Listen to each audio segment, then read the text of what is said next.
Okay. I'm a little late. Servers opened like 2 hours ago, but your boy needs to eat.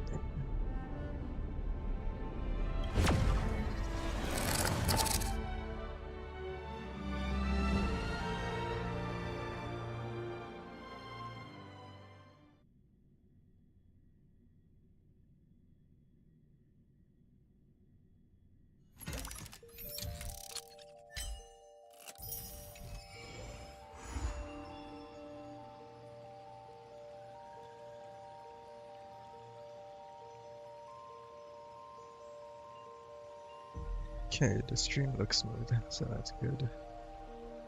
So this is my first time streaming HSR.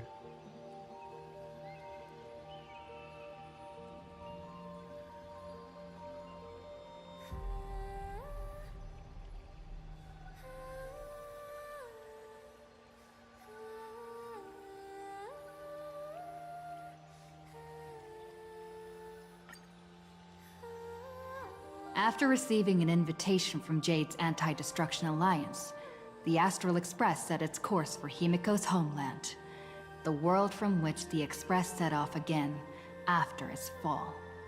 Planarcadia. Planarcadia. In this world blessed by the elation, there exists the Phantasmoon Games. Wearing ancient masks of the elation, 8 chosen participants strive to create miracles that moves the hearts and souls of Planarcadia's people, hoping to share in the power of the Aeon. Aha. Having managed this world for many years, the IPC seeks to profit by controlling this Aeonic game. In response, the Astral Express, too, has decided to enter the fray. Meanwhile, General Yao Guang, the Xianzhou envoy to the Anti-Destruction Alliance, foresaw through divination the great crisis looming over Planarcadia. In her reading, the Stellaron hunter Blade, who had arrived for the I'm Phantasmoon gonna Games, lower the volume of the would become game the for like a source little bit. of I'm this not sure whether my impending voice is loud catastrophe. enough. To uncover the truth behind the coming apocalypse, Yao Guang seized a mask of elation meant for the Stellaron hunters and placed it upon Sunday's face. Thus, due to this unexpected turn of events, Sunday was made a participant in the games. Meanwhile, we journeyed to the school tied to Himiko's family in search of the mask of elation that had once belonged to her. Yet before we could reach it, we were attacked by the streamer Sparksy, a double of Sparkle, who seized the mask for herself. After seeing through the illusion, I encountered a mysterious girl named Evanesia in the school's archive room. With her help, I obtained another mask of her own creation, and thus became a supplicant of the Phantasmoon Games.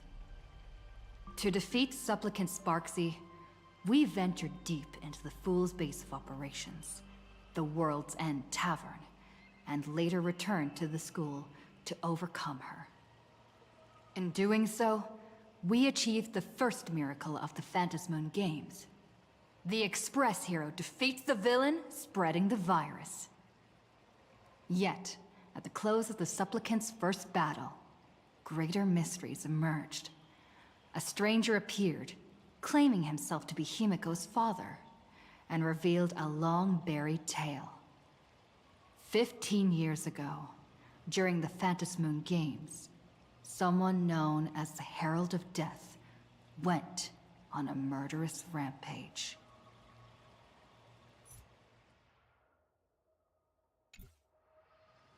Alright. So Ashvale is available. So is the new Divergent Universe. So let's try out Ashvale.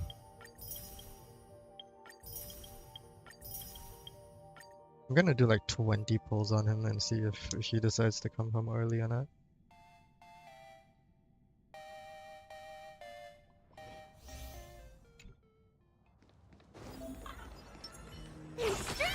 A day of... A will of man. trying to trick me?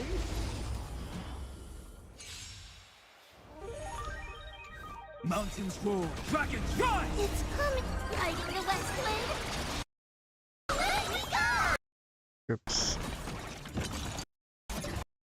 My audio might glitch out like that a bit.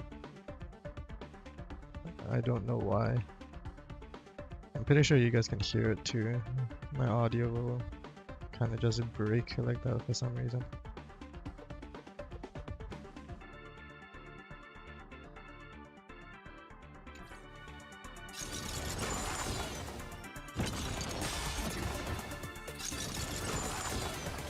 I'll stand in their way.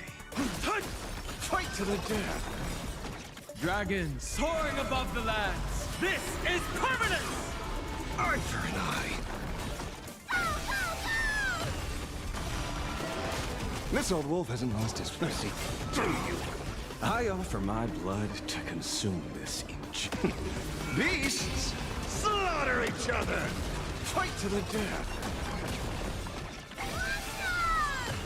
Eye for an eye! Fight to the death! I'll overcome. Serenity is before me. My job is to be mortal. Watch over you and guide you on your path. Eye for an eye! Fiddle with holes! I offer... Beasts! Slaughter each other! Fight to the death! It's riding the west wind! Let me go! Eye for an eye! It's of no consequence. God says you're shady. Mercy through you! Fight to the death! Torment and doubt farewell. My job... Fiddle with holes! I offer my blood to consume... Beasts! Slaughter each other! Eye for an eye! Fight to the death! Dragons soaring above the lands. This is permanence! Eye for an eye! Fight to the death! Underestimate... Our roots run deep to my heart's content. My Through you! I've heard that serenity is before me. God says you're shady. Mortal. Watch over you and guide you on your And we path. finish in style. I offer my blood to consume this injustice. Beasts, come and slaughter each other!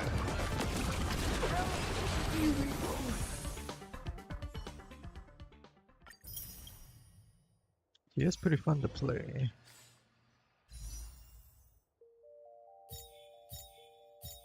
And his light cone is kinda nutty. But 20% vulnerability. What's my pity on here? Pretty sure it's like 10. Yep. We'll do 20 pulls. So 20. 30. Yep, so he's not coming home. Alright. Anything in the shop? Holy shit. Yo, I can buy a light cone! My god.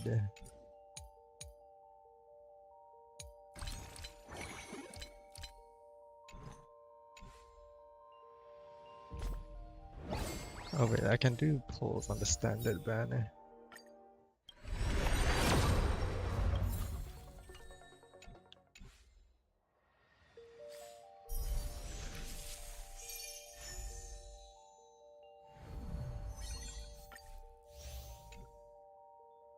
Oh, what? Nameless honor level up boost. Oh, right. So because this update has been shortened to 4 weeks instead of the original 6, we can level up in the battle pass faster. That's cool. Synthesize 10 items.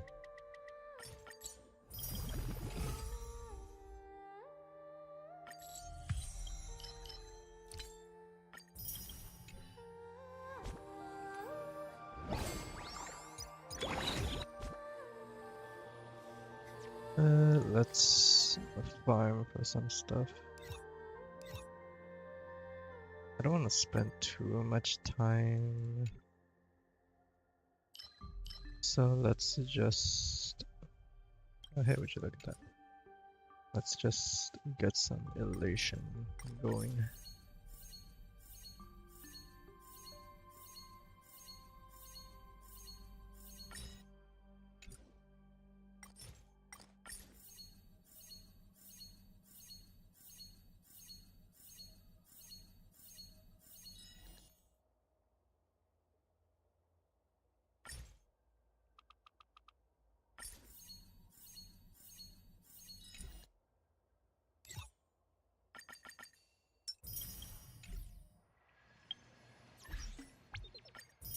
Whoa.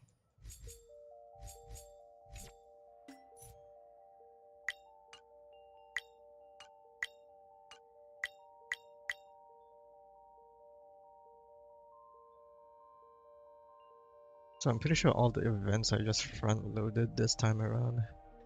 The main event being Divergent Universe, extending throughout the entire patch.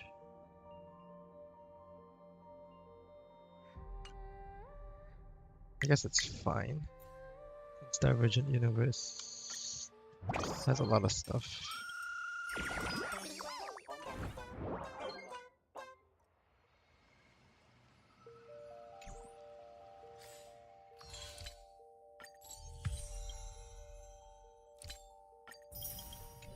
Anyways, let's change up the team.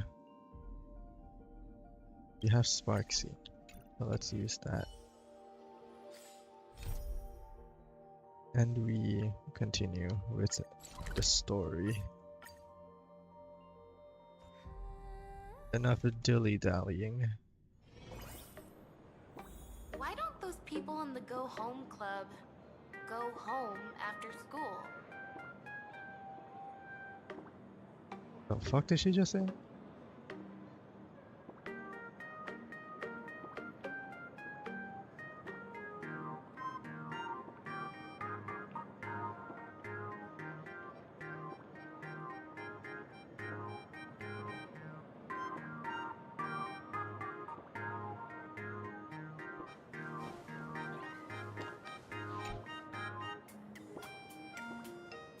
Shortly after the Sparksicon fiasco came to an end. Miss March, please, look straight into my eyes. Just like that. Perfect. Now, I'll need you to repeat these next few lines after me, and do so in the same tone of voice. Huh? Okay. The sky is blue, not a dazzling display of sparks. The sky is blue, not a dazzling display of sparks. Though dazzling sparks may light up the night sky, they can never outshine the eternal silence of stars. Are you kidding? That's one sentence? Okay, though dazzling sparks may light up the night sky, they can never outshine the eternal silence of stars? Very good. Very good. The internet is both an umbilical cord and a waste duct for the mind, through which humanity's thirst for elation gave birth to the twisted Sparksy. Whoa there! That's a bit much. Maybe she can be the one to say it? What kind of crazy talk is that? These are the test sentences I improvised according to the guidelines from the Human and Intellitron Emotional Baseline Test. I carefully observe the subject's micro-expressions and tone changes at the moment they say the name Sparksy, to check if they are infected by a mimetic virus. So I passed the test, right? Given how fascinating your reaction was, I clearly don't need to worry about you. Should you find yourself experiencing any live stream addiction withdrawal symptoms later, feel free to contact the Department of Aberration Defense staff. We'll provide you with a series of corrective behavioral treatments. You're handling this like a real pro, Miss Kuchiba.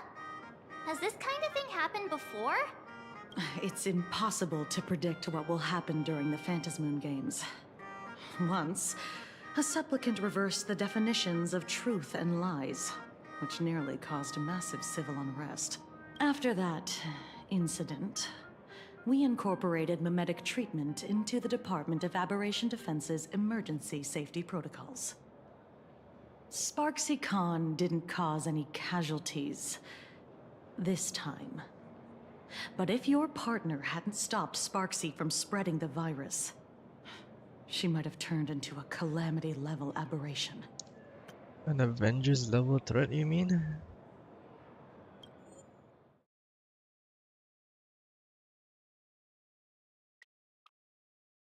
Gonna lower the music a little bit. Calamity level? Just how dangerous is that? Without proper containment measures, a calamity-level aberration can destroy dozens of cities as it spreads. That's the scale we're talking about.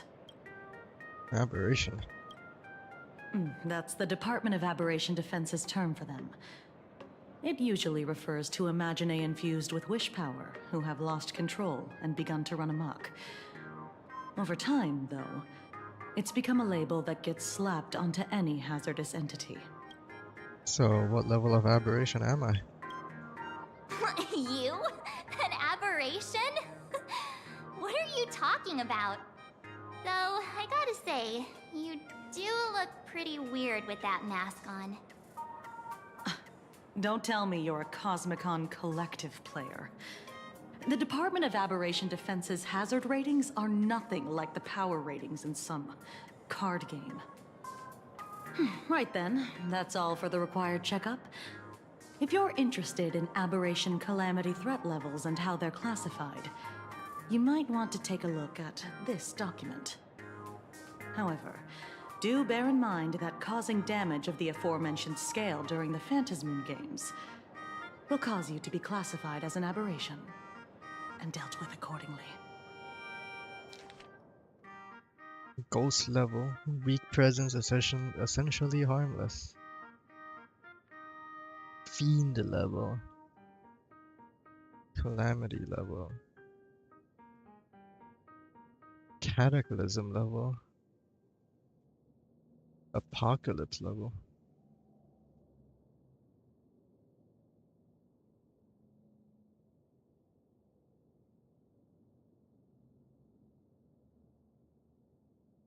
Alright, so this is Avengers level threat, Apocalypse level. Before I leave, there's one more thing I need to tell you. Remember Lyndon Scott?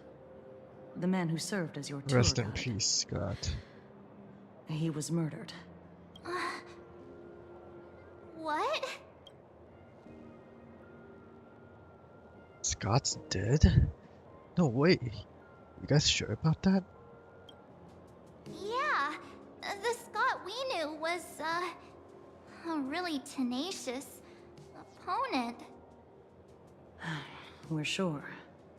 Both the ID and genetic information of the deceased match that of Mr. Scott's. You said he was once your opponent? You don't suspect us, do you? I wouldn't exactly call Scott a friend, but we'd never do anything like that to him. Easy there, young lady. I haven't even started asking questions yet. Of course, there's no way the renowned heroes of the Express would harm some lowly IPC employee simply because they had a problem with him. More importantly, both of you have solid alibis. The initial results of our investigation suggest his murder might be connected to the Phantasmoon Games. I'm informing you both of this to warn you to be extremely careful. The Phantasmoon Games are far from a simple game intended for passing the time or relaxation.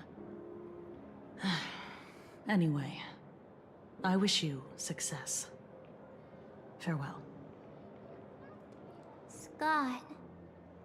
Could he actually... I just can't believe it! But it was Miss Kuchiba who told us, so... it must be true. So, the Phantas Moon games. Pretty frightening, huh? What's your take? I want to find out the truth. Yeah. Even though Scott pops up now and then to give us a bit of trouble, I still feel bad about him dying so suddenly during the Phantas Moon games like this. And without even knowing why. If the killer is here for the Phantas Moon games, it might... The Phantas Moon games.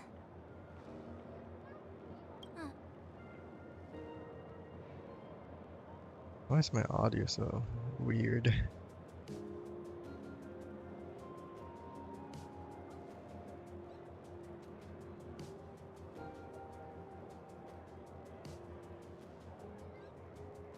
You're way too young to sigh like that. Good thing Himeko entrusted this mission to the two of us. Who would have imagined that the Great March herself would be stopped at the doorstep in the very first round? Forget it. I'm not like you. I was never hero material to begin with. Normally my hands can't even keep up with my brain when I play video games. You're definitely the right person for the Phantas Moon games. It's just such a shame. We finally get a chance to vacation in Himeko's hometown. And I thought together. Oh. But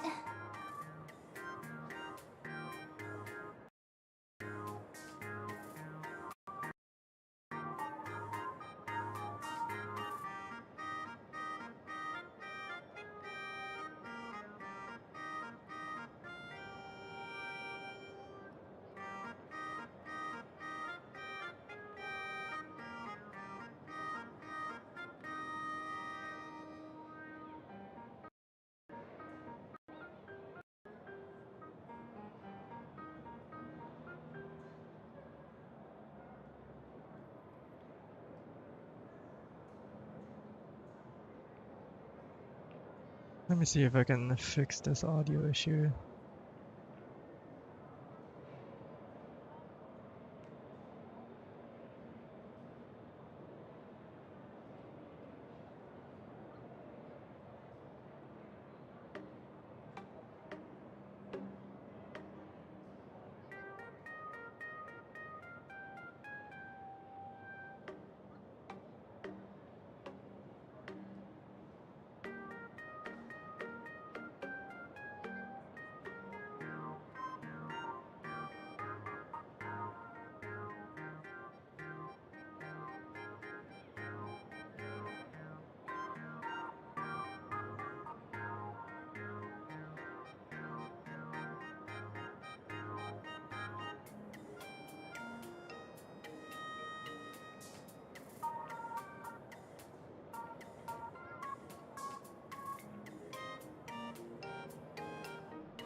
Damn, even the Windows troubleshooter doesn't want to work properly. I should ask.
Why is the audio getting fucking worse? What the fuck?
Well, I don't know anything. Fuck it. I'll work hard for the both of us. I'll triumph in the Phantasm Moon Games in your stead. Alright, but look. Don't push yourself too hard, okay, you? Remember that we've got your back. Oh, right. Where are Himeko and Mr. Yang? They must be getting examined and interrogated too, right? Why don't you send Mr. Yang a message? Is Mr. Yang voiced in this update? Did they change voice actors? Mr. Yang, where are you?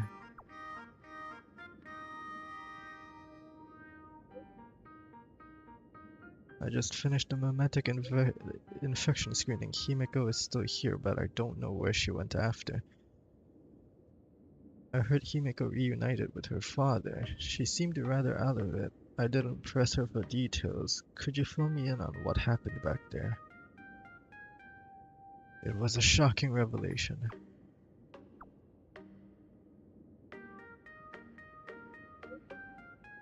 We're all one big family on the Express. It's important to understand what our companions are going through. I'll be waiting for you in that classroom with that ghost you mentioned earlier. Come quickly.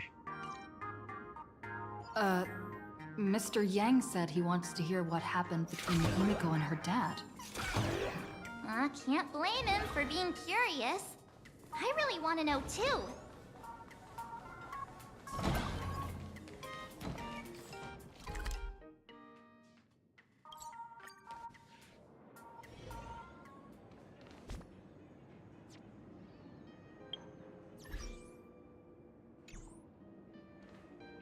What are my settings at?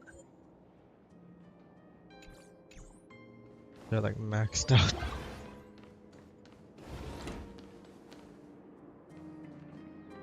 You're here. Hey, Himeko hasn't mentioned her father at all in the time since I boarded. So they changed this voice what is actor. going on between them? As you were the only one with her at the time, you're the only one I can ask. Yeah, it really threw me for a sec when you said Himeko's father.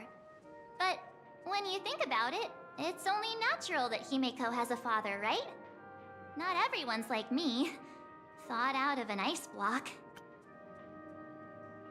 I think the new Welta voice actor is doing a good job. You're here. Because he sounds very similar to the previous one. But here's what happened. A while ago. 15 years ago. The Phantasm Moon Games of that year came to be remembered as the Blood-Stained Games. So many parents lost their children. So many people lost those dearest to them. One of the victims my very own daughter. Upon my return, I stood before the grave where she was laid to rest. Her name was Himeko. Will we get to see our face again? Oh no. So, this lady who bears her name, who exactly are you? 15 years ago, when I made up my mind to join this Phantom Moon Games, my father wasn't with me. Even as I fought for my life against the Herald of Death, my father was still off somewhere, wandering the cosmos. Strictly speaking, ever since I can remember, his presence in my life has been as thin as the air in space. So, I would ask you, who bears his name, who exactly are you? Well, well, well. Look at you. What are you getting so worked up over? Just a joke. A joke. It's been 15 years after all. And you've grown into such a fine young lady. How could you expect your old man to recognize you right off the bat? So, what's with that gravestone I saw with your name on it then? When you don't know if you'll live to see tomorrow, there's nothing strange about getting your affairs in order in advance, is there, Mr. Ryusuke? Mr. Ryusuke? How could you be so formal with your own father? At least call me Dad like you used to, okay? Right in the corner. Hold it. And you are... Don't tell me. Himeko, is this your child? Grandpa.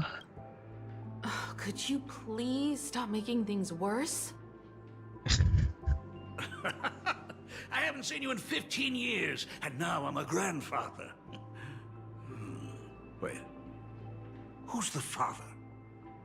That's enough!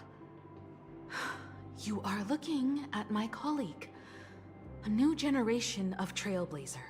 My friend and my companion on the Astral Express. Do you understand now, Father? You hear that? She called me father.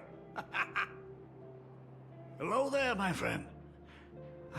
Sorry about that. I thought you were Himeko's daughter for a second there. We don't even have anything close to the same hair color. Sorry. I'm just getting on in years. Whenever I see a youngster like you, I can't help but think my granddaughter would be about your age by now. I'm a painter. Most of my work involves traveling to different segmenta to complete commissions for my clients. Himeko. I know I've let too many chances to spend time with you slip away. Just slip away? The first time we met was at Mother's funeral, when I was already 6 years old. Let's put that aside for now. Were you also too busy with work when I was suffering from a weathering curse? What curse?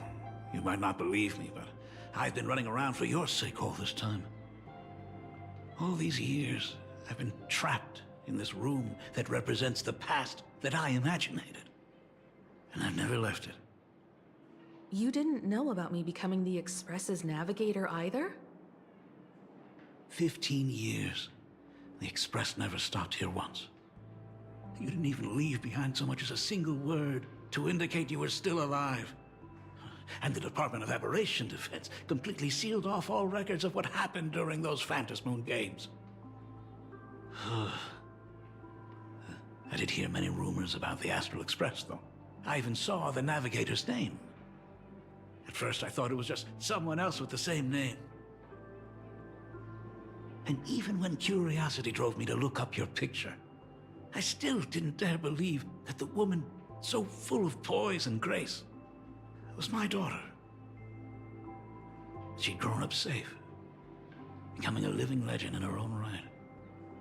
I thought about contacting the Express, but what if their navigator was just someone who happened to share the same name? I've been clinging to an absurd notion that if I never sought the answer, there was still a 50-50 chance my daughter was still alive. 50-50. But if I found the answer, and it was no, then she would truly be dead. So, Himiko, how did you... I'd rather not tarry here too long. I'll be taking my leave now, Dean. The Express has defeated the supplicant that occupied this school and prevented another tragedy like the one 15 years ago. Now it's time for you to fulfill the duties you failed in back then. Go comfort those students, and see if you can't figure out how to deal with the media bombardment while you're at it. Damn.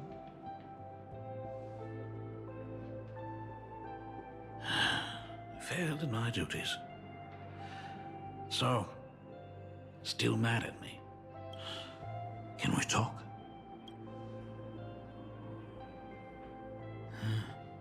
Sorry, kid. This might be a bit abrupt, but... has Himiko ever mentioned her surname to you? She has rarely even mentioned her homeland. I'm a failure of a father. I broke her heart. But what exactly happened 15 years ago? I can't believe it. She actually survived the Weathering Curse. Weathering Curse? What's that?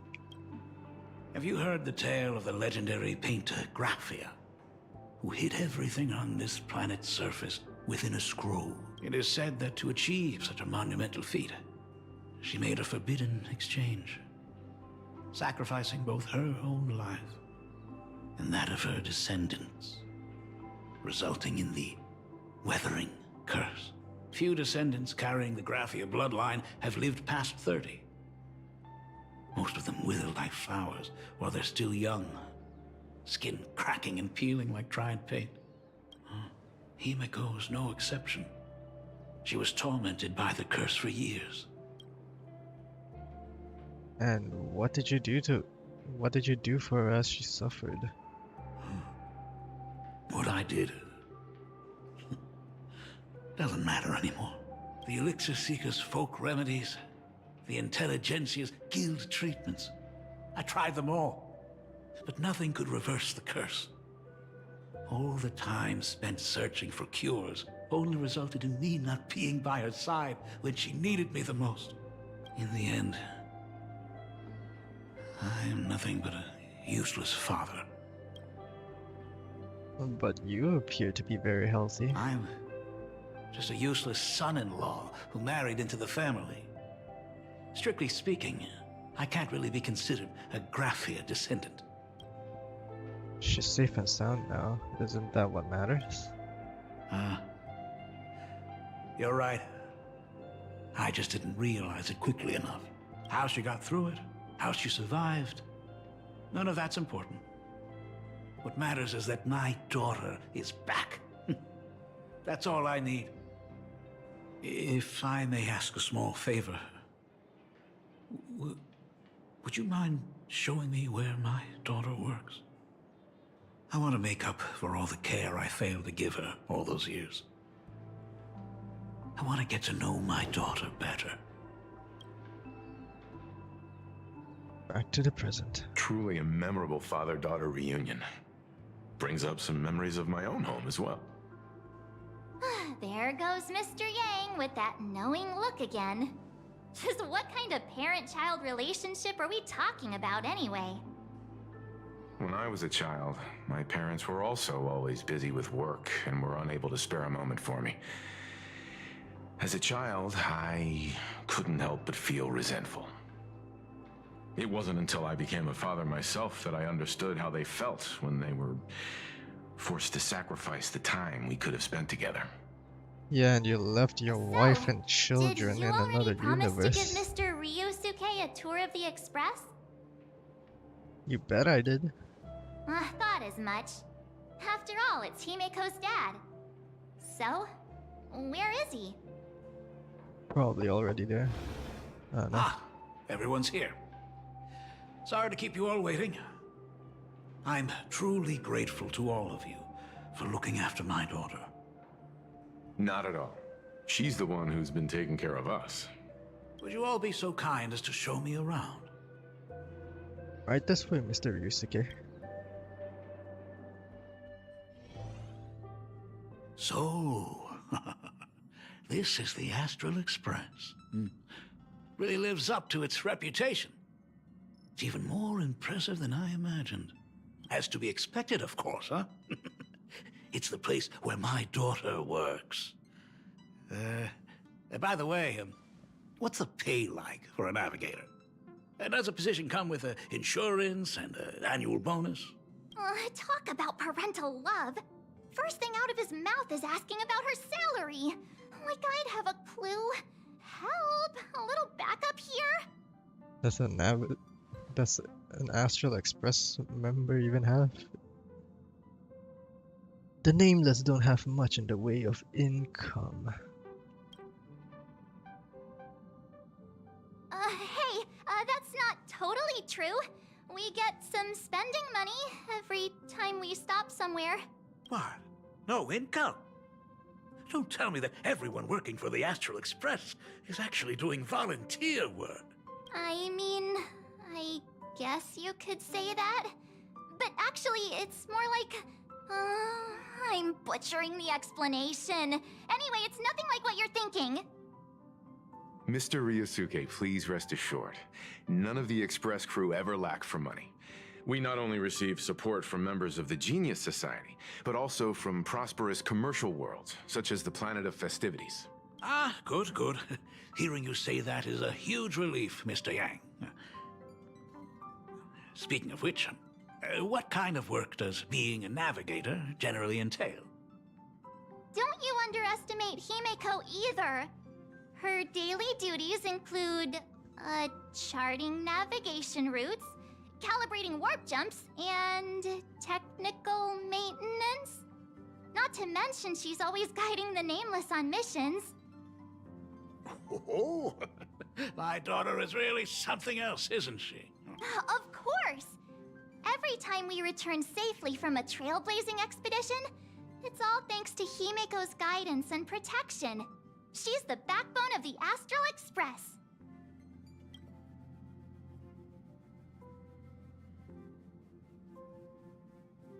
Ooh, let me just go tell Pom Pom what you just said.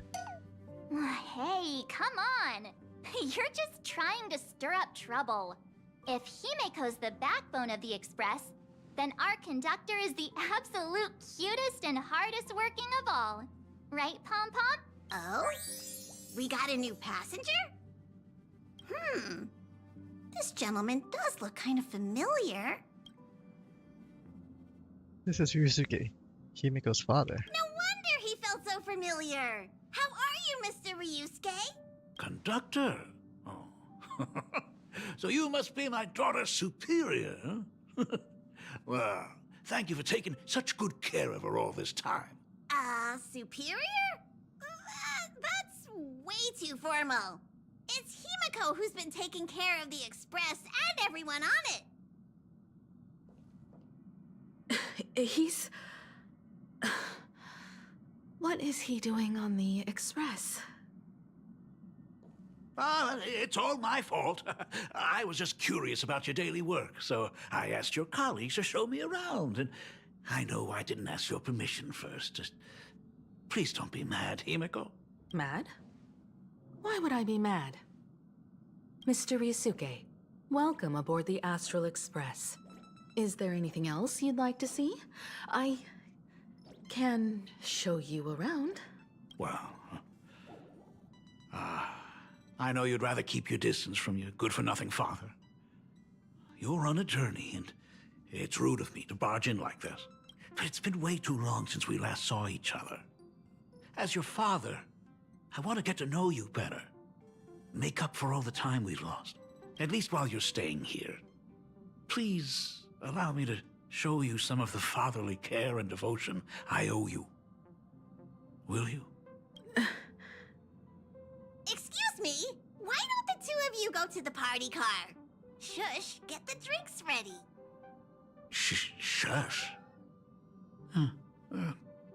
All right. I'll go make some tea. That's just our domestic robot's name. Come on, Father. People are resting here. Let's not disturb them. Oh, and, come with us. And, that's my name? My name is, Little Foot. Me? But this is a father-daughter reunion. I want to talk about the Phantom Moon Games, not just personal matters.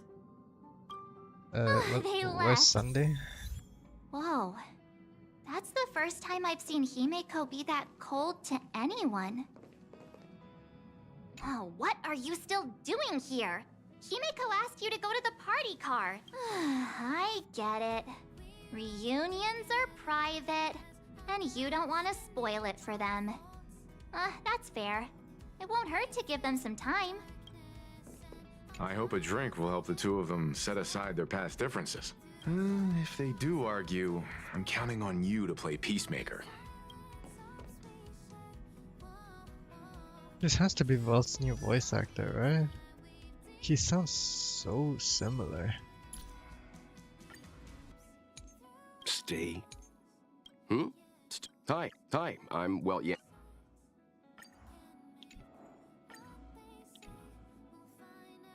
How do I see his voice actor's info? Is it in the data bank?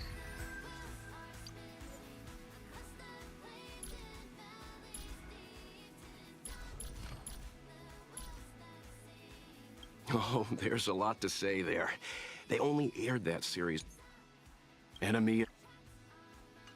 Did they remove the... I think they removed it. Because I swear when I checked the last update, So that's Himeko's it was still father. there. No wonder he looked so familiar.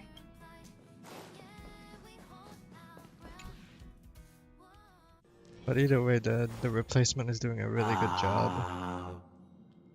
When it comes to breaking the icy silence between a father and daughter, nothing's better than a cup of hot water. The person who drinks it will yelp, "Hot!" and be immediately met with a concerned, "How could you be so careless?" from the other party. And just like that, the conversation starts flowing. Friendly reminder, that is not a joke, but a practical ice-breaking tip. Ooh. Your robot is hilarious. I'm surprised how relaxing and comfy the work environment is here.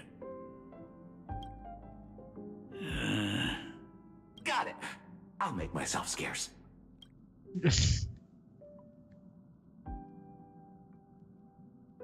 Being a nameless is neither relaxing nor comfy.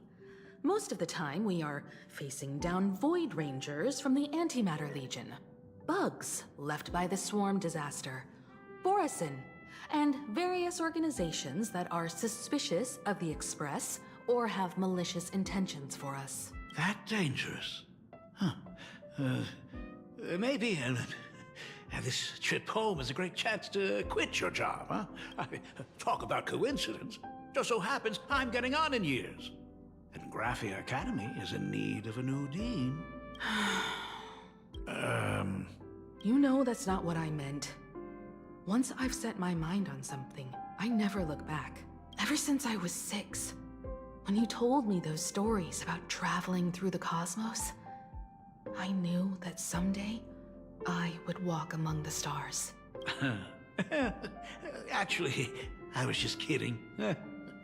I'm not completely clueless about what the Express and what you do. Oh, right.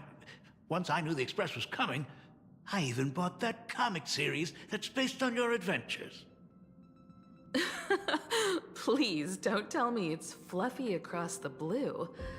I never thought you'd be into comics. That's right. The protagonist is a baseball bat-wielding raccoon. character's based on that kid, right? As an artist, you do have a good eye. Come over here. Thanks for giving us some time alone. Don't mention it. Hey, Miko. That's the first time I've seen you smile since I've seen you this time. So, what brought you back home this time? What's the story behind our lucky meeting? Like I said before, we're here for the Phantasmoon Games. So, the Phantasmoon Games 15 years ago were the reason you were able to overcome the Weathering Curse? Indeed. I see. That makes sense. For those of us who haven't experienced the Ionic game firsthand, it's just something from the history books, or even akin to a myth. But I never imagined that the Ionic game would turn into a blood sacrifice overnight. The Herald of Death was a heartless madman. If I hadn't defeated him then, all of Duomension City would have become his slaughterhouse. How old is he, During the Miko? first few years of my journey, I relived that evening every single night in my dreams. The color of that twilight, painted with blood. So much blood. Blended with terror and screams. The victims were twisted like clay into grotesque shapes, like paint tubes that had been snapped, one after the other. And that man, he reveled in the colors splattered everywhere and wanted the whole world to be his canvas. Stop dwelling on those memories. Even if I could avenge his victims, in the end, it won't bring them back to life. The entire thing is like a heavy piece of baggage. Only by letting it go can I travel the road ahead more easily. You did your best, and I'm glad to see you made it back here safe and sound. I thought I'd never come back. But the times have changed. The conditions to hold the Phantasmoon Games have been met again. However, to hold 2 games in just 15 years? That in itself is far from normal. Just like 15 years ago, the IPC wants to control everything. However, a game woven by the most fickle of eons is destined to slip through everyone's grasp. I received a report from the Department of Aberration Defense. I'm sure she must also have heard. There's been a brutal incident in Dovebrook District. Someone massacred everyone at the headquarters of the Sinwish Syndicate, leaving a signature that only the Herald of Death would use. The Bloody Bloom. Jesus Christ. A mysterious murder case in which syndicate members found dead in pool of blood. I am not fucking reading all this. IPC worker, rest in peace, Scott.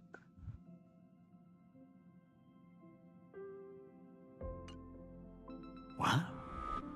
The Herald of Death is still alive. Is it really the same Herald of Death as before? People at the Department of Aberration Defense told me that the Herald of Death was executed after his verdict was passed. Even were he to be resurrected, the rules dictate that the same person cannot become a supplicant twice. Are you saying we've got a copycat? That's right. The Herald of Death has a copycat. But what I find even more worrying is that this Phantasmoon Games has caught the attention of something even more terrifying than the Herald of Death. I believe that whether or not this Herald of Death copycat has a connection to the Phantasmoon Games, defeating him presents an excellent opportunity for you to demonstrate the resolve of the Nameless to the whole of Planarcadia. Just as you did all those years ago. Exactly. As for you, Dad, have any clients commissioned you lately? It'd be best if you left this world for a while. May I take that as my daughter showing concern for her dad? You can take it as a safety advisory from the Astral Express. Also, as she has already become a supplicant and joined the Phantasmoon Games, she will have my full support.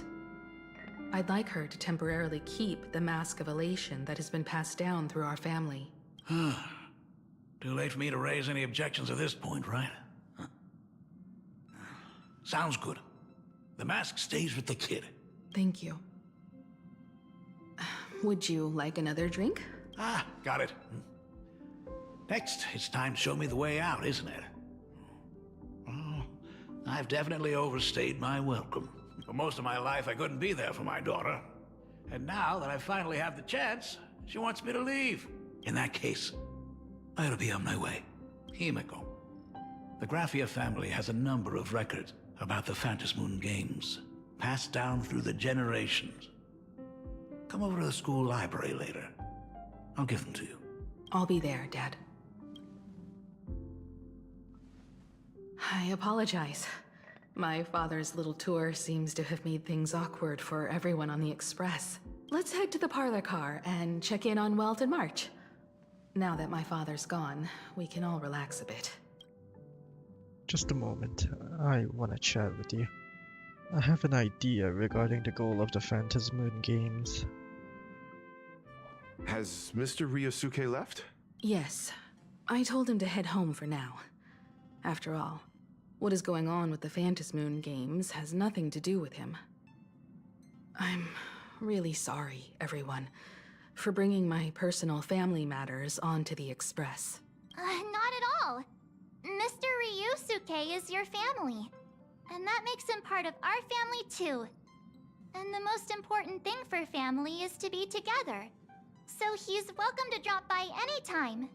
Madame Pearl sent a message to the Express just now, inviting our supplicant to a meeting. She'll have a private car waiting for us. A meeting with Pearl? Yes. The meeting won't be held in some stuffy, formal reception room.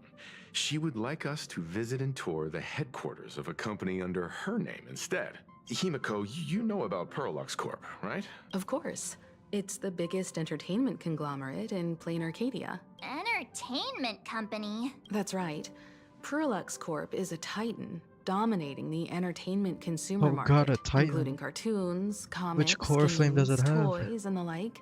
They've cornered half the market. Oh, so that's where the Pearl in Pearlux comes from.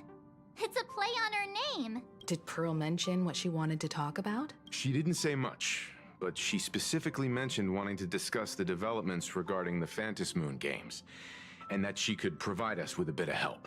Helping her opponents in the Eonic game? Oh, looks like she realizes we are all in the same boat. Perhaps she has also realized that the Phantasmoon Games cannot be artificially manipulated. We may be able to get a clearer picture of Pearl's intentions after we meet with her. You're really going to have me meet with Pearl? Think about it. You've already crossed paths with key figures from numerous factions, and even built rapport with some. You're already a capable Nameless who can more than hold your own. Though she holds a high administrative position on this planet, do not forget, she is also one of the 10 Stonehearts. You've already dealt with Aventurine on numerous occasions, so you should have ample experience handling members of the 10 Stonehearts. So I can beat the shit out of her? Hey, don't worry. If things do get messy, yours truly is here to save the day. Looks like You March are wants to ever nice. visit too. I'm just trying to look out for her here. Even if things do go sideways, Pearl wouldn't dare get mad at two adorable young ladies like us, right? Well then, I'll leave this meeting to you two. What would March say if I was Aren't you Kalis coming with instead? us, Himeko? I'd like to talk with my father. Didn't he say he would hand over the records about the Phantasmoon games from our family history to me?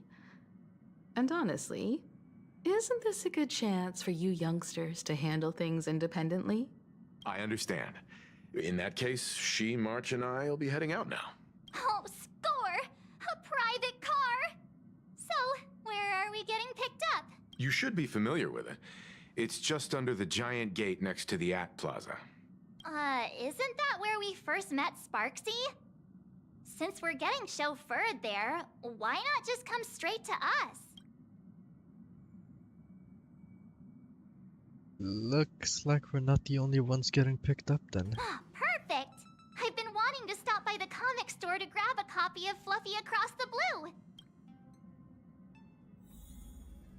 Destination Perlux headquarters. And let's grab a copy of the Fluffy while we're at it. This is just perfect. We'll head out when you're ready. There may be some information in the family records that could help us. It's just that whenever I think about talking with my father, I can't help feeling uneasy. That's not a Himeko we see very often. Even someone like me, who's always putting on a composed front, can end up giving everyone a laugh. When you think about it like that, the meeting with Pearl doesn't seem so scary, now does it? And I don't think Pom Pom has anything to say, right? Yep, alright.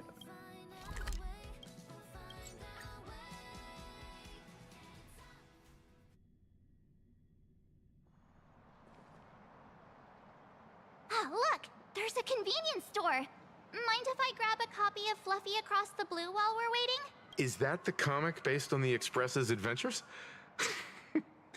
The author sure knows how to tap into what's trending. The best part is that the author drew all of us as adorable little animals. Totally fits our personas, don't you think? Yeah, so when Walt's new VA talks normally like this, Is that the comic based on the Express's adventures? it definitely sounds like a different person.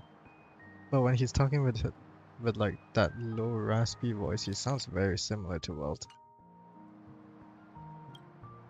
I'm the protagonist, you know? Hey, so am I. It's an ensemble comic. In fact, it was recently announced that the Fluffy is getting an animated adaptation, and the copyright for it is currently held by Perlux Corp. It's a super memorable comic. No way can I miss getting a copy while I'm here. I promise I won't be long. A couple of minutes, tops. Looks like we got here on the early side. Since coming to this world, I still haven't had a chance to get a street-level view of the city. How about this? We'll meet up under the at the plaza gate in a few minutes. All right. Sounds like a plan. Might as well take a look around then. Absolutely insane. Did you see the post I shared? Hey, you hear the news? There was a supplicant battle at Graphia Academy. Yeah, I saw it. The online forums are already blowing up. The supplicant called Sparksy. How terrifying! Actually using live streams to spread mimetic viruses. Eons, that's just evil! I can't believe the Department of Aberration Defense is letting someone that dangerous run loose! I heard her livestream got permabanned. Good thing that Nameless from the Astral Express acted so quickly. I wonder what the next supplicant will do. Oh yeah. Have you read the new chapter of Fluffy Across the Blue? Oh, it's March. I've tried buying a copy of the Fluffy from a couple of stores, but they were always sold out. I really hope this store has it in stock. What happened to the newest issue? No spoilers! If you've already Have you read the new chapter? Sorry, I'm not into comics for kids. They just released the official concept art for that giant pom-pom robot! That mech design is totally unrealistic. What's so great about it? Do you have the slightest clue how to talk to other people? Do you? Hey, relax. Now, if we were talking about a fusion between Daybreak Squadron and the Raccoon, that would totally get my attention. Wow! You are unbelievably childish! Okay. Hello Oh, there. hey, Ashby. Would you like to learn more about the Research Society? Oops. Is the weight of work and stress in your life crushing you? Check out the Research Society of Happy Smiles. So, this free? Rest assured, the only thing joining our Research Society will cost you is a bit of your precious time. We've set up a venue near Dovebrook, where we offer free psychological counseling and living assistance to all visitors. All our services are provided free of charge. I had a friend who passed away, and he'd mentioned you before. He told me that if I ever ran into trouble, the kind people at the Research Society would help me. Your friend passed away? How terribly sad. But the words he left you have illuminated your path in life. He told me that if I joined the Research Society of Happy Smiles, I could get rid of my suffering forever and be eternally happy. That true? Of course it's true. Just look at the society we live in. Everyone's suspicious and dismissive of one another, and willing to take dangerous risks just for a little pleasure, for a thrill. What? Did you hear about how a streamer took over Graphia Academy and was trying to spread a mimetic virus through the internet? And over in Dovebrook, gang violence erupted and left a pile of corpses in its wake. Oh, may the Master of Elation save us all. The Research Society was founded with the sole purpose of healing humanity's incurable inner pain. Following Aha's creed, we aim to spread laughter across the mortal coil and eliminate all suffering. Eliminate all suffering? What's that mean? Exactly what it says. As an eraser wipes away the doodles of a pencil, so too shall the pain be wiped away. Have either of you heard about the tragedy of the Bloodstained Games 15 years ago?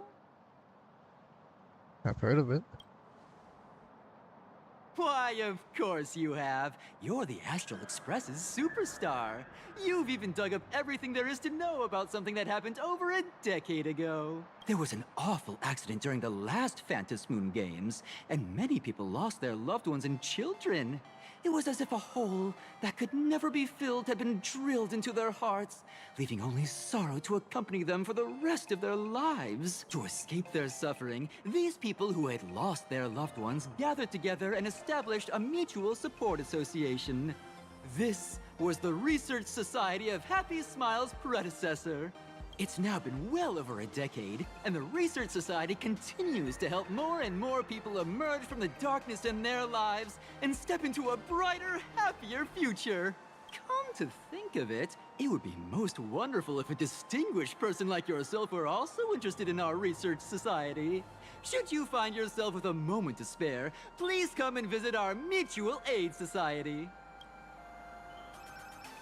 Well, if it isn't the Astral Express's superstar, of course it's you. Looks like we really were bound to run into each other.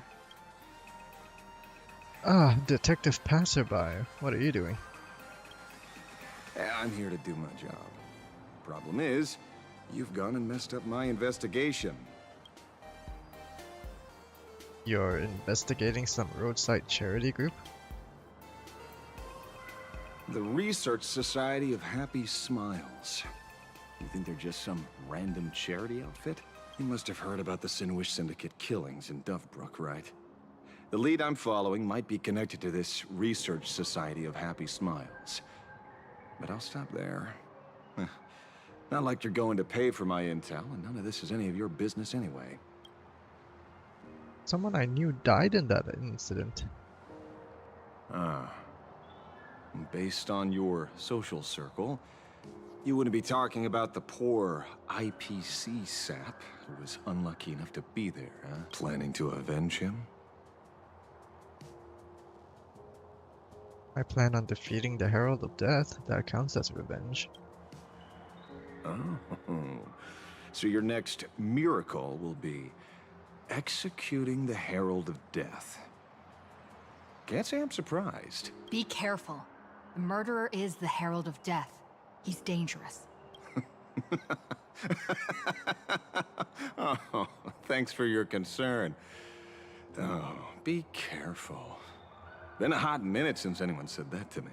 And even so, it's my duty to solve the case. Doesn't matter if nobody pays me. I'll still find the killer and exact justice on the spot. A friend of yours was among the victims? A fool I happen to be on fairly good terms with. Revenge killings or turf wars. Wouldn't be unusual for gang members to die like that, but dying at the hands of some psycho who kills for kicks? That I can't accept. No matter where you are in the cosmos, which era, regardless of how civilization evolves, some rules will just never change. Like an eye for an eye, a tooth for a tooth. Hey, guess which lucky girl just managed to snag the last copy in the whole store? Oh, who's this? Allow me to introduce myself. I'm Ashvale, the famous detective. You could say your friend and I are acquainted through past clashes. We didn't actually fight though. We did have a bit of a clash of opinions back at the tavern, did we not? That's what you meant by clash? Fair enough. First time I've ever heard anyone introduce themselves as a famous detective. Mr. Ashvale? Why are you staring at me? Is there something weird on my face? Young lady, you're holding a copy of Fluffy Across the Blue, right? Would you mind giving it to me? Well, give it to you! This was the last copy in the store, you know. Oh, I see. Of course. I'm not asking you to give it away for free. I'll pay for it. The retail price is 300 credits. I can pay you 10 times sticker price. 3,000 credits. What do you say? Hey, mister, this isn't about the money. Because it was the last one on the shelves. True. The last item in stock is like the final slice of cake on the plate. The last prey animal on the plains never fails to stir our urge to seize it before anyone else. So, 30,000 credits. How about that? That's my final offer. I'm not exactly rolling in money here. Why are you fighting over a comic book with a kid? Truth is, I'm actually buying it for that foolish friend of mine. The one who died. Today is his farewell ceremony. I thought I'd buy him his favorite comic to pay my respects. He'd always be rambling on about some raccoon with a baseball bat, and how the journey of the Express would never end, that kind of stuff. I heard those stories so many times, it felt like my ears were gonna fall off. But after all that fuss, I completely missed the chance to buy it. Every store around here is sold out. Oh, that's enough. My poor little heart can't handle sob stories like that. Here, Mr. Ashvale, take the comic. Oh, thank you very much for the comic, young lady. Here's the 30,000 credits. Ooh, as promised. Oh, I heard you're the real-life inspirations for the characters. Since you're here, could I perhaps trouble you to sign it? Unbelievable.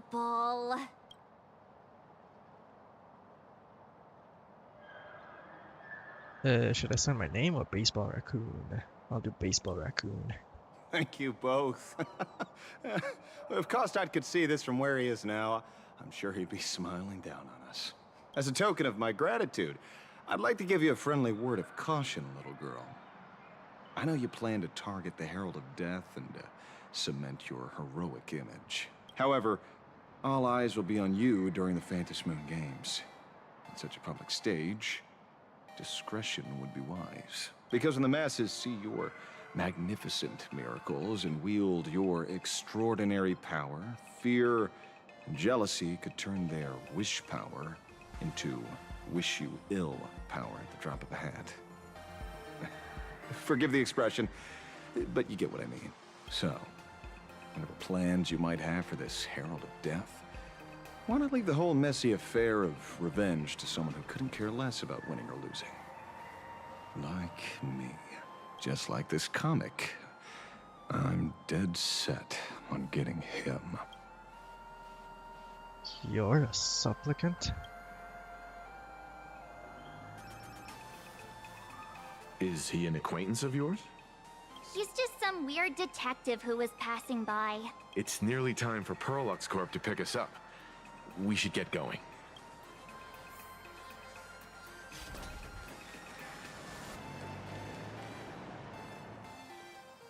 Well, we're here. So where are they? I don't see anyone in IPC uniform. Maybe we got the wrong time? This is the time we agreed on, no mistake about that. Maybe they got held up in traffic. Greetings, crew of the Astral Express. It is my honor to escort you on your visit to headquarters. Mechatron? I am guard number 100086, created by Perlux Corp, a security specialist from the business division. My designated human name is Faerun, said to derive from an ancient language meaning iron.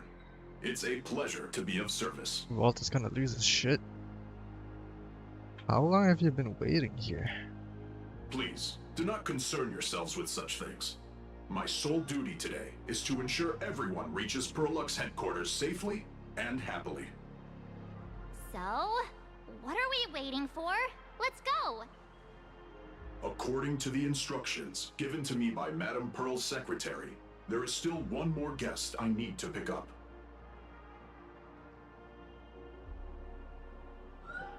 Oh. Well, now, how did I not see this coming? Looks like we're going the same way after all.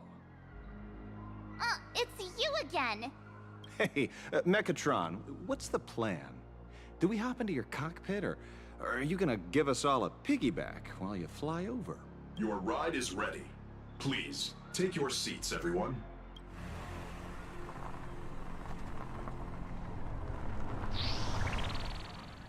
Oh, damn.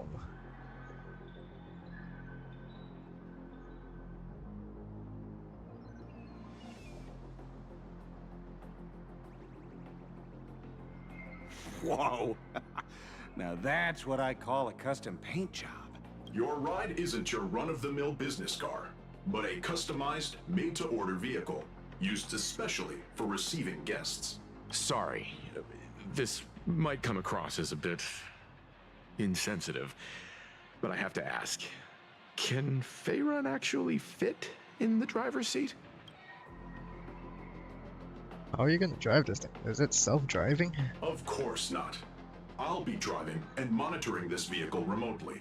Please, take your seats.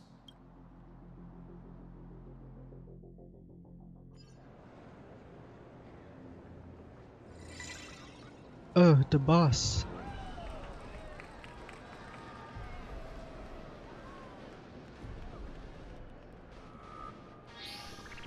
Now that is astonishing. Wow, that's one massive robot!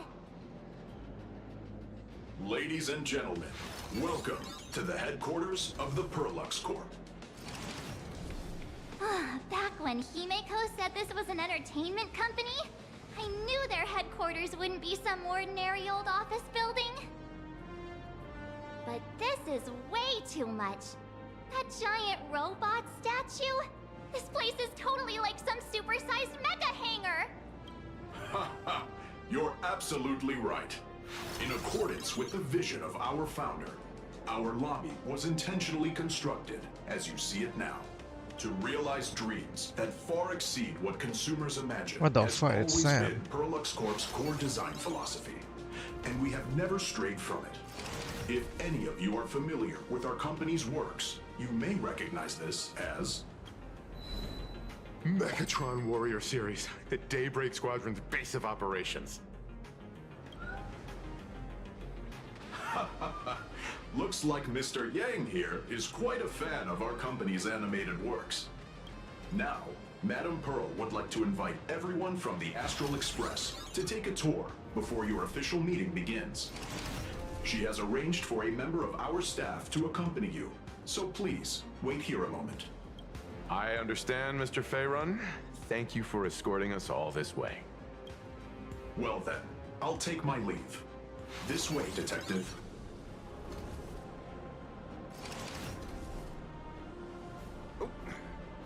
See you around, everyone.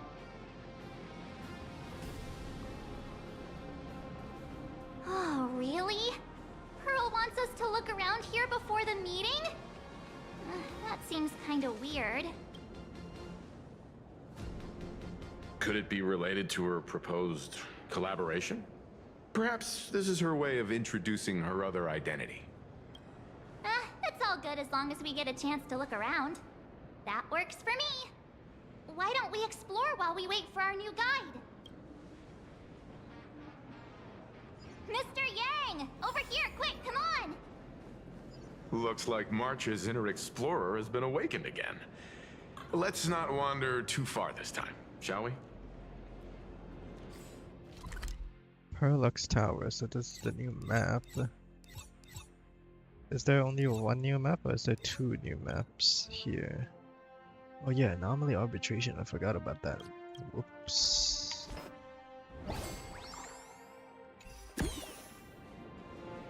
Mr. Yang! Isn't this your favorite giant robot? Engine of creation. There's no way that's an engine of creation! I saw it. Please, just keep it down. We're here as their guests. We should be careful about what sort of impression we leave. Looking more closely, it appears many of this Mechatron's components were never installed. Oh, what a shame. I was hoping to see it finished, to see the completed Mechatron. Imagine how it would look in motion. What a glorious sight that would be. Really? In that case, Mr. Yang, let's hear it. Which one's stronger? This giant robot, or that Arahato you designed back when you were an animator? Seeing as we're on someone else's property, comparing robots from different works would be most disrespectful to the creators themselves. Comparing things is human nature. We can't help ourselves. Yeah, like how Cosmicon Collective players are always obsessed with power scaling all the characters. Arahato is an animation all about robots, while Daybreak Squadron is a live-action hero drama. The two really cannot be compared. Oh, what a stereotypically textbook mature answer. My days of being a hot-headed young man are well behind me, so please, cut this mature old man some slack, would you? We don't usually come to a place this cool. So why don't the three of us take a photo under this massive Mechatron? Now we're talking. Let me set the self-timer, so we can all get in the shot together. Booyah. Oh, standing below a huge Mechatron like this is just incredible. Looks like Mr. Yang's still young at heart after all. How do I get like a... How do I get like a low angle?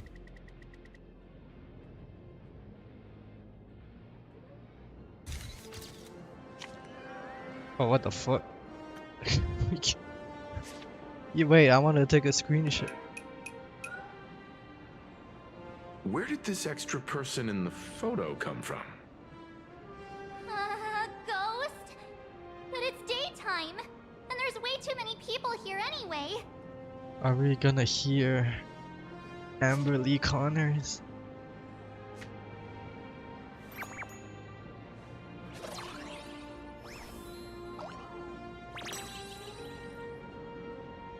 Ghastly. Who are you? Oh.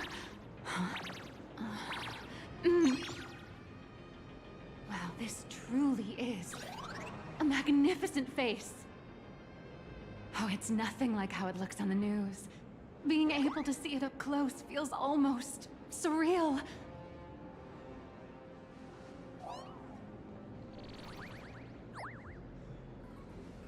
Am I too close? Oh, sorry, my bad.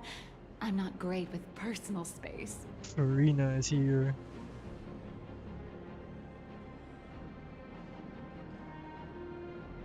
Keep the compliments coming.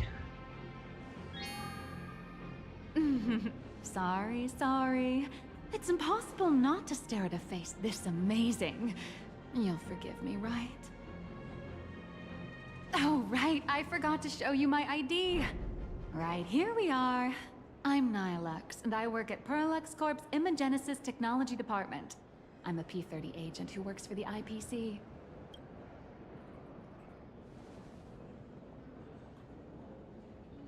How high up the corporate ladder is P-30? Just a slightly higher ranking workhorse, that's all. Not on the same level as those big shots from the Strategic Investment Department who you folks usually deal with. So, what brings you here? Madam Pearl sent me to the lobby to pick you up. All of you are famous super cosmic level heroes whose faces have been all over the news more times than I can count.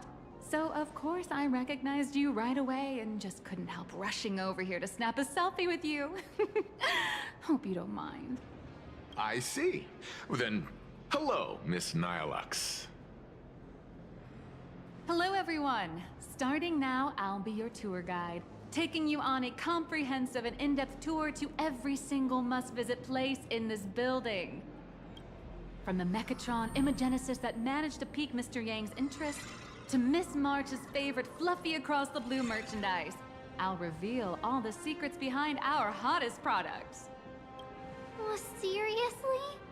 I can't wait!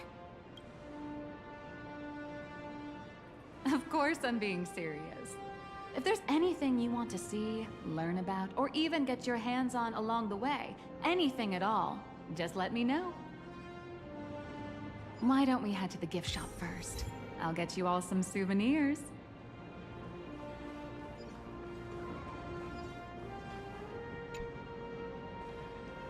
Mr. Yang, you seem reluctant to part with the Mechatron. Want to take a few more pictures with it? I'm just curious. When will this giant robot be completed? Here's a little spoiler. That's actually part of today's tour. We'd like to invite the heroes of the Astral Express to help complete this Mechatron statue. Will it be able to move like the other Mechatrons in Planarcadia once it's done? That's... oh, I'm afraid it'll be a bit tricky. You're probably all aware that Mechatrons are imaginae driven by wish power, which means they don't actually have any complex machinery inside them. You know how humans tend to unconsciously imagine inanimate objects as living things that can think and move? It's this empathetic projection that grants wish power to Mechatrons. No, to all imaginae, giving them life. So, what's wrong with this giant Mechatron then? Think away. But one person's thoughts alone won't cut it. The bigger the imaginae, the more wish power needed to sustain it. We'd need to break free from the mental shackles of impossibility to bring such a massive imaginae to life. That in turn requires stories filled with the grandest of wishes and imaginations that know no bounds. Alas, modern humans think way too practically. People can't help but wonder, how does such a huge Mechatron even move? Given how massive it is, why doesn't it just collapse under its own weight? The tiniest seed of doubt in the giant Mechatron, standing tall astride the Earth, becomes nothing but an impossibility. Maybe it'd have a better chance of coming to life in a more primitive society. Oh, truly a pity. Oh, cheer up! Today's your chance to finish building this massive Mechatron! Think of how many robot enthusiasts would kill for this kind of opportunity.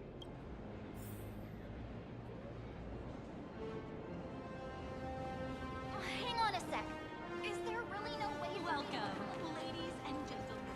crush mediocrity and rise. There's a saying that goes, dreams of wealth, the heart of a hero, and countless efforts all lead to Perlux Corp. Whether you're a kid or an adult, everyone has their own sweet dreams. Becoming a hero who saves the world from evil forces. Merging with a giant Mechatron to unleash awesome ultimate moves. Yeah!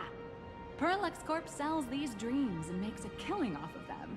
If I could have everyone's attention, you can buy models of Perlux Corp's Mechatrons in this area. Among them is the best-selling Daybreak Squadron series. Wow, look at this. It's so intricate. No wonder Mr. Yang's got Mechatrons on the brain. I very much envy the kids here in Planarcadia. Back in my day, robot toys were still quite the luxury. Seeing all your eyes light up like that reminded me that I, too, was once young. Back then, there was a stretch when I was so broke that I'd spend ages debating whether to buy a carton of milk from the convenience store. I kept telling myself that I had to work hard so I could get rich someday. So, did you manage to get rich? After years of hard work and hustling, at the very least, I'm no longer young. What? You are both young and beautiful. Oh, aren't you the sweetest? But I do have my secret to staying young. That is, lying about your actual age. Keep that in mind, just in case. Now, back to the grind. I wouldn't call it striking it rich, but I'm pretty close to making a sweet little profit. Oh, don't keep us in suspense, Miss What the fuck? Those people just came out of nowhere. Pretty please. You might not believe this, but I have some friends who've been trying to create a decentralized digital currency to fight against the IPC's credit system. Bitcoin? Are these people from Punk Lord? That's right. These people are from the Nomadic Miners faction. They've discovered a way to hijack Noose's computing power for mining, and are digging up a limited supply of learned coins. And I have gone all in with everything I got on this project. She's investing in Bitcoin. This is a very risky way of doing things. Life's full of ups and downs, right? The higher the risk, the bigger the reward. She's going all in on the Bitcoin. You watch Daybreak Squadron? Hey, wait. This isn't right. Isn't this Pom-Pom? Oh, wow! Oh, that's some really fine craftsmanship. This is a toy model of Alloy King Pom-Pom, which hasn't been officially released to the market yet. But just you wait. You'll see even cooler toys coming up later. Are you sure there's no copyright issue with this thing? Actually, this is Pom-Pom from Fluffy Across the Blue, which is totally unrelated to the Pom-Pom from Astral Express. Copyright stuff is really complicated, huh? You got that right. Intellectual property is one of the most complicated things in the world. With the best legal team in the universe at our service, I'm sure all copyright issues will be a breeze. Unless the IPC wants them to be an issue.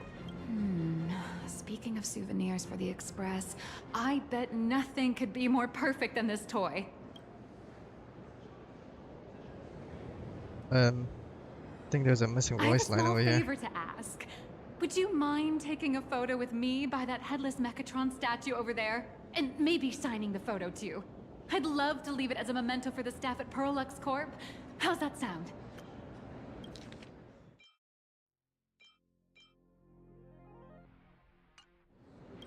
If you're willing, I can pull a few strings and use my access privileges to give you all the gold-plated prototype of the yet-to-be-released King Pom-Pom Alloy Armor 999, the only one in the entire universe.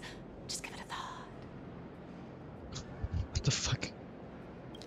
If you're willing, I can pull a few strings and use my access privileges to give you all the gold-plated prototype of the yet-to-be-released King Pom-Pom Alloy Armor 999, the only one in the entire universe. Just give it a thought. I fucking love Amber Lee Connors. Sounds like a sweet deal. A one-of-a-kind souvenir in the entire universe? Our conductor will definitely love it.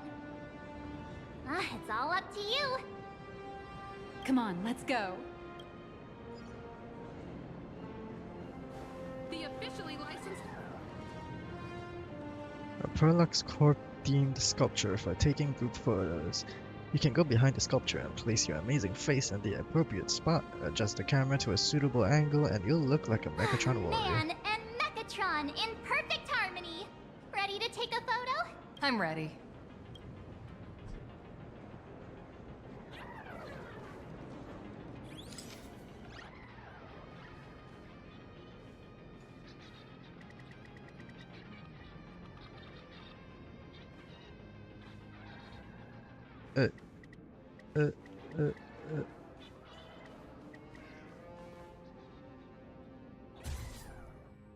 Yay. I love this one so much. I suddenly have this selfish urge to keep it all to myself. I heard Farina. I love this one so much. That's a Farina laugh. And don't forget about that exclusive gift you promised. You bet. In fact, I'll throw in a normal edition for each one of you as hush money. Come on, let's head to checkout. You watch Daybreak Squadron 2? Yeah, there's some enemies over here. The thing about enemies in Planarcadia is that they don't attack you at all. you gotta attack them first. We wish you an enjoyable visit. How are you doing? It's my pleasure to serve you. I'd like to present each of our 3 distinguished guests from the Astral Express with an Alloy King pom-pom toy model as a gift. Sure, you got it. For the gift expense record, could you please provide your employee ID? Please charge these expenses to this employee ID. Huh. This is Madame Pearl's ID number. Pearl's ID number? After all, you are esteemed guests invited by Madame Pearl herself. It would only be fitting for the gifts to be presented in her name. I see. Please wait a moment. Your Alloy King pom-pom is all packed up. Would you like to take it with you, or shall we use our delivery service? Why does that packaging, the pom-pom, Since we look still so have real? the tour to go through, please just have it delivered to the Astral Express. No problem. Hope you enjoy your visit here. Now that the gifts are done, I'll take you to the Mechatron Design Lab. This is the part I've been looking forward to the Fuck most.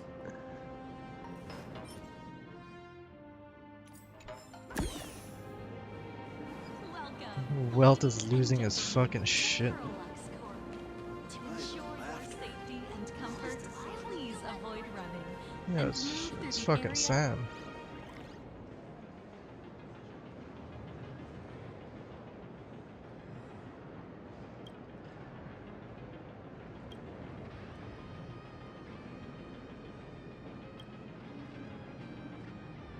You guys sell wanted criminal models too?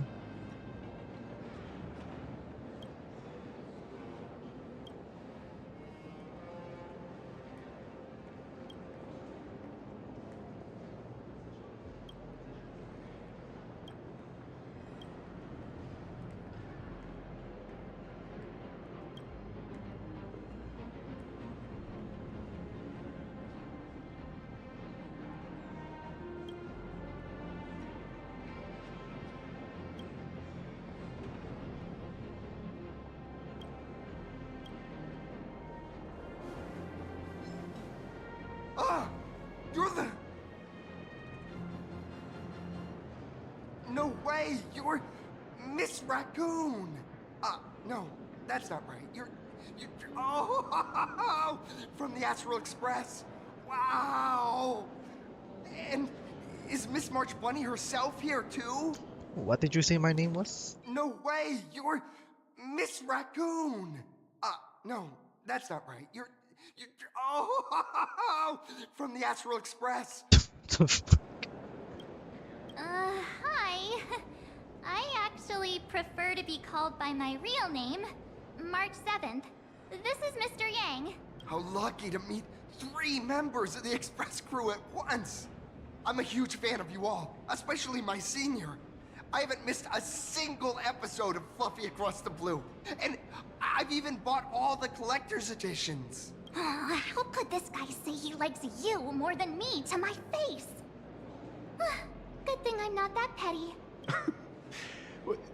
Don't worry, March. It's hard to tell if people in this world love the real Express crew or just the cute animal crew from the Fluffy. I don't just follow the Fluffy series. I've been keeping tabs on all your adventures in Bellabog, the Cienjo, Penacony, and Emphorius. Though, it's such a shame there's so little video footage of the Emphorian War online. Oh, right. I just rewatched the scene where the Trailblazer embarked on another trailblazing expedition in Holy Grail Stay Night. Oh, your speech was so inspiring. There's definitely a optional dialogue depending on whether you actually completed that event or not, because they separated it from the actual main dialogue here. I couldn't have made it this far without some team effort. Such modesty from a legendary hero. What a stellar role model for all of us. Oh, right. I have a precious trash can in my collection at home. What? If I'd have known I'd meet my senior today, I'd have brought that can with me. Could I ask for your autograph? If that's okay with you. Just sign my clothes, please. I'm never gonna watch this ever again. Oh, you're acting exactly like me from 10 minutes ago, kid. Don't worry, she won't fly away just yet. As for you, you've been chattering away non-stop. How about giving us a proper introduction so that your idol gets to know you better? Sorry, I got way too excited. I'm Warrior Cinderborn from Daybreak Squadron. And my real name... Well, my real name doesn't matter. Just call me Cinderborn. Okay. If you're not in a hurry, would you mind chatting with me for a bit? I actually don't know much about Daybreak Squadron. Daybreak Squadron is the most popular superhero drama in Full Wish TV's Mechatron Warrior series, following the story of young heroes fighting alongside Mechatrons against the Shadow Slither to save Planarcadia. I never expected Mr. Yang to be so familiar with our story's background. After all, I'm a loyal fan of your show. I'm truly honored. So, what do you usually get up to around here? I'm just a small-time actor, playing a hero on TV. And like my senior's deeds inspired me, Daybreak Squadron has also motivated people to fight against all challenges in real life. Recently, Full Wish TV got approval from the Department of Aberration Defense. So now, the magical Mechatron Daybreak Warriors from the show can operate in reality. My friends and I are just honored to fight alongside the real Bullet Worm. Sorry. I didn't quite understand that. So, are you still an actor or not? How should I put this? My teammates and I are both actors and real masked heroes. Whenever disaster strikes the city or evil threatens citizens, we show up alongside Mechatron warriors to protect everyone. What brings you to Prolux Corp today? I'm here today to test a Mechatron's performance and do some advertising shoots while I'm at it. Full Wish TV and Prolux Corp have always been partners. Even the squad's transformation Mechatron is imaginated by Prolux Corp. The more popular Daybreak Squadron's drama becomes, the more wish power flows into the Mechatrons, making the squad shine even brighter in reality. And the more active they are, The better Parallax Corp's model kits sell. It's a perfect, virtuous cycle.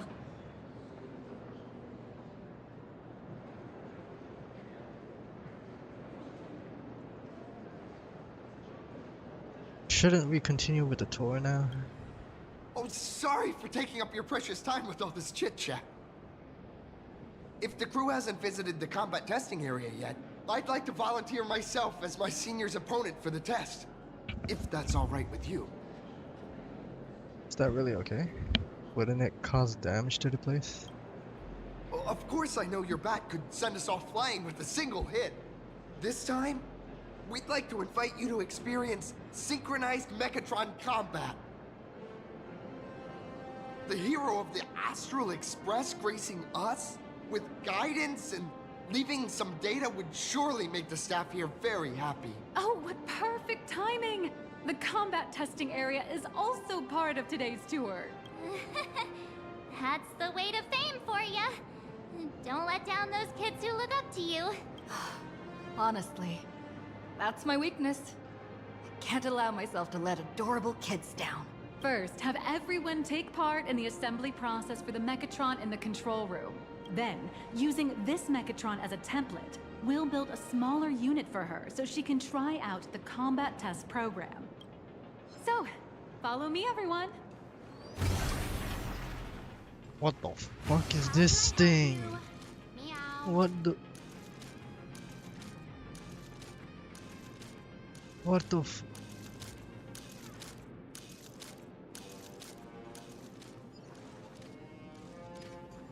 What are these?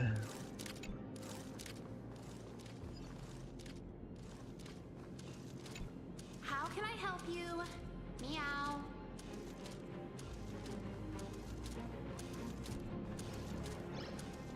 Is that me?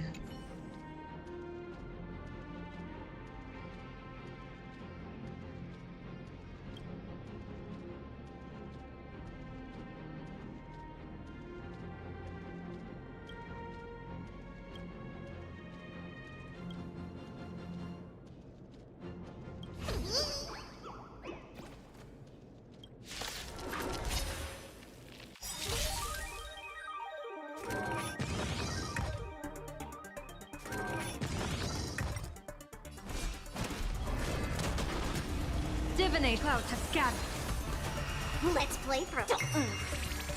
Game's on. Lead Dragons soaring above the lands. This is permanent!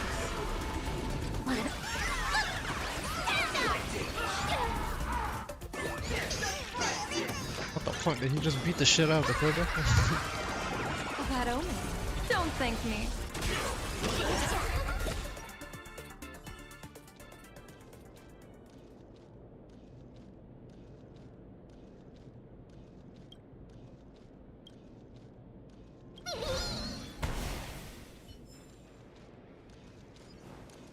How can I help you? Meow. This is Parallax Corp's Mechatron Imagenesis Design Lab. 15 years ago, the first Mechatrons of Planarcadia were born here, and they immediately gained widespread social influence upon their debut. Today, Mechatrons have become the most common and iconic symbol throughout the streets. You could say that Mechatrons are the first and currently only Imagine that can be mass-produced on assembly lines. Yo, this camera angle.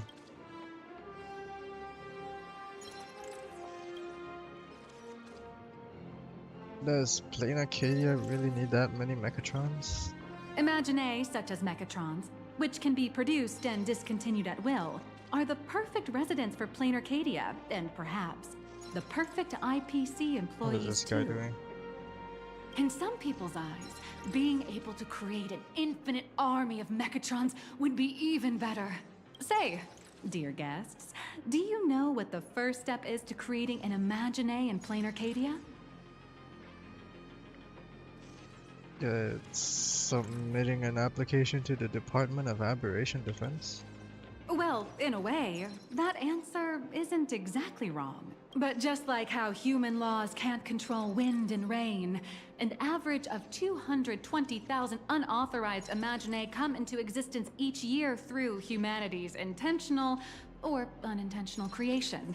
And the Department of Aberration Defense can only turn a blind eye. Drawing the physical form means humans using brushes to give shape to fictional beings, which was originally the domain of professional artists. But here, collective creation and standardized Mechatron blueprints have replaced traditional artwork, improving standardized workflow efficiency and reducing wish power resource waste. In short, this is the industrial revolution everyone's been chasing. Oh, to think that even Imagenesis, a skill as magical as this, could be industrialized.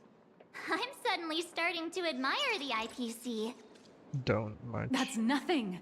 Our company aims to create 2 billion Mechatrons for social production and public services before Arcadian calendar 2030. And that includes special combat Mechatrons like the Daybreak Squadron. That's a staggering number. But can the wish power of the people here really sustain so many Imaginae? That's why Perlux Corp keeps churning out animations and hero shows one after another. In other places, these are just entertainment. But here, they're legit breeding grounds for spiritual energy. All of this shall serve Madame Pearl's grand goals and ideals. All right, back to square one. First step, let's go print the Mechatron structure blueprint.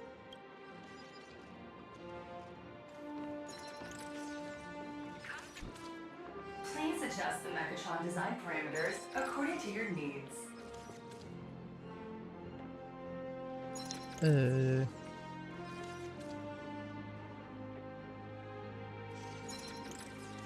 Keep fine-tuning each parameter until satisfied. Mechatron assembly blueprint updated. Processing. Printing.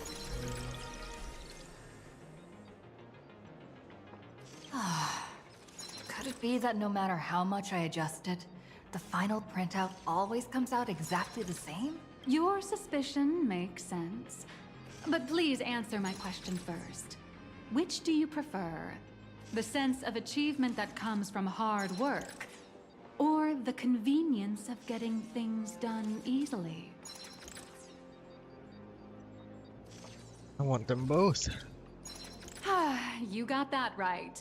The fully automated Imagenesis blueprint design system perfectly matches your needs. You can meticulously adjust every parameter, or just hit one button to skip it all, and the automated system will always produce results that meet the standards. Amazing, right? Just like how the inventors on planet Scrulum used to ask themselves, if all their inventions were already pre-recorded in the Supreme Punch Tape, what's the point of inventing in the first place? Printing complete. Please retrieve your blueprints. What you just said is the answer. It's not about the results of creation, but the elation we experience in the process. Elation mentioned.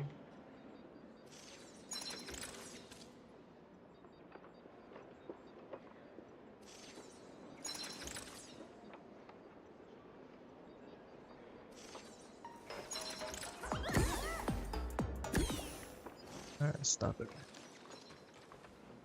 Oh, hello. But please, show me your Mechatron assembly blueprint. Submit blueprint. No problem. The blueprint has been recorded. The Mechatron parts are ready to go. Hope you enjoy the experience. This guy sounds like he's not getting paid. Mr. Yang, you're not coming along? No. March and I will just watch you play from the side. Now then, please follow my guidance to complete the Mechatron assembly. This experience mainly involves assembling 3 parts: the arm, the shoulder armor, and the Daybreak blade on the back of the Mechatron. Go for it, little raccoon! Assemble the Magico Mechatron Daybreak Warriors and save our city! All right, everyone, I'm heading out.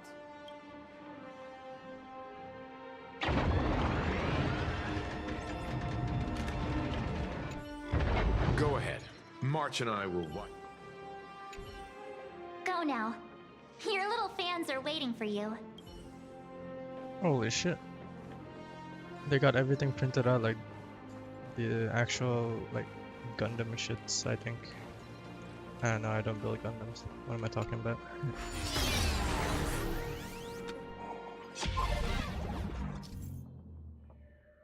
Did your task with installing arms? Okay. I did. Oh, okay. So we're actually building the shit. Alright. Pull the lever, Kronk. The first step of assembly is to remove each part from the frame, one by one. Nippers, hobby knife, sandpaper, sanding stick. Parallax doesn't provide any of these. But don't worry, the explosive device will solve all your problems. Just step on it, bravely.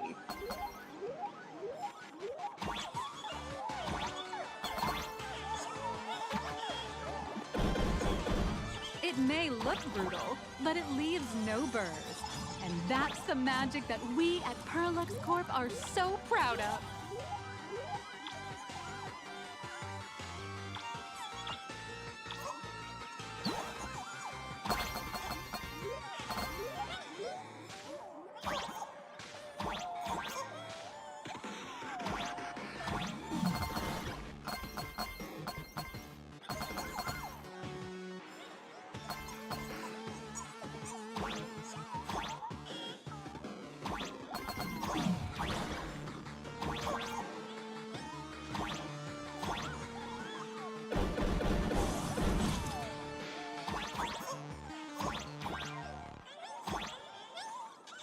Oh shit.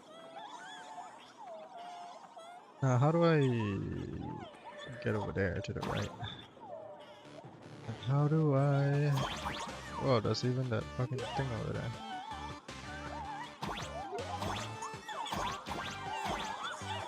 Now how do I...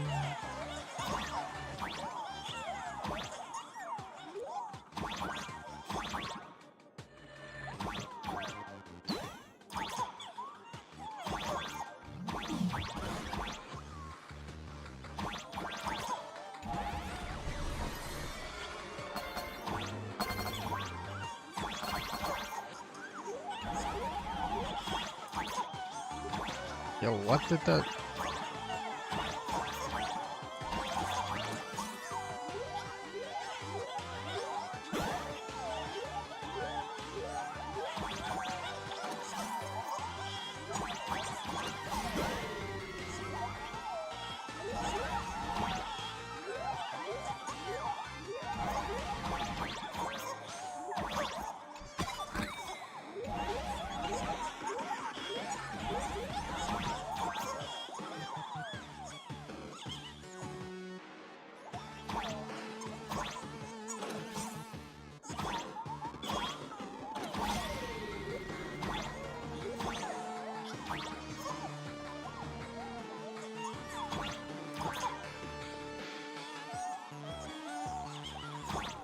Next, please activate the mechanical maintenance arm and align it with the shoulder joint base to connect the arm.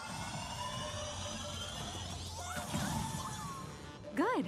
We're done with the arm for now. Next, activate the mobile maintenance rack and adjust the mech armor to the shoulder armor panel position.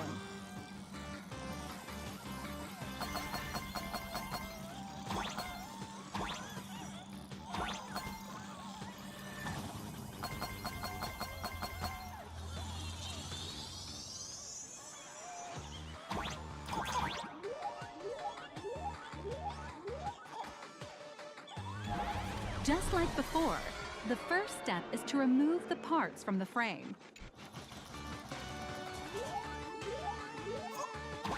Artificial gravity field adjusting. Please exercise caution.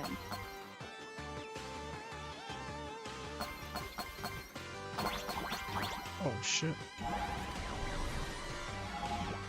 Activate the thruster and push the shoulder armor towards the unit interface.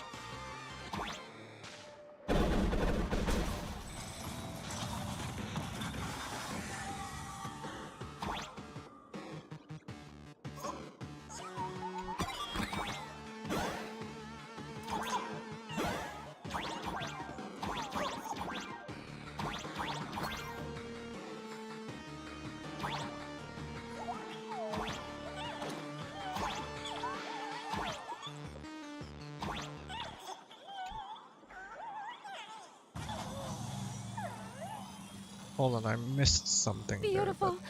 there. Absolutely beautiful. This giant Mechatron is truly the soul of Lux Corp.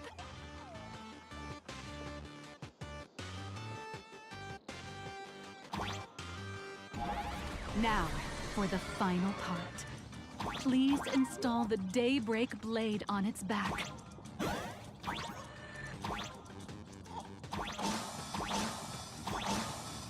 Aim at the mounting point on the back, and fire! Awaken! Daybreak blade!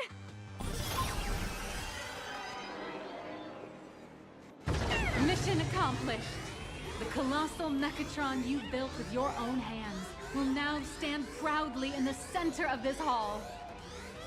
The great hero of the Astral Express has graced this place, left behind a blueprint, and even contributed their own inspiration to the completion of the Mechatron statue. What outstanding promotional material this is for the marketing department.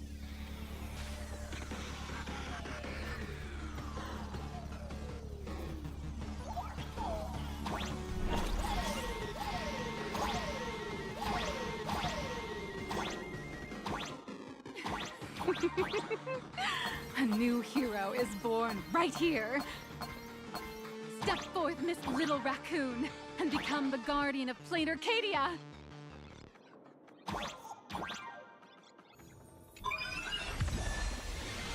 What the hell?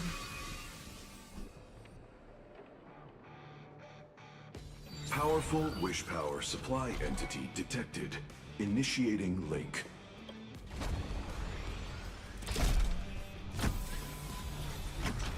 Mechatron synchronization rate 15%. Assembly complete. Could the next step be? That's right. With the completion of the Mechatron assembly, it's time for some heart-pounding combat. Mechatron synchronization rate 39%. 42%. Your little fanboy, Cinderborn, is eagerly awaiting some pointers from you. While we can't power up this big guy, I've printed a small unit. Now it's time to show you how a Mechatron fights.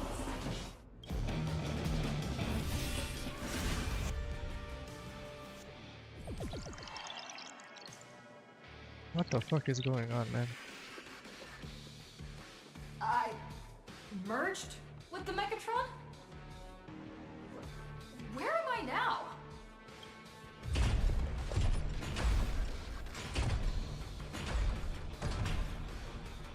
Oh no. Why, of course. It's the combat It's testing sandbox. Penacony. It's Penacony Robot T-Rex. Look, those dazzling colors are like an express train traversing through the stars. Enhanced full body armor. A steadfast. What a powerful strike. That's our hero, Little Raccoon. This strike carries the hope. What? Our hero got blocked by an illegal building. City, what are you doing? No choice left. Smash it to pieces, hero! Just focus on dealing with the city's crisis, and let Madame Pearl worry about the compensation.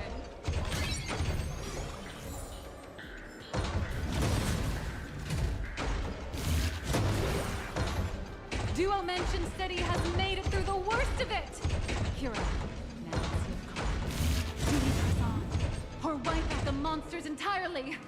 Hero, you decide!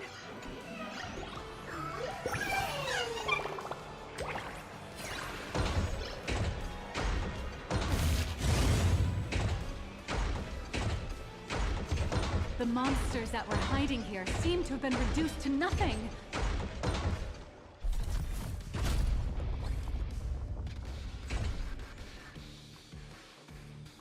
Could it be the one and only Trailblazer of the Astral Express walking towards us?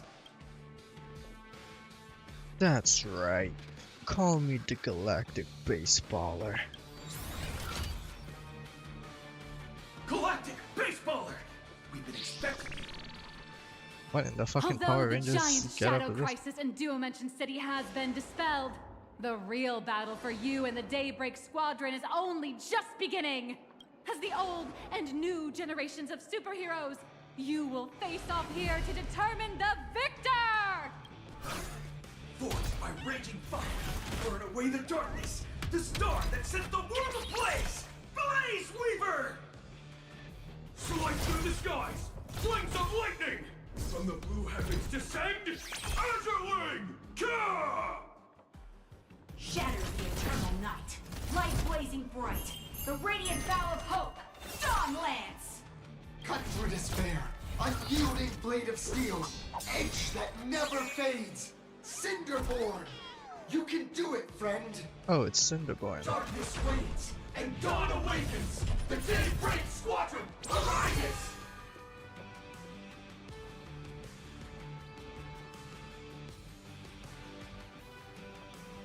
Daybreak Squadron. That was so cool. This is an official challenge from the Daybreak Squadron, great hero of the Astral Express. If we defeat you, we hope you'll accept our invitation to become the honorary Phantom 5th member of the Daybreak Squadron and help us safeguard the peace of Planarcadia.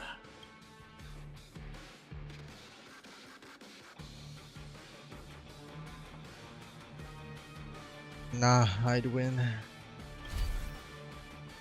Ha ha! I admire your confidence. Hey Greg, didn't you have something to tell your hero? Now's your perfect chance!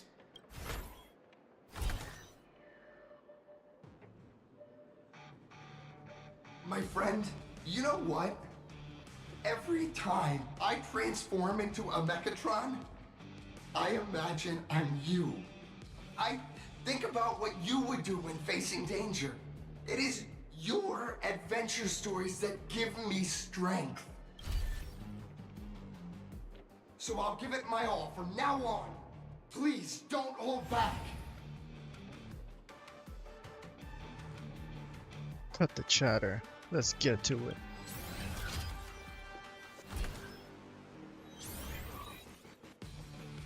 Now then, let's settle this on the horizon, where the Vengeance Moon rises!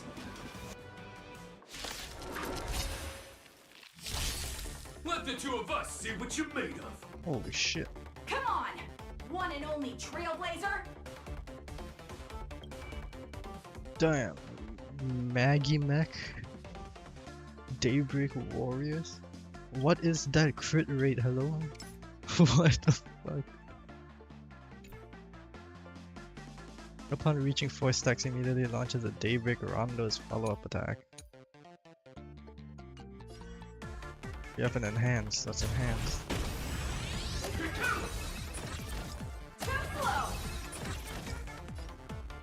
What does that do? Oh, it's fine then, okay.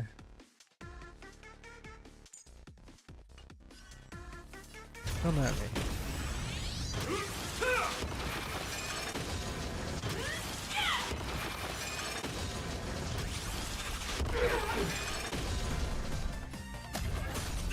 I shall bring judgment!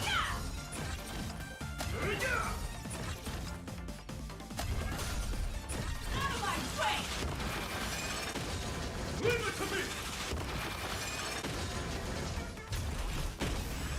Too slow!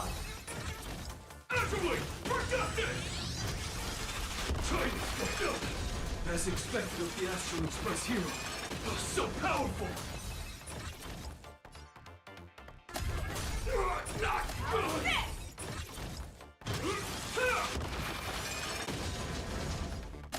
Boss, Gray, I'll leave the rest to you! The honor is mine to cross blades with you.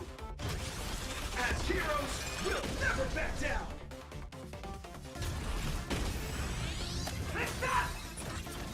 Come on! Face your struggle! Teach me your ways!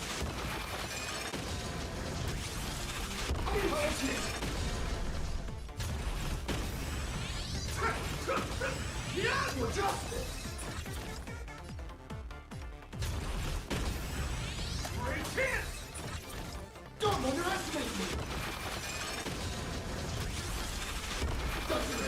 See? This strike contains all my respect! Bring it on! Yo, Jesus Christ. Even the invincible little raccoon is reaching her limit? Listen, those are the people's wishes. Power converging as one.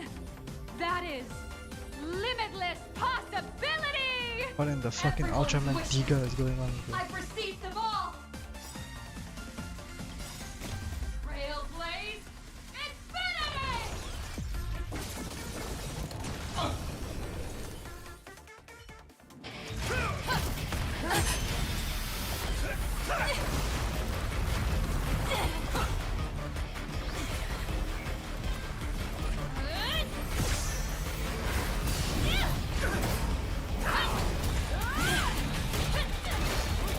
Fuck him up.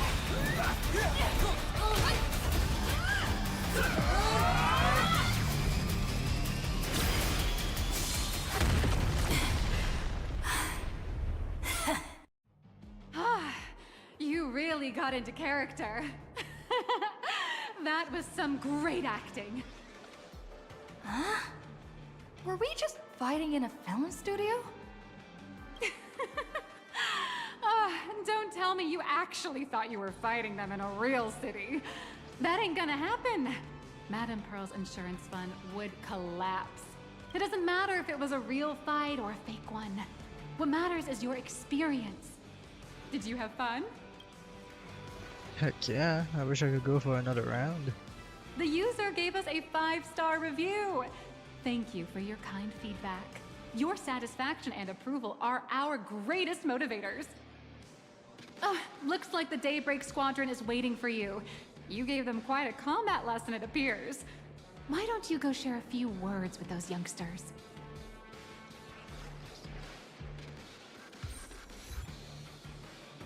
I'll be the head. Mechatrons with caviars would really take off. What? Looks like the Daybreak Squadron is waiting. As Starlight expected Nights. of my senior, that was awesome! My life is now complete. Before joining Daybreak Squadron, Gray had always been your fan. That kid knows every story about the Astral Express like the back of his hand. And he's always looked up to you as his role model. Even as his leader, I'm nowhere near as important to him as you are. Huh, what an amazing battle! Well, more than beating you, we were hoping Gray would leave a lasting impression on you. After all, being remembered by their idol is the highest form of praise for a fan, isn't it? I will remember this battle well. Oh, I'm already satisfied, just knowing that the name Cinderborn will remain in my senior's memory. It's a shame, though. If she really could become the 5th member of our team, our recognition would rise even further. After all, many people still think we're just plain hero. That's only because we haven't done anything truly heroic yet. Don't worry. Given the state of Dual-Dimension City, a mind-blowing crisis is bound to happen sooner or later, and that's when we'll get our chance to shine! Ha ha! Yeah, just yesterday, I rescued 5 people from a gas explosion. Hope they recover soon, and spread the word about how awesome Daybreak Squadron is! There you go again, casually saying the strangest things, like the Astral Express. We don't need to act to prove something so long as we stay true to our own path.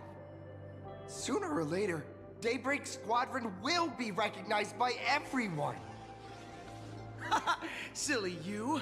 Is the Astral Express all you ever think about? Why don't you just go join the Express as one of the Nameless? Come on, don't make fun of me.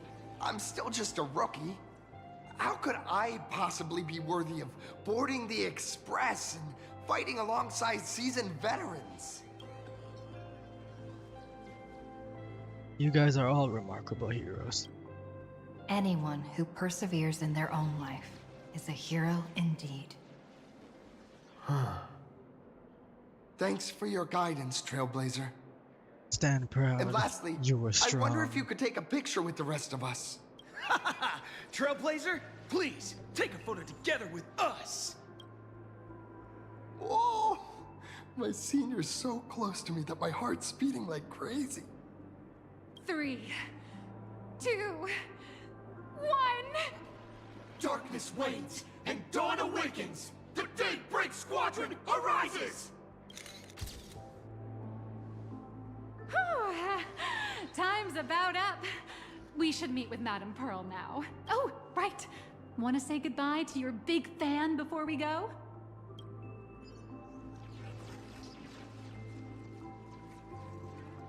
Where?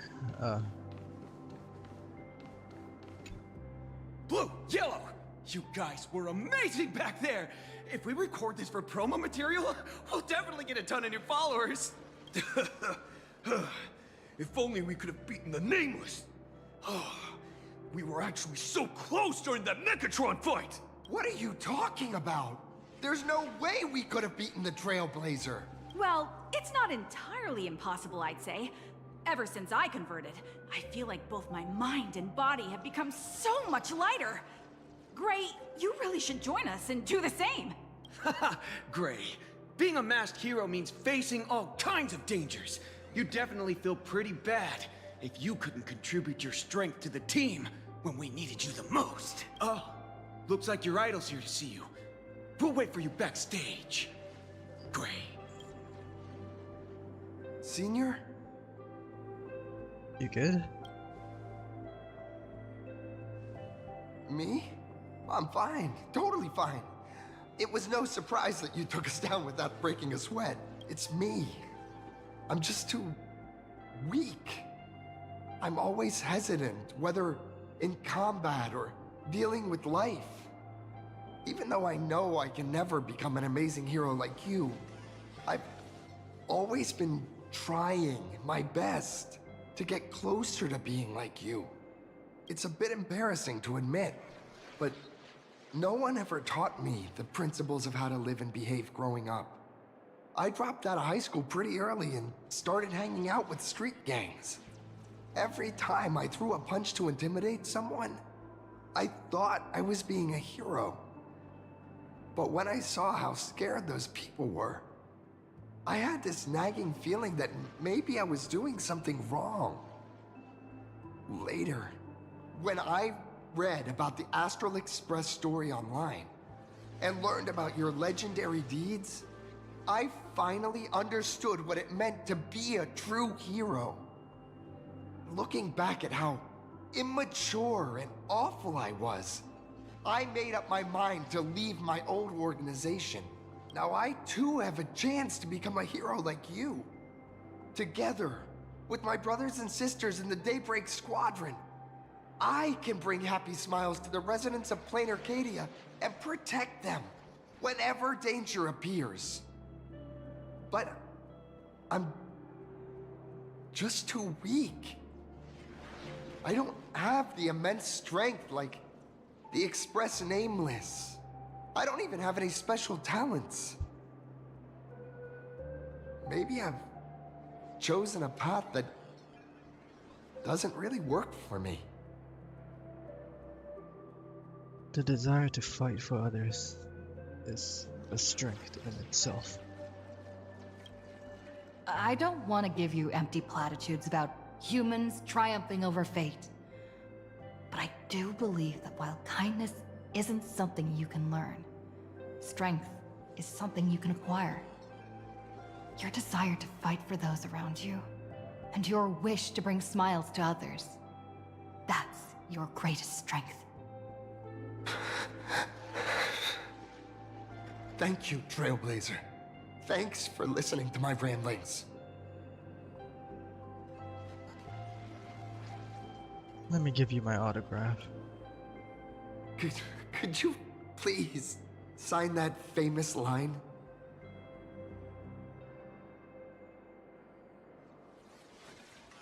Rules are made to be broken. That's the one! That's exactly it! Rules are boundaries. And anyone who pushes beyond those boundaries becomes, in a sense, one of the Nameless. I'll remember today for the rest of my life. Goodbye, Trailblazer. I hope by the next time we meet, I'll be a true hero just like you.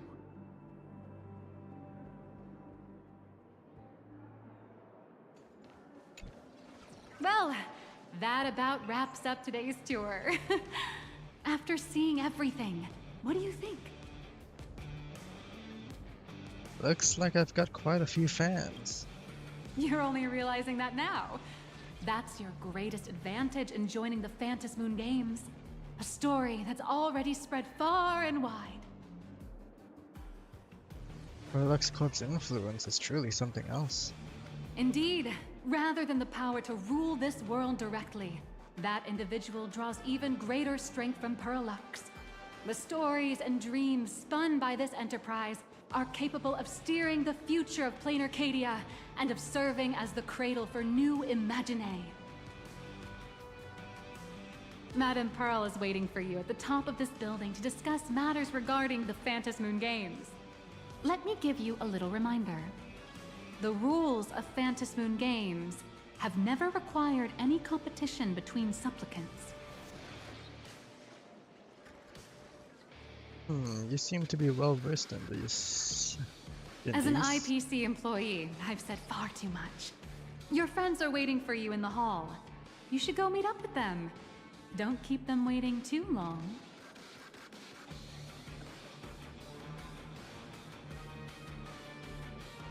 Hold on, let me see. Does OBS have a chat doc?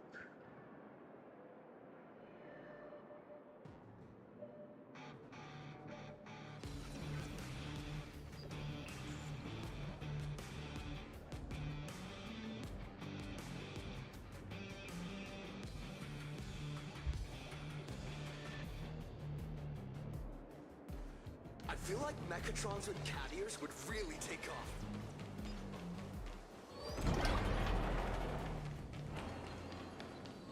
Over here! Over here! You watched Daybreak Squadron? Mr. Yang and I watched the whole thing on the screen. Not only did you assemble the Mechatron and give autographs to your fan, but you also got to live out your superhero fantasy. Did you have fun? Mr. Yang's looking at you with such loving eyes, like a parent watching a kid riding on a carousel at an amusement park. Indeed. Seeing her so happy reminds me of my younger self. Those were the days. What are you talking about? Mr. Yang, you're still as young as ever. Oh, right. We've been wandering around here for ages and seen everything there is to see. What's this Madame Pearl really up to? I understand everything she wanted to show us. There are just a few questions I'd like to confirm with Miss Nihilux. Miss Nihilux? Wait, where did she go? Ah, there you all are. We've been looking everywhere for you. The Secretary's office sent Agent Feld here to keep you company while you wait, but he said he couldn't find any of you. Then who was that Miss Nihilux from earlier? Wait, if Mr. Feld is the one who's supposed to meet us, then who is Miss Nihilux? Miss Nihilux? Who? Agent Nihilux, an IPC ranking P30 who works at Parallax Corp's Imagenesis Technology Department. P30? Imagenesis Technology Department? Since when did Parallax Corp have an Imagenesis Technology Department? Could she be some kind of corporate spy who snuck into the building? Oh, this is a real mess. What are those security guards even doing? Distinguished guests, are you hurt? Or did she trick you into giving her money or anything like that?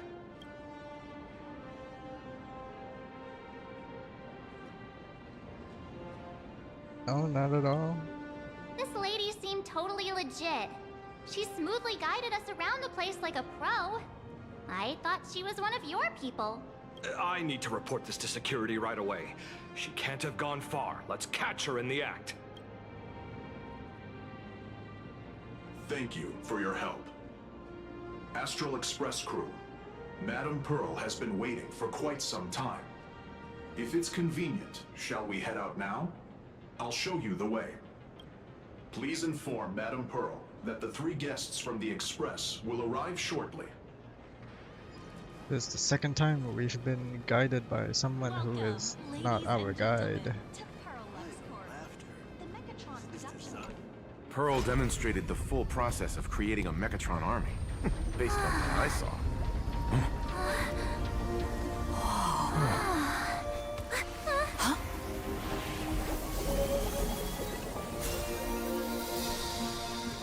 Oh shit.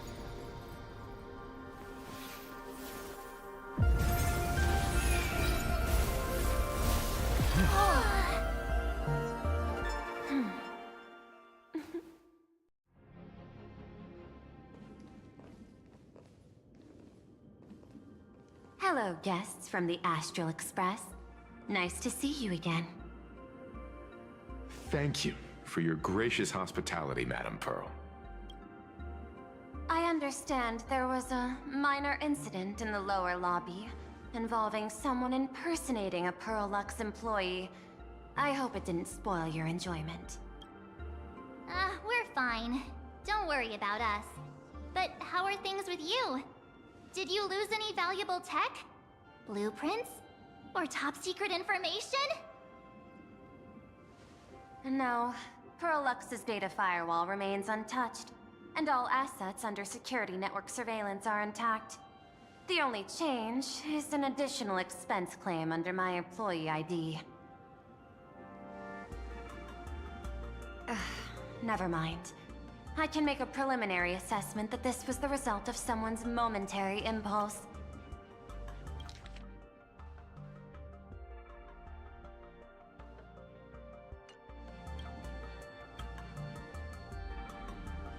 Lately, mishaps have been piling up, like dark clouds before a downpour, casting shadows of uncertainty over my plans.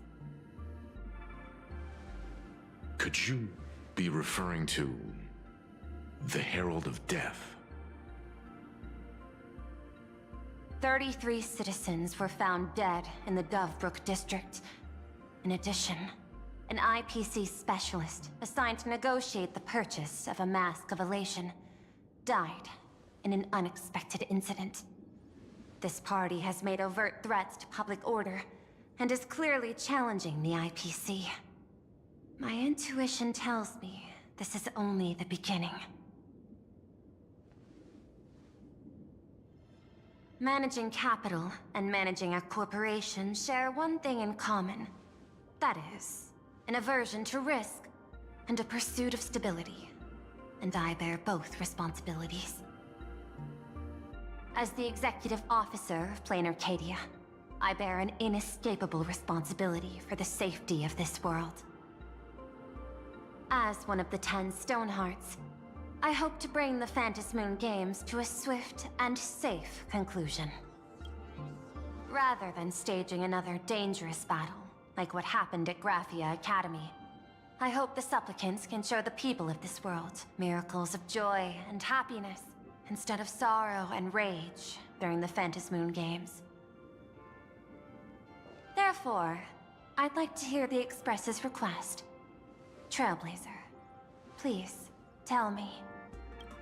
What's your ultimate goal for joining the Phantom Moon Games?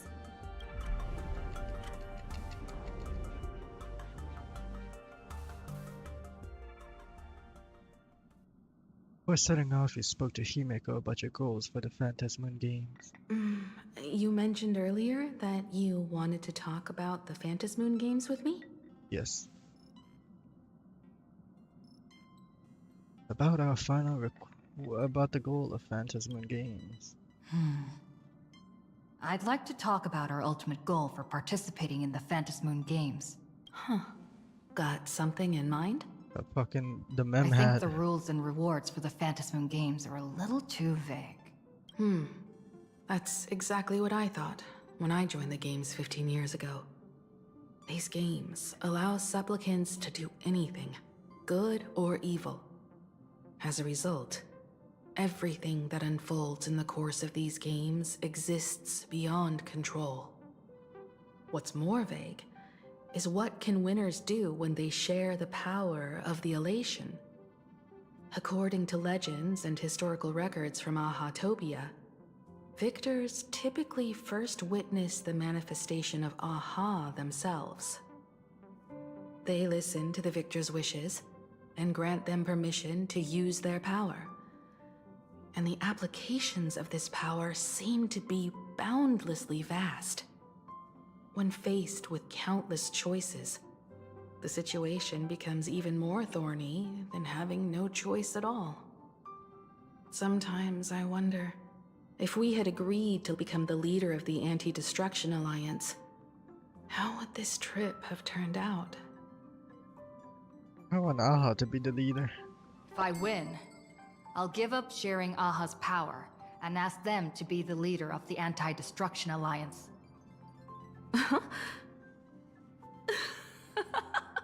That's such a hilarious idea. I can totally picture it. I'm not joking around. I get it. That's actually a brilliant idea. To begin with, this is far more meaningful than taking up a god's authority and squandering it freely for a single minute. Secondly, placing an Eon on the righteous cause of opposing the universe's greatest threat is something neither the IPC nor the god itself could reasonably object to. Finally, this would also help us avoid the risk we currently face. Cooperating with the IPC while remaining wary of being drawn into its ambitions during the operation of the Anti-Destruction Alliance. I can't see shit. If we handle the negotiations well, perhaps Aha could stand behind the Astral Express. Just like our cooperation with the Xianzhou, where we could maintain distance from one another while offering support from afar. The only question is, will Aha agree? Don't worry about that. From what I know about them, they'll agree. What kind of god of games would they be if they broke their own rules? Besides, they still owe the Express a debt. Is this... This is their IOU for the Express debt from when they were traveling with Akavilli, complete with their signature and seal.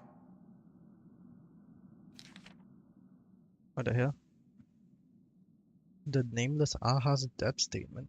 Solely for the sake of fun, I have, on numerous occasions during my voyage aboard the Astral Express, misappropriated and vandalized public property of the Express, thereby incurring financial losses to the Express and liability for third-party damages. Having received the conductor's earnest instruction, I have come to a profound realization of my transgressions. I hereby itemize all outstanding reparations below, to be settled at a future date. The itemized list of reparations due from Aha is as follows.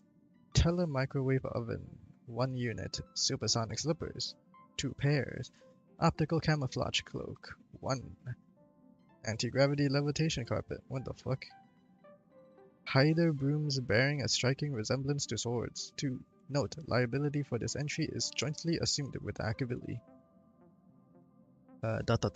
Leviathan 2's trimmed conductor's outfit, organ dragonflies deposited by the mourning actors, medical expenses incurred due to allergic reactions from the introduction of electronic mustard into the rice cooker. What the graffiti removal fees for the statue complex of White Rolling Stone Planet. Jesus Christ.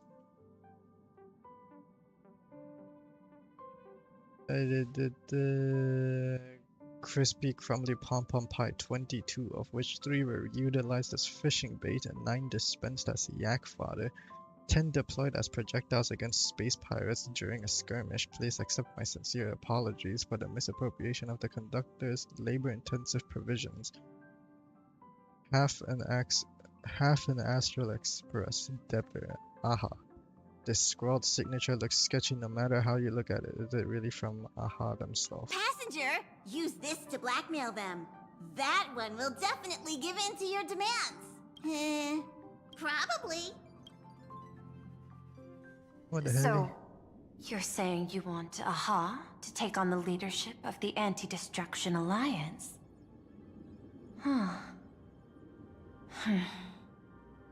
Logical extrapolation. Failed.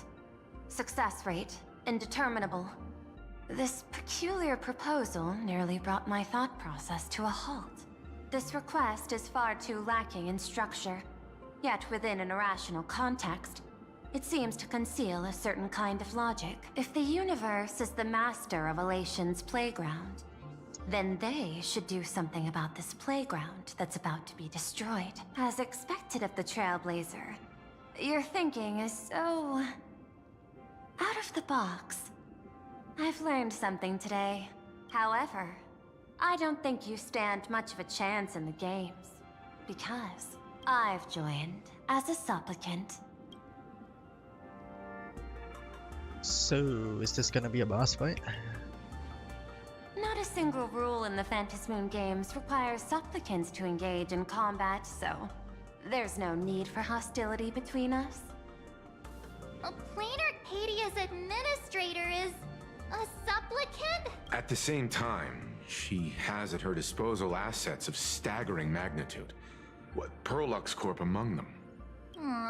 With money and power on her side, wouldn't her chances of success be way higher than ours?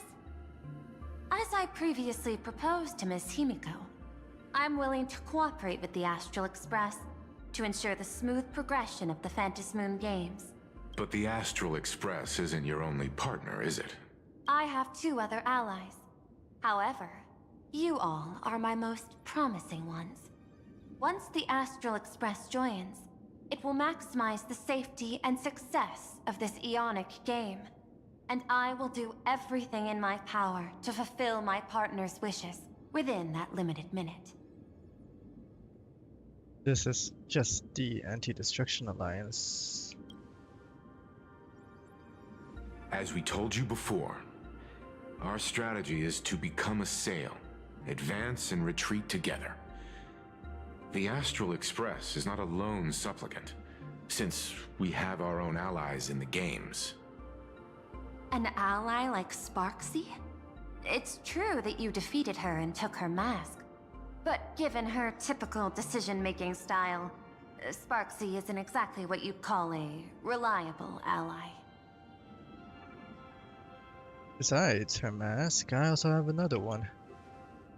Hypothesis. The Sinwish Syndicate's missing mask. I thought it fell into the Cienjo's hands. Don't tell me. Yao Guang gave it to you guys? That's right. 3 against 3. We're tied at the moment. With this new variable in play, I'll have to adjust my extrapolations. But the conclusion seems unchanged. After all, as the administrator of this world, I have the natural advantage in resources. That's not necessarily an advantage. An IPC senior executive, Planarcadia's administrator, a member of the 10 Stonehearts, joining the games personally. It certainly has an intimidating ring to it. But when you think about it, isn't this identity precisely the greatest burden Madame Pearl has to overcome? She's right. Your identity is far too sensitive. You want to control these games and end it safely and quickly. But Planarcadia's citizens might not see it this way. All they see is the all-powerful IPC and an influential executive pulling all the strings. Your every action will be scrutinized twice over. People don't want to see the IPC win. A sharp observation, I must say. Quite impressive. But I do not believe you yourself would overlook this. Madame Pearl, what is it that you seek to obtain from the Phantasmoon games at any cost? What I seek is a treasure lost to this world's history. I want to recreate Graphia's divine art of imagenesis. Does that have something to do with painting? Hard to believe, no? My birth originated from the theme assigned by the celestial differentiator of planet Scrulum. Art.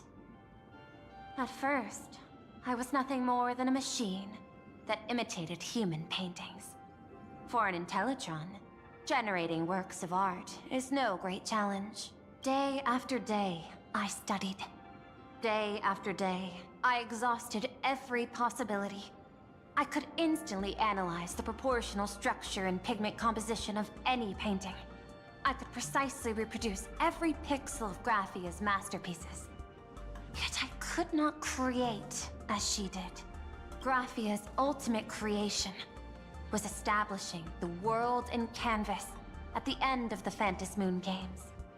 I want to understand her thoughts at that moment and touch the essence of creation.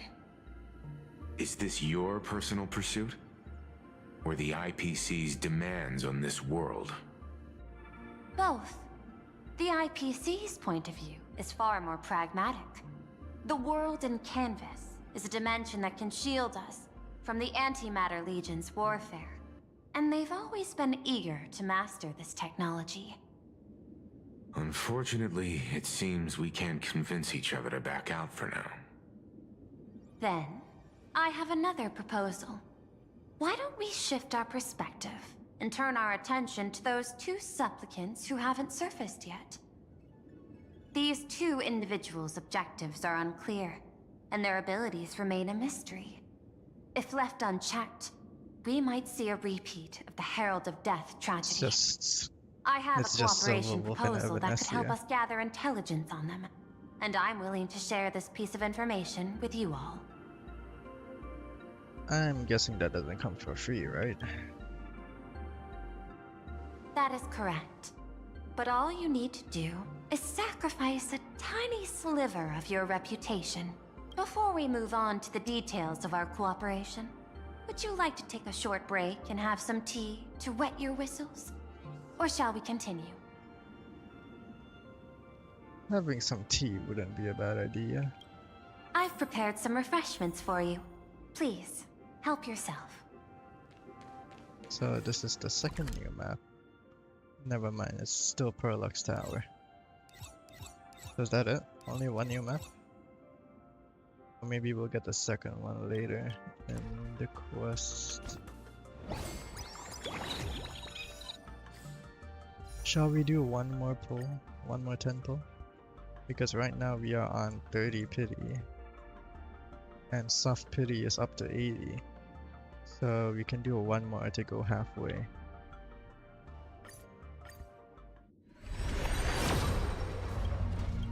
Yep, we got nothing. Alright.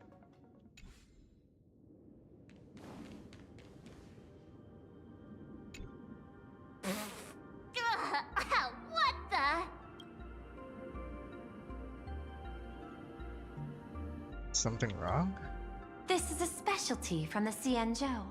A precious item called mung bean soda that General Yao Guang gifted me. As an Intellitron, I can't enjoy human beverages, so I've specially saved this for my esteemed guests. Seems we really do have a special connection with these drinks.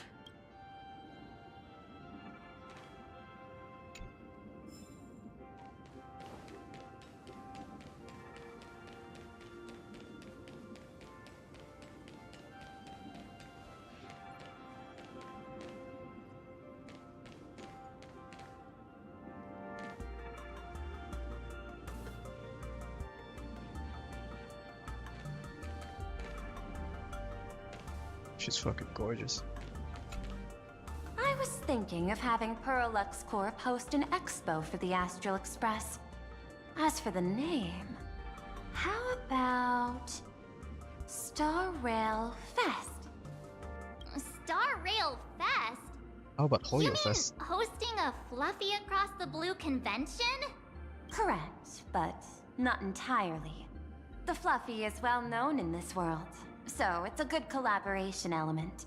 But what I want is an unprecedented Astral Express exhibition, with the Fluffy being just a small part of it. The real stars of this grand event will be you, the Express crew. You'll be there in person to meet the people of this world. Are you trying to use this exhibition to lure those two unidentified supplicants out of hiding? Huh? What if they're up to no good? Won't that just make us walking targets? What's in it for us? What could be more inspiring to the people of a world than standing face to face with heroes of the cosmos? That's an enormous amount of wish power, and the Astral Express is the very source from which this wish power originates. Together, we can create a miracle for all to witness in Arcadia devoted to the legends of heroes. I'll also get Full Wish TV and other mainstream media outlets involved for promotional cooperation. And in return, wish power will flow to you. Of this, I have no doubt. Deal. A wise choice. Before the Star Rail Fest officially begins, I have one more favor to ask of you all. I'd like the Express crew to pay a visit to Blurry QR Colt, the original author of Fluffy Across the Blue. Why is that? Doesn't Pearlux own the rights to the Fluffy? Since their debut, this author has remained anonymous, never revealing their true identity in public.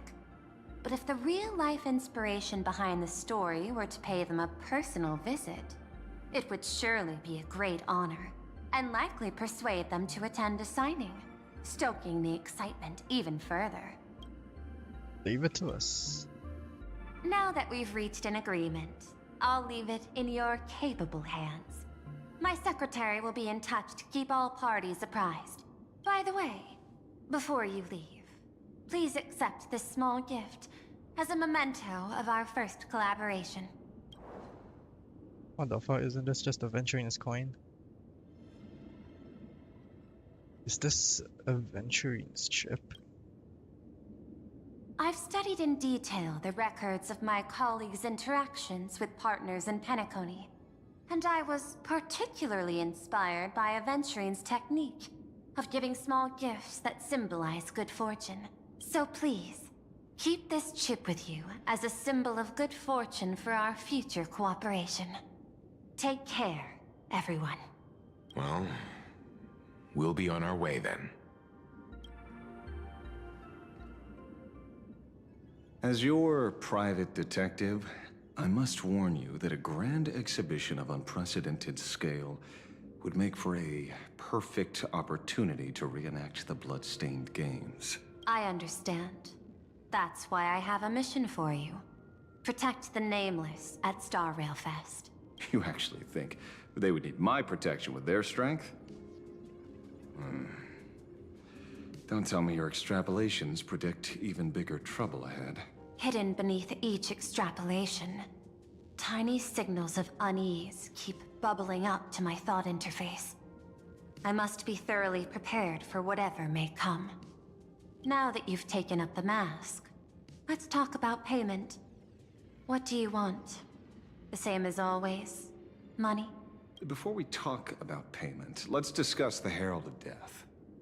Although the Department of Aberration Defense sealed and destroyed all records of the Bloodstained Games, I still managed to uncover some unusual leads. After the Herald of Death incident, the victims' families collectively received compensation so massive it could fill any gaping wound. So, I figured, maybe we could find some leads by looking into official Planarcadia expenditures. But here's the interesting part. This item was nowhere to be found in that year's public financial report. Care to guess whose books this money went through? It was you, the omnipresent IPC. To be precise, it was the IPC's technology department that paid this astronomical compensation.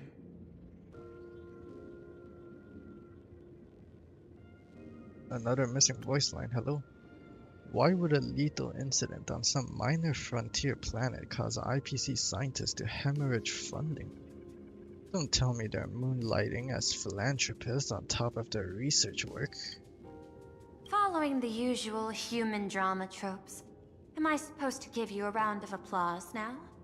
Being able to dig up all this information really shows your connections and capabilities. Detective Ashvale. In movies, a big shot like you would usually raise a hand right about now, revealing the dark muzzle of a gun.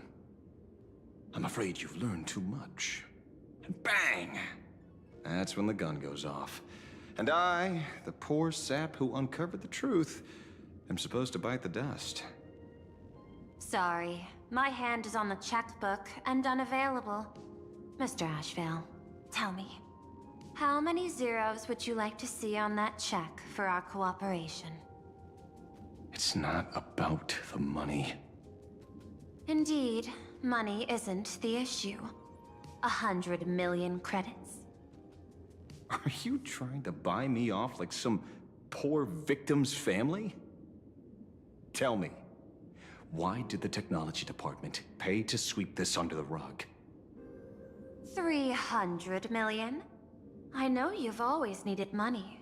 For cryosleep, supporting the families of fallen comrades, and for treating those who survived. Isn't this exactly what strategic investment is about? Putting money in the hands of those who need it? I'm not your lackey, Intellitron. Tell me the answer. 500 million? I could pretend there's a glitch in my calculation process and make it a cool billion for you. Money or answer? Your call. I want the answer. Oh, an unexpected choice. It defies my usual understanding of your decision tree. Note, I say this without sarcasm or ridicule. The answer is, I don't know much. Hard to believe, perhaps. But as CEO, my power isn't unlimited. Besides, the Herald of Death affair lies 15 years in the past. This world is like an unfinished game of chess that's been dragging on for years. The hidden moves laid by the previous player keep becoming my challenges. Even today. But since you've invited me to finish this game together, sharing intel is a must.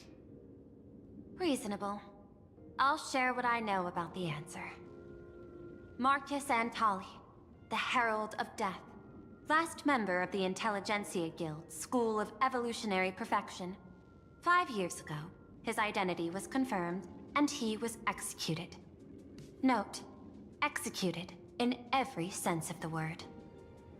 Miss Yabali, head of the technology department, took possession of his belongings, and even I don't have the clearance to access those records. No wonder. So, that guy was practically IPC personnel, give or take. That also explains why the technology department shelled out the compensation.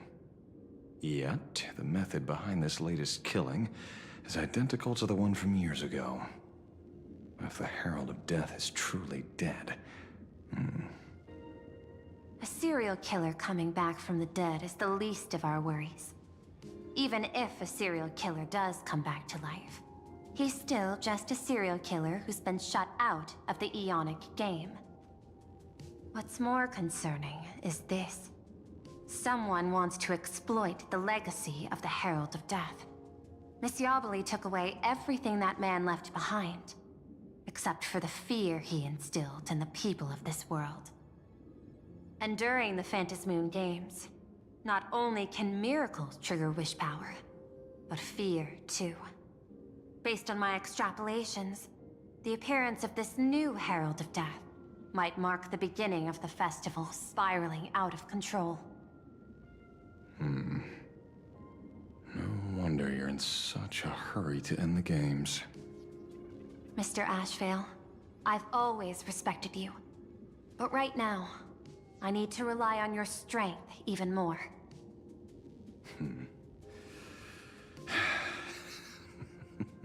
Respect. When I was younger, what I really wanted was to make the IPC fear me. The passage at times not exactly kind, is it? Deal, Madam Pearl. But I will require one more form of compensation. Whoever this new Herald of Death is, I must deliver justice with my own hands. This time, there won't be any lengthy interrogation. By the authority vested in me as CEO of Planarcadia, I pardon all crimes committed in the course of your revenge. Go ahead and do what you must, Mr. Ashvale. Oh, we're playing as Ashvale this time. My friend, I don't blame you, but I'm done being a breathing dead weight. So do me a favor and pay me back for that drink with this bullet. Just do it, you coward! Let me die as a Galaxy Ranger before I turn into a monster of abundance! Blah. Shoot me. I beg you. My Skybow above. May you have a pleasant dream.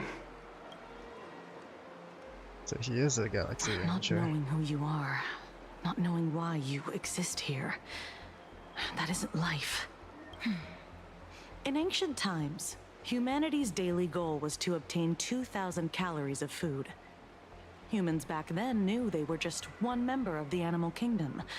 They understood why they migrated, hunted, gathered. But now, in an era where you can get food delivered to your door with just a tap of your finger, effortlessly achieving that 2,000 calorie goal, humanity has lost its way like never before. Tell me, will the Phantasmoon Games bring a new direction to this world, Ashvale? What's wrong with getting food with just the tap of your finger? Well, don't tell me you want to go back to the days when everyone was starving and at the mercy of the harvest? 2,000 calories are pointless, but just for survival. It's the goals beyond 2,000 calories that define humanity. And the Phantasmoon Games holds up a mirror to humanity, allowing them to see their truest selves. I'm just a detective. Ask me such a profound question again next time, and I'll charge extra. My apologies. I just heard you joined the Phantasmoon Games, and couldn't resist asking for your thoughts. You've met Madame Pearl, huh? She dumped this hot potato of the Herald of Death on me. On us. Judging by your expression, it seems less like a hot potato and more like a sweet fruit. Because I have a lead now. I think the key lies in the word copycat.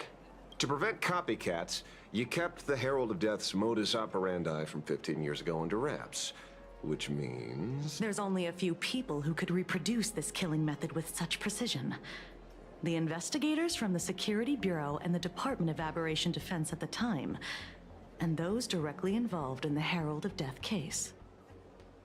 Detective Kuchiba, I've heard that you've devoted considerable time to researching the crimes from the Phantasmoon Games.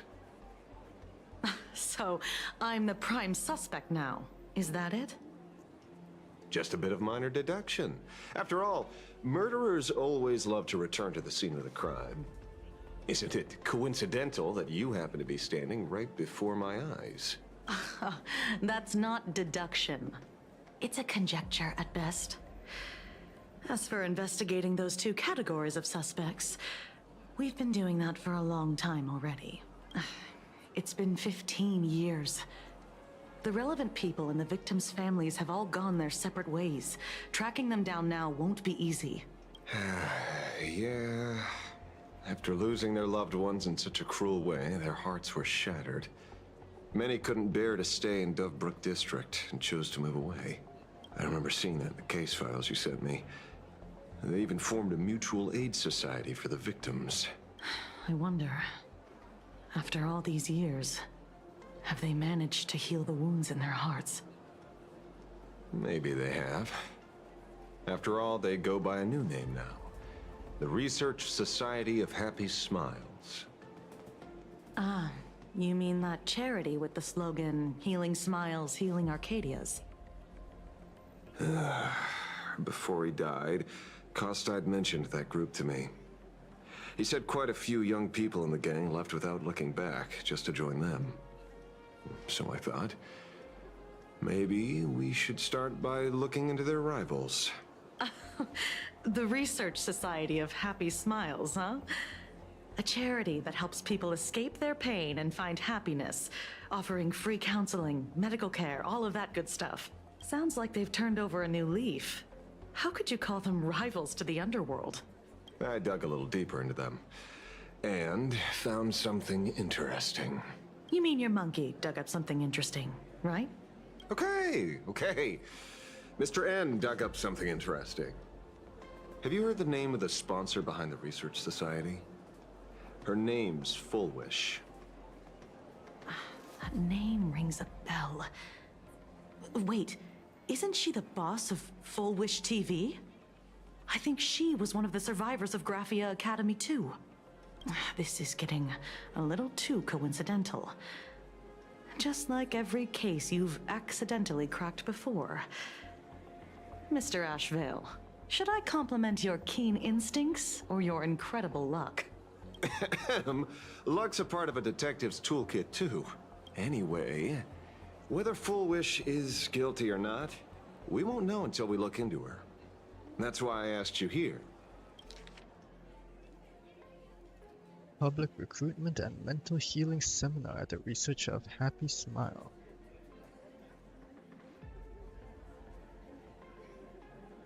Huh. Dovebrook District New Life Project.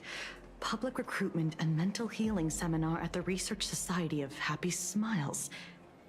And she's the speaker? Holding a seminar at a place meant to bury past trauma. The very site of 2 bloody incidents. Miss Fullwish's audacity is certainly impossible to ignore. So what are we waiting for?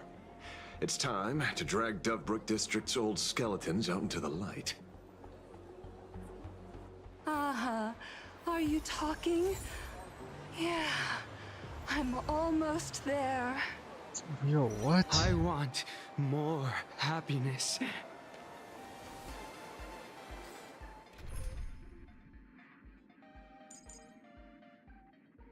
Let's see, who can be in a team? Definitely Sunday.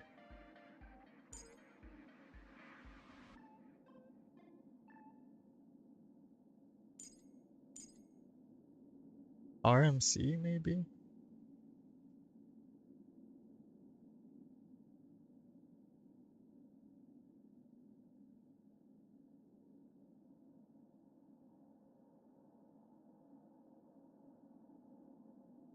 Oh no, Tribby.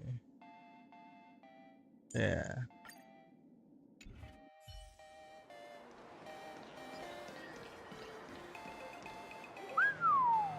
This place is buzzing. Are they all here waiting for Full Wish to grant their wishes? A rich person like Full Wish can make most people's wildest dreams come true with the snap of her fingers. I'm less curious about who she'll help than what she wants for herself. If money could really accomplish everything, the IPC wouldn't be eyeing this world. My bet, I'm sure that Full Wish wishes the tragedy 15 years ago never happened. Erasing history. Can the laughter really pull it off? In past victory records, there have been countless and often bizarre instances where the victor used the elation's authority to change reality. You have to understand, the Phantasmoon Games isn't just some wish-granting lamp. What makes it irresistible is that it turns the one who wishes into the genie. That's quite alluring. Have you heard about the noblest worm Aha made godlike? It became the happiest creature in existence. Happy enough to burst apart, leaving no intact body behind. Your knowledge of these unofficial records is enough to rival ours. Since you see things so clearly, Mr. Ashvale, why sign up for the games? Miss Kochiba, is that a rhetorical question? Or are you fishing for a confession? Fishing? Don't be afraid. Now that you're a supplicant, public officials like me no longer have any authority over you.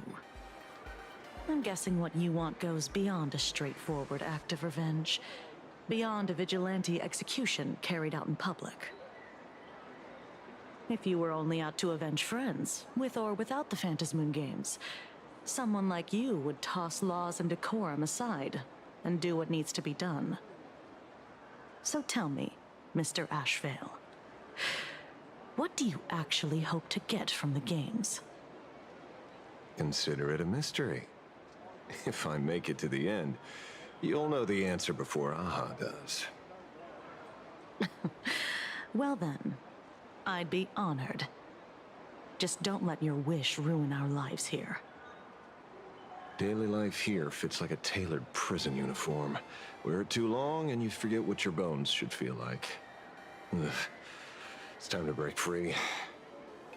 Look at these prisoners of routine before us. Foolish hasn't shown up yet. Let's talk with the members of the Research Society. Maybe we can coax something useful out of them. I got called into another chat with the boss today.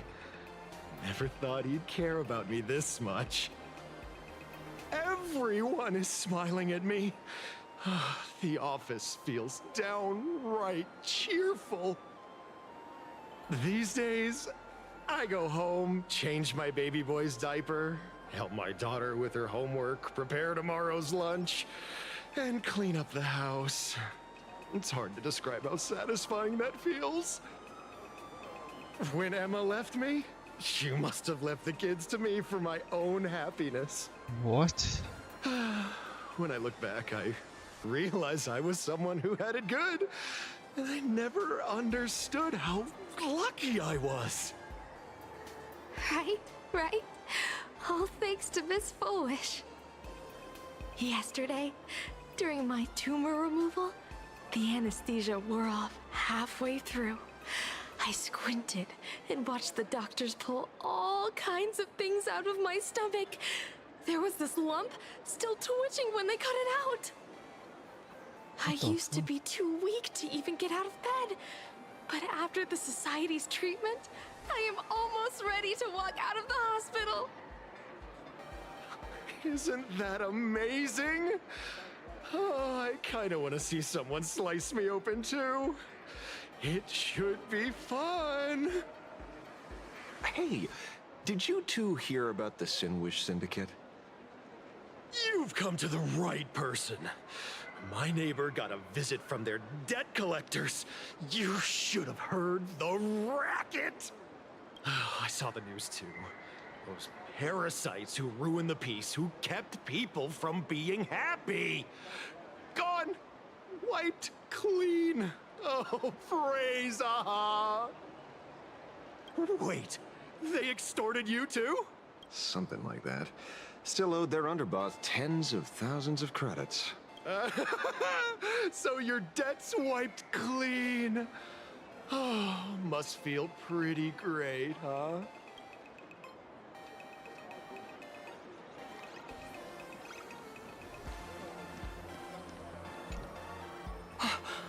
We meet again. Hey, Lady Megatron. How have you been? Good. Since I joined the Research Society, I've made so many new friends. In the past, I struggled with mobility. I always had to work 3 or 4 times harder than the other Megatrons, just to keep up. A lot of Imaginae think factory-made types like me don't count as their own. And humans look at us and see soulless machines. If every sentient being has a home, then even the scrapyard is closed to me. I'm not even considered recyclable waste. But here, in the society, no one cares what I am or what I can do. They just see me as a normal person. Congrats. You found your home. Aha said the same. They and everyone here are my family. Aha talks to you. Of course! You mean you can't hear them? Guess you're not happy enough yet. Don't worry. Once you join the society, you will. No pain, no tears, just pure joy. The society makes everyone happy.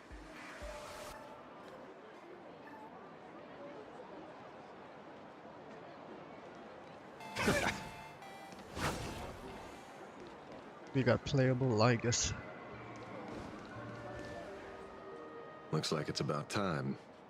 If the star of the show doesn't show up soon, the crowd's gonna burst with anticipation. Everyone, please make some room for Miss Fullwish.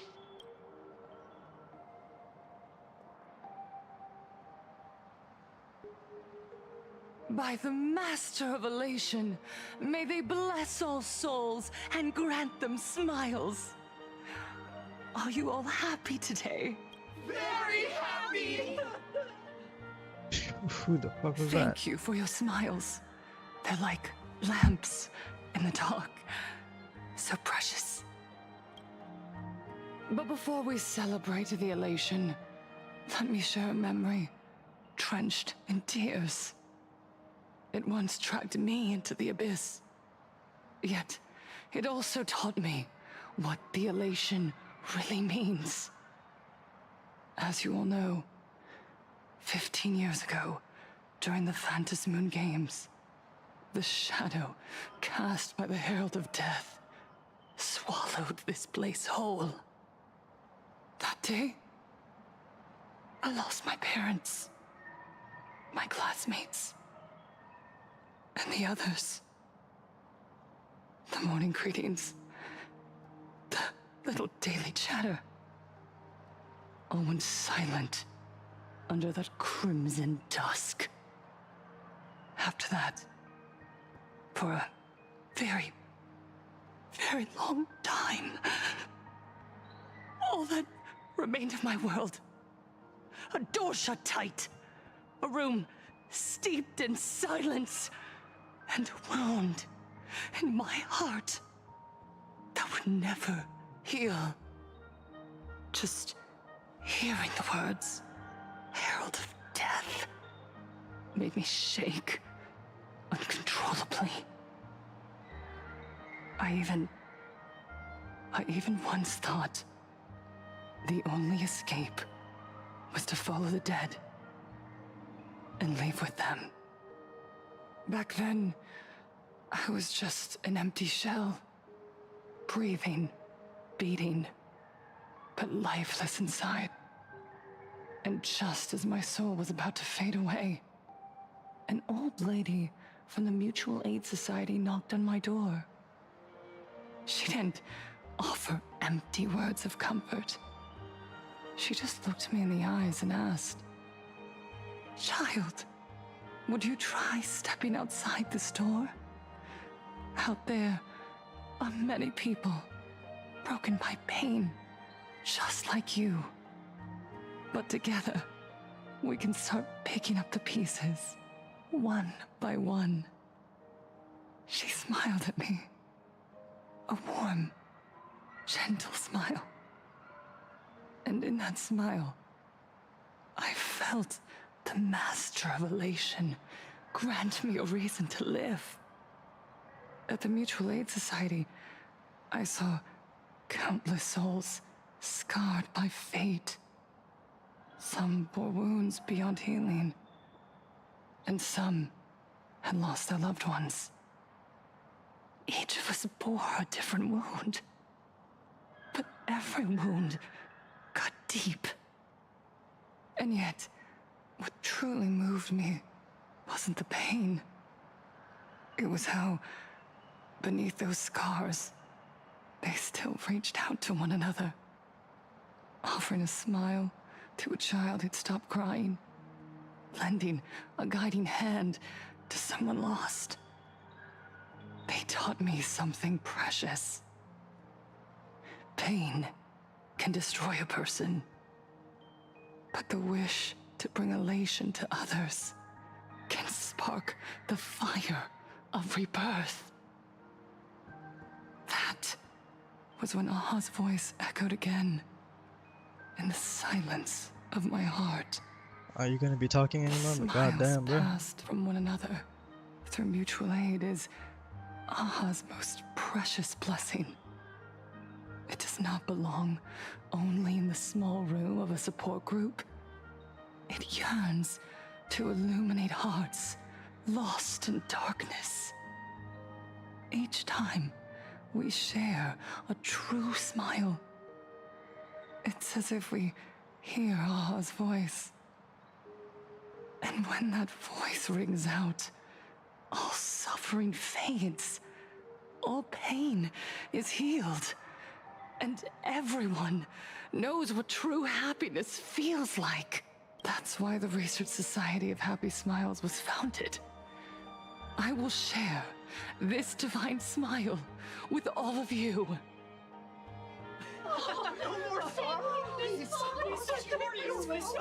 Characters in the HSR just talk so fucking slow for some reason. Everyone, I have questions for you.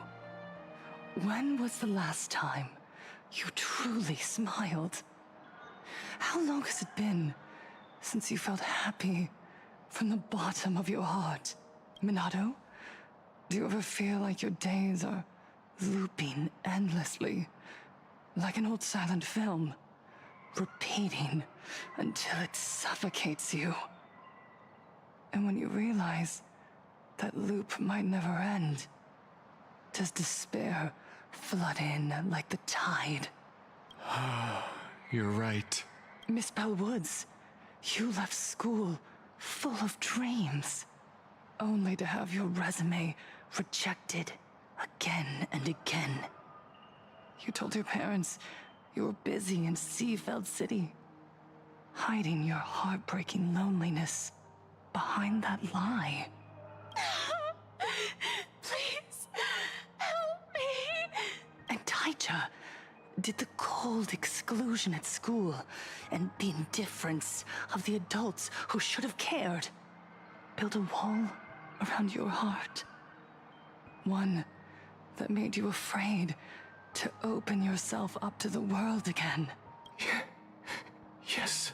When we were born, no one had to teach us how to smile. But who would have thought that one day, even smiling would become so hard?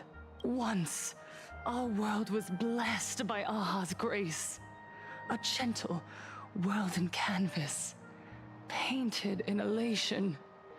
For centuries, humans and Imaginaes lived freely together in that eternal haven until the Inter-Astral Peace Corporation violently tore us away from that sanctuary.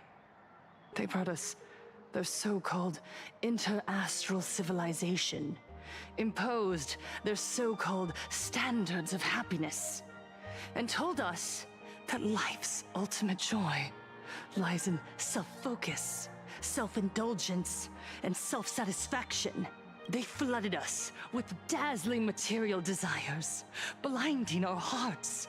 They fed arrogance and prejudice into our minds through the network, making us chase pleasure for ourselves and forget that true elation is found when we smile together.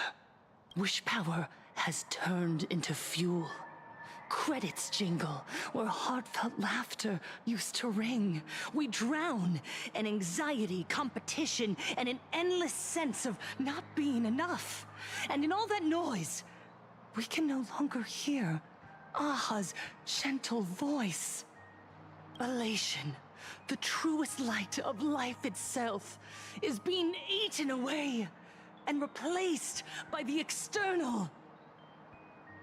You said it. I work myself to death for scraps, and my boss doesn't even notice. And those useless loudmouths online. They do nothing with their lives, yet constantly judge everyone else. The IPC is nothing but a nest of vampires! They're feeding off of us! Oh, Miss Foolish! Please, tell us how to be happy! Look around you. This land was once blessed by the Master of Elation. And yet now, it's overflowing with misery. Everyone's chasing their own happiness, but in doing so, they wound others without even noticing. Do you remember the moment I found happiness again? It was when someone who was suffering just as I was, smiled at me. Even through their pain, they gave me that smile. A smile filled with blessings. That smile saved my life. So listen well. Only by opening your heart and sharing your smile with another can you truly grasp what happiness means. It isn't just giving a smile. It's embracing the power that Aha bestowed upon us to smile. Join the Research Society of Happy Smiles. I'll help you rediscover the smile buried within yourself. And Aha will grant your life a transformation. Our mission doesn't end with finding our own smiles. We must bring them to the world and spread true happiness across all existence. They really could have changed the camera angle a lot more in this section. We, the true followers of Aha, carry a higher calling to fulfill their wish. To fulfill Aha's wish? Yes, to still every cry of sorrow. To wipe away every bitter tear. We will build, no, rebuild. A world where smiles never fade, and elation never dies. Eternal happiness! Eternal laughter!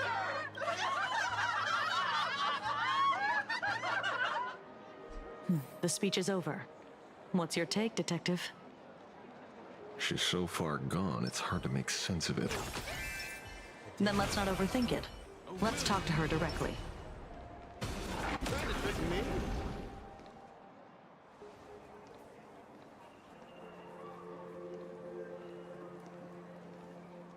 Miss Fullwish, I'm Kuchiba from the Department of Aberration Defense.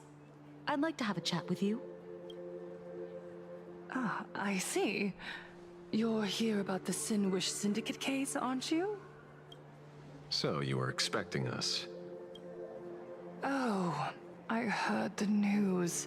The entire Sinwish Syndicate massacred in Dovebrook District. Ah, such a cursed place.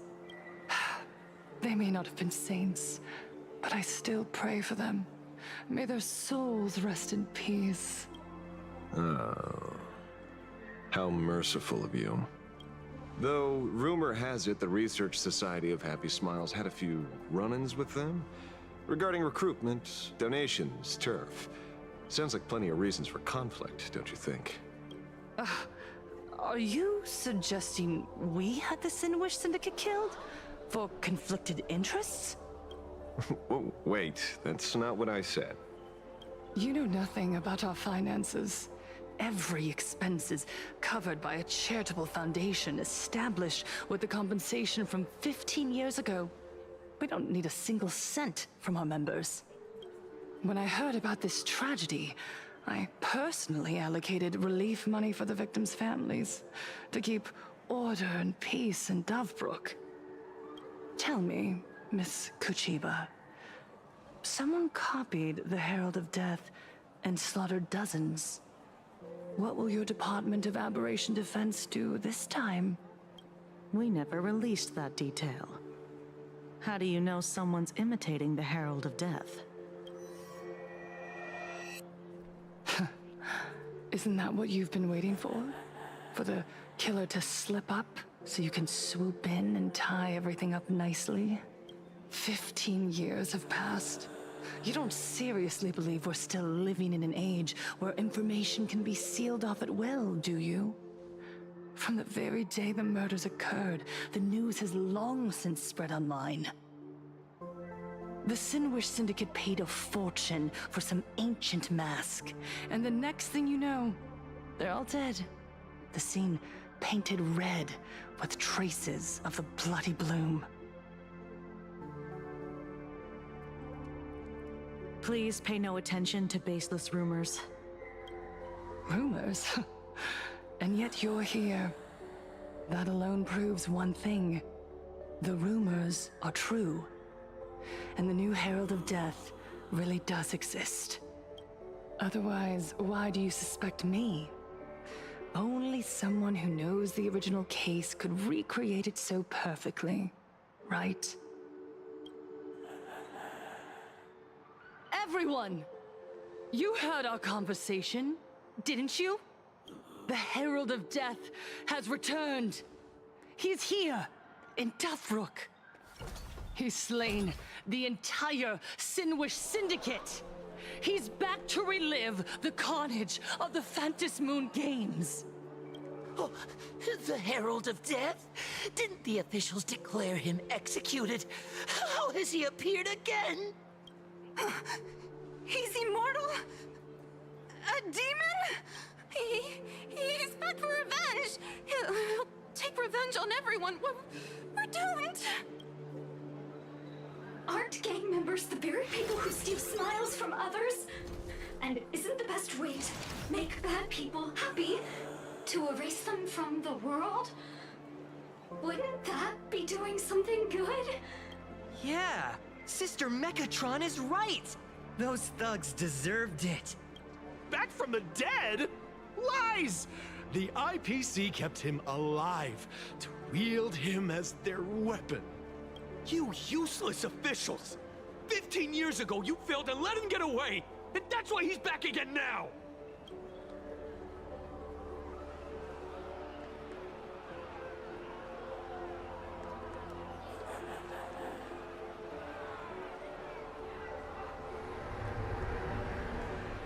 Everyone, there's no need to panic. Remember who you are.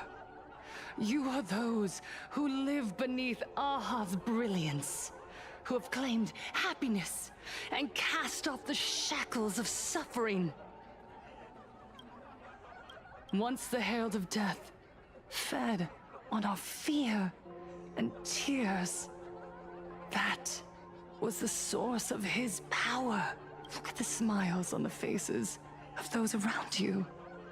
There is no fear left in our hearts, no tears left in our eyes. All that remains is resolve, happiness, and faith in the elation. The Research Society of Happy Smiles will protect this world. Etch this into your hearts.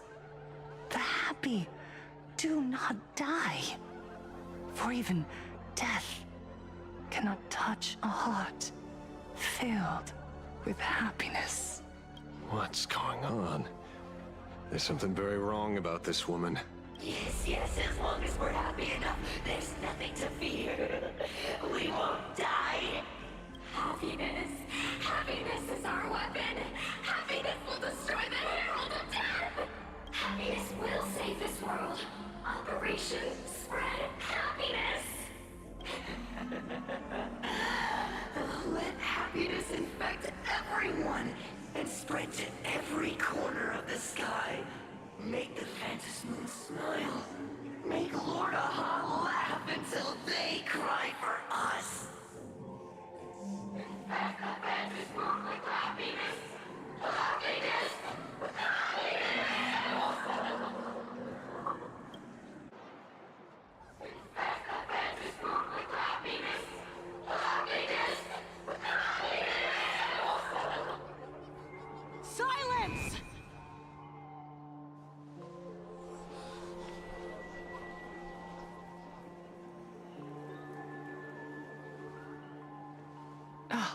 My apologies, officers. I can't provide anything useful for now, but rest assured, I'll cooperate with any investigation from the Department of Aberration Defense or the Security Bureau. And of course, I'll fulfill my civic duty.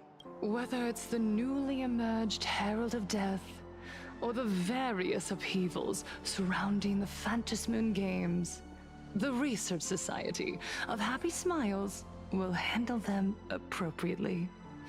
What we protect is the future and the smiles of Planarcadia.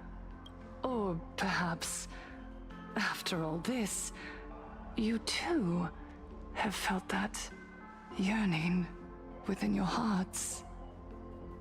Would you like to join us to embrace eternal happiness? I'll pass. But I've got a feeling we'll meet again.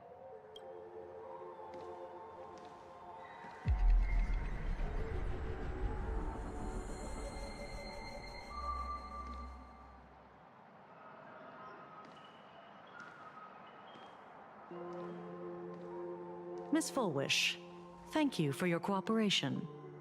Hopefully, next time we meet, it won't be like this. Wasn't that May our the fan? Master of Elation watch over all and bless you with the everlasting smile. Isn't that our fan? Cinderbronze or something? I don't know. Let go of your obsession. Let go of the shadow in your arms. Let go of that false sense of responsibility. You're the one who should be dead, aren't you? Come, join your brothers. Let the gears grind to a halt. Let the hands fall still and end that life of yours that was never meant to be. Sorry. That day will come. But for now, there are more important things I must do. What did you say? Nothing. Never mind. Looks like Fullwish was a much slyer fish than expected. The bait was there. But she ignored it. And instead, she stirred up a whirlpool. Quite the opposite, actually. Not only did she take our bait, but she also flat out told us she couldn't care less about the hook. Huh? Was there something I missed? The bloody bloom mark from the Sinwish Syndicate massacre. How did she know that detail? When we specifically obfuscated it with special mark, even in our internal reports. She broadcasted this information word for word, and even used it to stir up public sentiment, scattering it across the place like tossing blood-soaked feed into a fish pond. Now stopping the rumors from spreading will be even harder. Well, maybe she has her connections, or maybe she made a lucky guess as one of the victims. Regardless, she's right about one thing. Trying to stop something from spreading today sure is a lot more difficult than 15 years ago. So, Mr. Ashvale, did your lucky radar start blaring when it came to Fullwish? There is something very wrong about that woman. You saw the way she played the crowd, huh? I guarantee you that it had nothing to do with her public speaking skills. She could very well be a supplicant in disguise. Still, this whole run has been smooth to an unbelievable degree. We got our bearings in no time at all. So, let's keep our prized fish in the pond for now. Fullwish is not going anywhere. You're right. It's too risky to make a direct move against a well-respected philanthropist and media tycoon. Maybe we should start with the people around her. There were people from all walks of life at the gathering just now. Workers, suits, students, the elderly, and even Mechatrons. Judging by their crazed enthusiasm, I highly doubt they'd be willing to testify against Fullwish. But I have my ways. Mr. Ashvale, coercive interrogation is strictly against the rules. Please refrain from doing it somewhere I can't... Don't get the wrong idea. I meant an old friend that I spotted at the gathering. By the way, ever watch Daybreak Squadron? It's on Sunday nights at 8. I thought you weren't a TV person. Not me. Mr. N. He watches it. Your monkey is quite the child at heart. Anyway, come on. Let's go get an autograph from our heroic film star.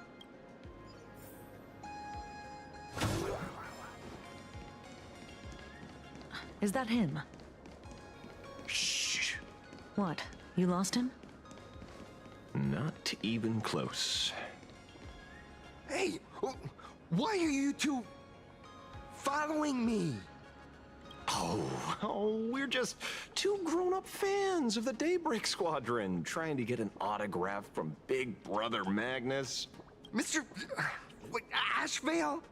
Don't prank me like that. You really scared me. Really? Cinderborn, the peacekeeper of our city, vanquisher of evil fiends, is scared of his own fans? Long time no see, Magnus. You're not here for autographs, are you? I saw you two at the gathering. I don't understand. Why are you investigating Miss Fullwish? She's been nothing but a kind, lawful person who spreads happiness to others. You heard about what happened with Sinwish Syndicate, I assume. Then, was Miss Fullwish telling the truth?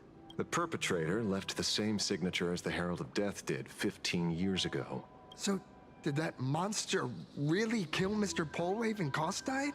15 years and he's back? This demon? How many more lives must he take? Mr. Magnus, you're one of the survivors of the incident, right? Yes. That monster took my parents that day. But what's the Sinwish Syndicate case got to do with Miss Fullwish? Because that Herald of Death was executed 15 years ago.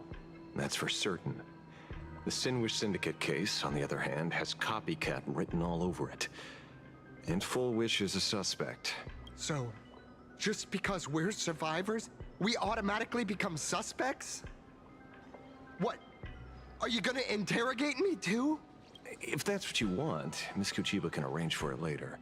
For now, I just want to ask you a few questions about the Smiles Society. It doesn't matter if you have a few or 100 questions. I have nothing to say to you. 15 years ago, I was left all alone in this world. The so-called relatives closed in like a pack of hyenas, their eyes fixed solely on the compensation smeared with my parents' blood. Abuse, deception, expulsion.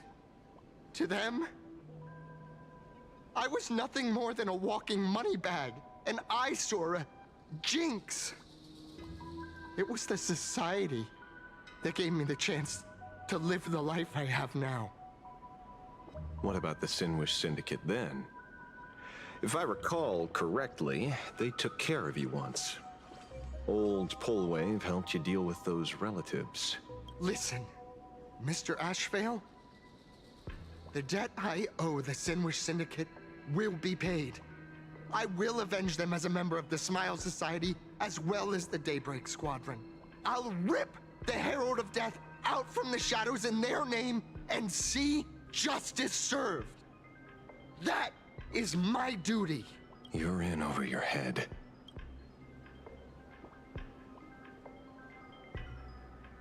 The new Herald of Death is very dangerous. I doubt a handful of actors like you can achieve anything substantial. You think we're just a couple of kids playing superheroes with masks, right? Well, you're wrong.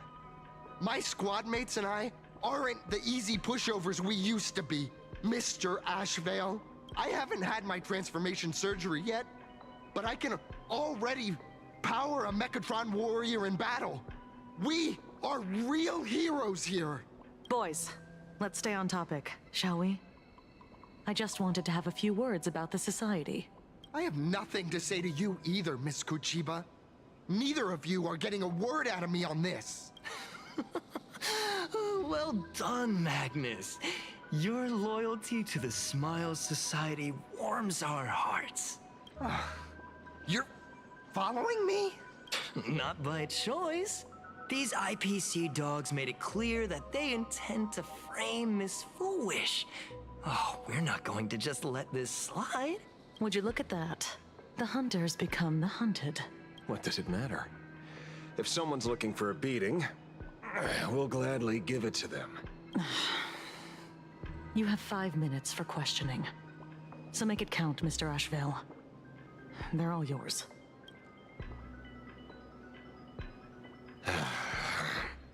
Never expected my first miracle as a supplicant to be teaching thugs.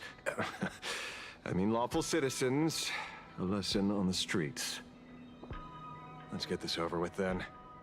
And if you want to join them too, Magnus, be my guest. Yo, we finally get some combat. Fair warning. I'm out of practice. If you get hurt, that's your problem. Your fists don't hurt at all. Mr. Ashvale, stop!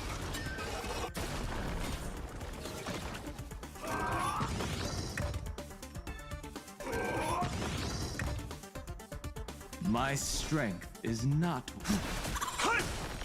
Sins must be paid. Eye for eye.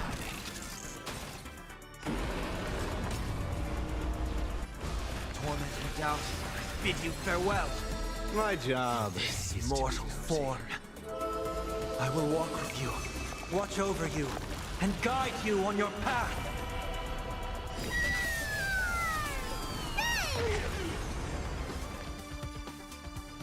I see through you.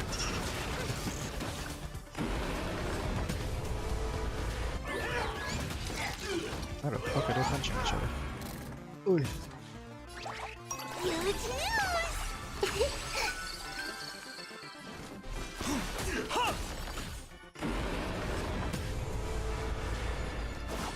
Riddled with hope. Yes.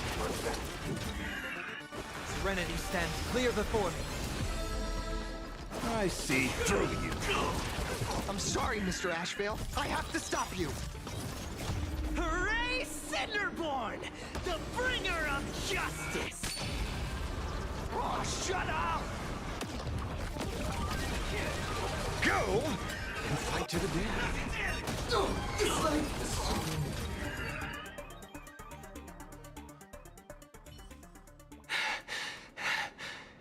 It hurts a little,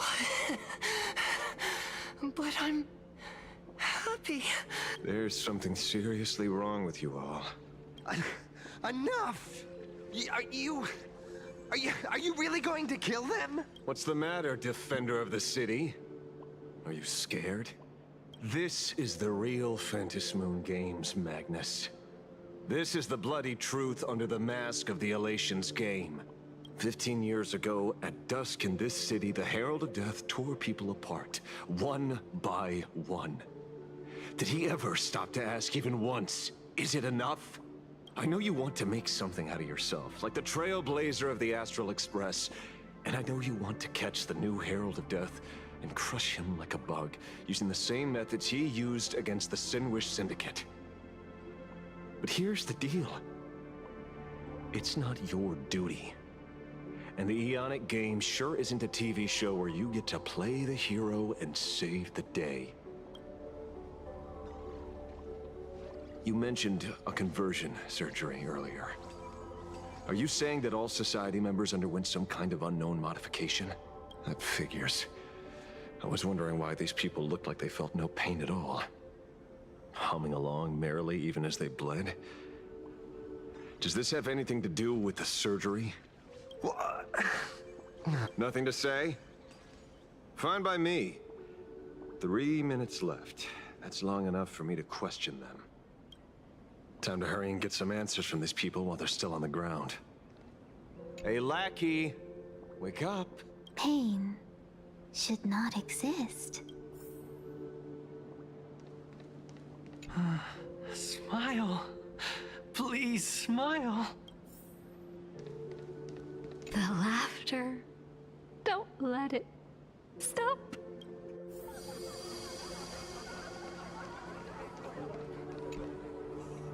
Those who suffer shouldn't exist. What the heck happened to these people? This is... the small procedure that official members receive. They call it the happiness surgery. With a prick of the needle, no more than a mosquito's bite. The doctor puts this small thing inside your eyelids, even smaller than a synesthesia beacon, and more convenient. People who have had the surgery say that it soothes all your pain and suffering, past or present. Even your body becomes stronger, and your mind clearer and more focused. A state where you can truly receive happiness. So, you haven't had this happiness surgery yet, right? I'm not ready yet. I've been thinking it over, but the rest of the squadron had it, and they've all become happier. They say it's the necessary step to becoming a true superhero that safeguards everyone else's happiness. If I don't do it, then do I still deserve the name Cinderborn, Mr. Ashvale? What should I do? The surgery won't make you stronger, nor will it help you get your revenge. These guys on the floor are proof enough. Remember the hesitation and fear you feel in this moment, Magnus. If people simply erase their perception of fear and pain instead of overcoming them, then those people will never find true strength. Go now. I have some cleaning up to do.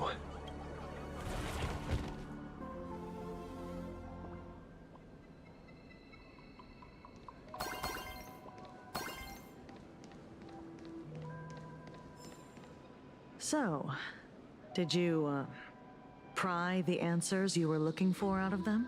These people have all been processed by the Smiles Society. Heck, who knows what method they used. It completely neutralized their ability to feel suffering and despair and gave them bodies like steel, incapable of feeling pain. Say, is this the kind of treatment that the Medical Ethics Committee would approve? As if. I doubt they even bothered to submit an application. Which means Fullwish has far more dirty laundry than we initially expected. The idea was to find the Herald of Death with the leads we had. But here we are, going deeper down an increasingly scarier rabbit hole. Judging by their voices, these followers don't seem to have any ill intentions. In fact, they sound a lot more humane than most humans. If all this has nothing to do with the Herald of Death, then it matters little to our investigation. After all, how they pursue happiness is their own choice. Wouldn't you agree? Are you serious, Kojima? It's only human instinct to avoid pain, right? Such avoidance doesn't go against the laws of nature, nor does it legally constitute a crime when the party involved was a voluntary participant. Not a crime. Well, my instinct right now is telling me that this definitely has something to do with the Herald of Death. Unfortunately, Mr. Ashvale, we need evidence to solve a case. I'm here to follow my senses and dig up whatever's at the bottom of this. As for evidence, that's your headache. Besides, I don't think we need to turn over every stone to figure it out. If the new Herald of Death and Fullwish are connected, we'll be seeing another move soon enough. If I were her, I'd choose the brightest stage possible so this weapon could spread maximum panic. You mean the Star Rail Fest? Madame Pearl promised that top-level security would be deployed during the fest, as well as a contingency plan, robust enough to quell any crisis. And you are staring right at him.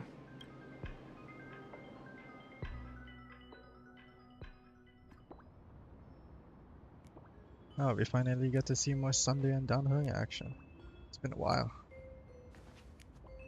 According to Sunday, the crow should lead me to Blade's whereabouts. Since it stopped here, that means... Danheng is hunting down Blade. I wasn't even looking for you. Yet here you are, throwing yourself into the fray. Consider me surprised. We haven't even settled the score over the mask you stole from the Sinwish Syndicate. And now you're skulking around and following us? What's your deal? What do you, or should I say, all of you, want?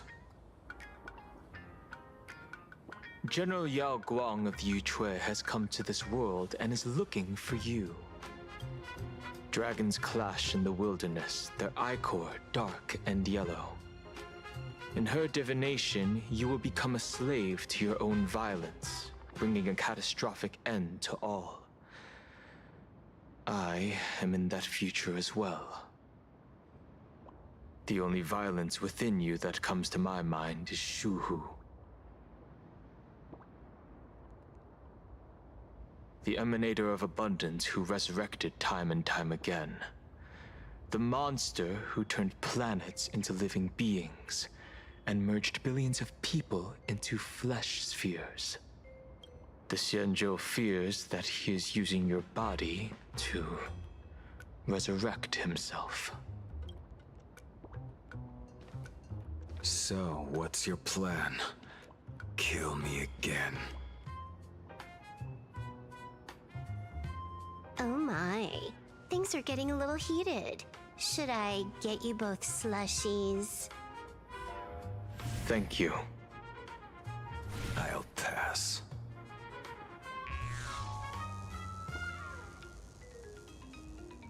While General Yao Guang's divination may foretell a death battle between us, that doesn't necessarily mean it's the only interpretation.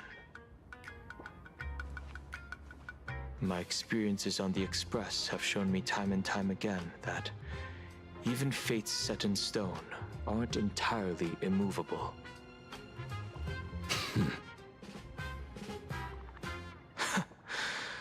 I have no intention of getting into a quarrel with you, but I need to make sure that the presence of the Stellaron hunters won't endanger my companions or the future of this planet. Thus, I must know your purpose here, Blade. What has Destiny's Slave written in your script? He stated this trip would be connected to death.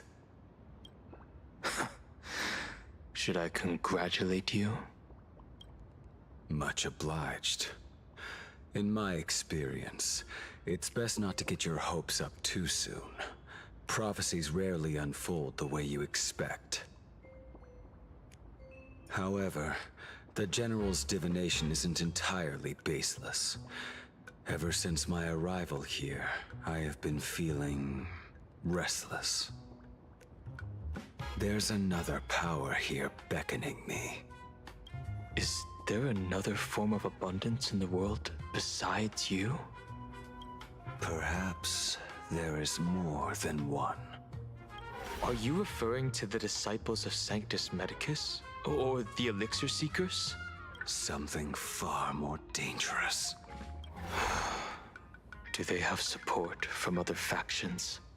Unclear. As such, I'll keep an eye on you until everything settles. Just like you did in the past. That's as far as I'll go.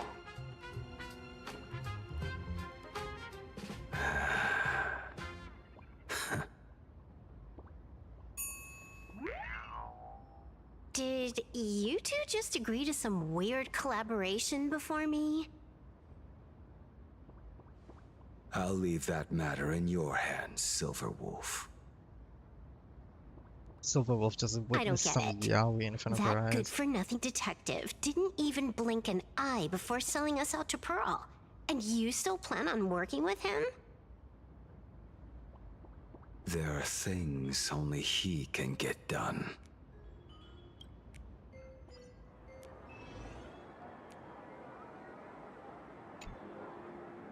Hey, you two! Why the long faces? On land blessed by the Master of Elation, frowning is bad manners. Come on, smile.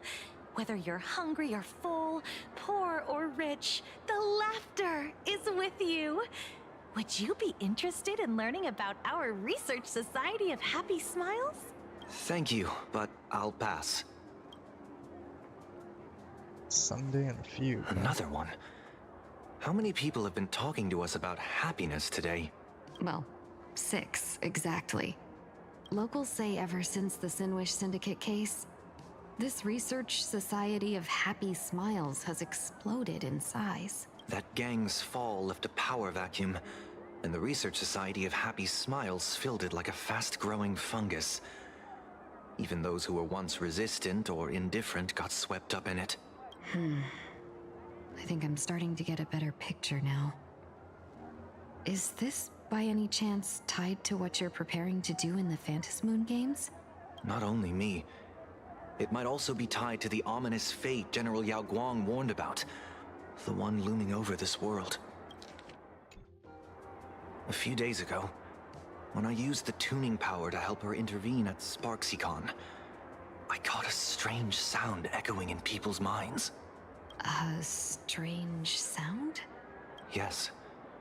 Cheerful, happy laughter echoing in their heads. Oh, without those gangsters, this street's much cleaner now. The so-called voice of Aha those society recruiters claim to hear? Could the Joy Seeker truly be so passionate about universal redemption? Whatever that is, it's not Aha's laughter. From the moment I set foot on this street, I've been using my tuning ability to sense the residents' minds. Miss Tingyun, allow me to correct you. Those connected to the Research Society of Happy Smiles number not 6, but 42. Each of them carries the same sound. Identical laughter, looping endlessly like a broken record. What the fuck did Sunday just say? From the moment I set foot on this street, I've been using my tune. These connected to the Research Society of Happy Smiles number not 6. That sentence is correct. It just sounded weird at the Mind control? Or something worse? Are you trying to say that this is tied to the harmony? My apologies. I dare not make such wild assumptions. No, this isn't the work of any tuner. It feels like a barrier, born from the human mind itself, to numb the unbearable pain it cannot endure. Like a worn-out tape recorder hidden deep in the subconscious, repeating the same thing over and over. I am happy. I am happy. So, whose divine handiwork is this supposed to be now? Wherever this laughter comes from, causing so many people to self-deceive in perfect unison while enduring pain is well beyond the capabilities of a mere charitable group. Beneath these calm waters, the undercurrents are far more turbulent than anyone imagines. The bad news just keeps coming. Dan Heng's gone off on his own, and Madame Yao's completely vanished. Can you still sense her? The bird I entrusted to General Yao Guang has seemingly gone silent. I can't share its vision anymore. I can't even feel her thoughts through it. But I know it hasn't faded. That means she's still in this world somewhere. Let's pray she returns soon, with some news to pierce through all this fog. Otherwise, this Arcadia built on happiness will crumble fast and fall into the abyss.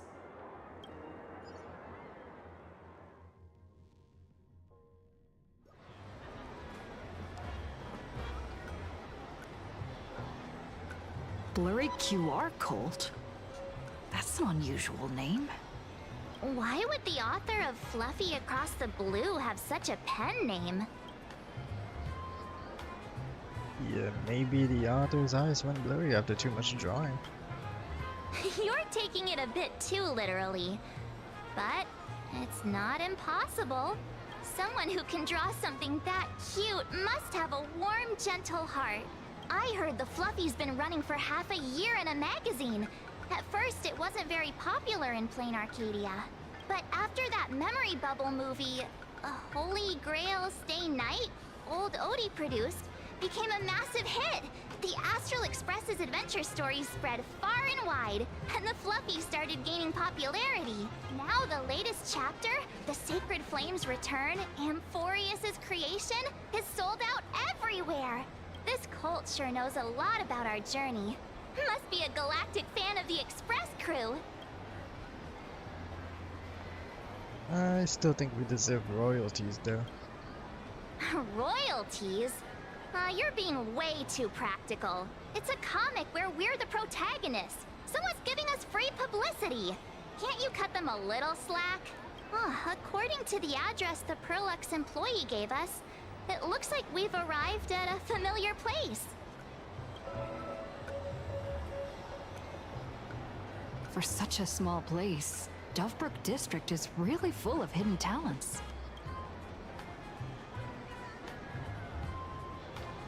Turn left at the first intersection, then turn right, go straight for 200 meters. Wait, this is the Furbobo Weekly newspaper?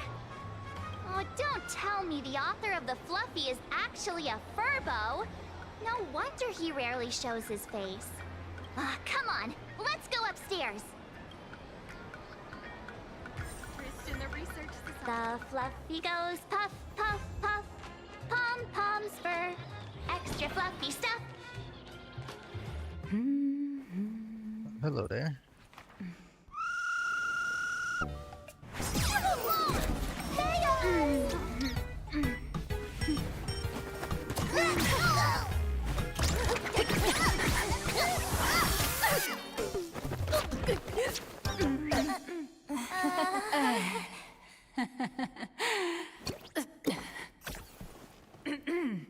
Please come in.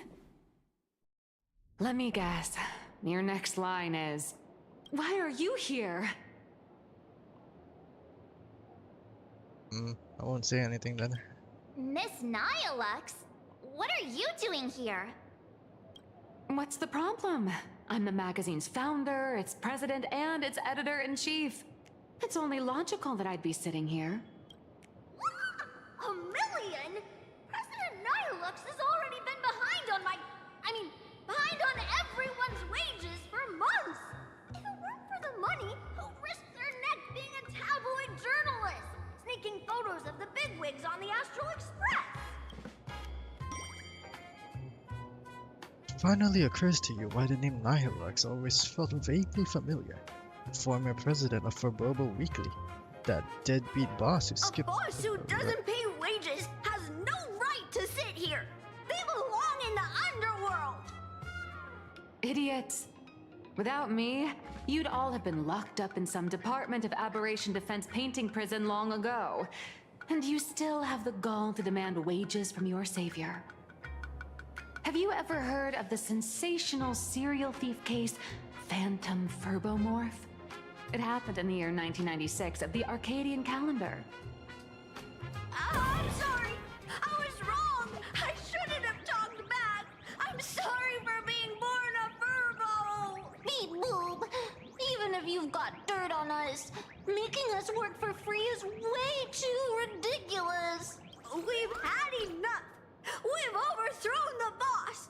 We've got a new president now! Please, stand up for us! Welcome, traveler. Furbo Hot Pot requires a reservation. Rumors are 10,000 credits apiece, and if you're looking to hire a hitman, just head right down the hall to the storeroom. Oh, or maybe you came to meet the brilliant, charming, and universally adored blurry QR cult. Well then, truth be told, that person is actually... We should really be charging royalties. Who could it be?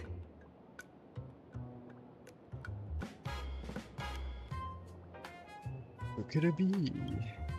Once you rule out all the wrong answers, only one truth remains. The only one here who can actually draw is you, Nihilux. Your blurry QR cult!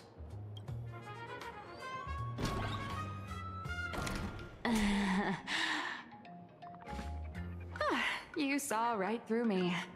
As a reward for seeing through my disguise, how about an autograph or a photo? Allow me to reintroduce myself. I'm Nihilux. You can also call me by my pen name, Blurry QR Cult. Aw, no wonder you were tagging along back at Perlux Tower, acting like you knew us so well. Wait... This blurry QR Cult persona isn't a fake, is it? Identity is just a mask and a body. Real or fake, it's all in how you see it. At the very least, for now, there's no other blurry QR Cult around who could show up at Star Rail Fest for a live signing and hype up the Astral Express, right?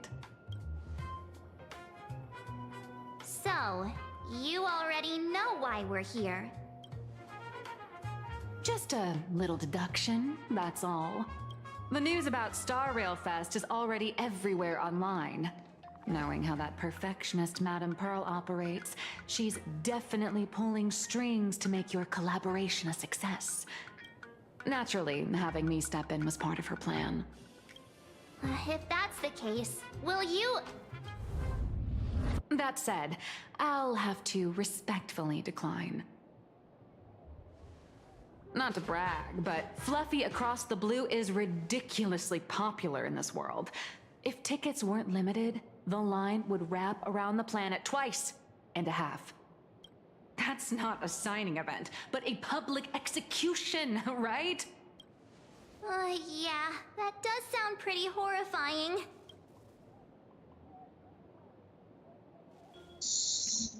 You've made quite a fortune off of our adventures, haven't you? So tell me, Miss Nihilux, do you really have the right to refuse us? You've used the crew's likenesses and adventure experiences without permission. Surely you owe us some form of compensation. Why are we talking about this all of a sudden?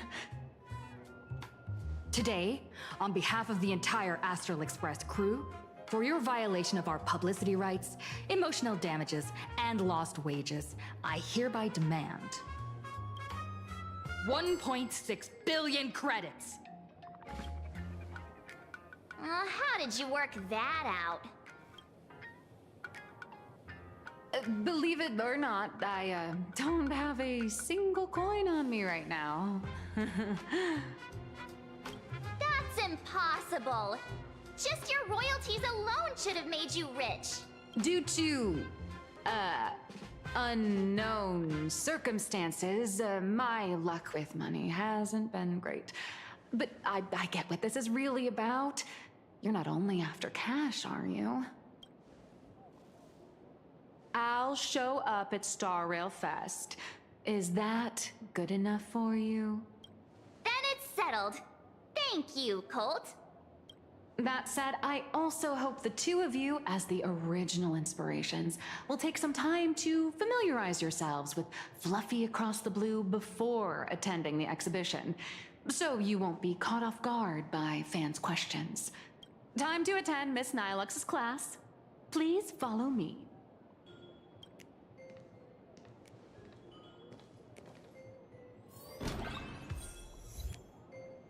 Dream Eater.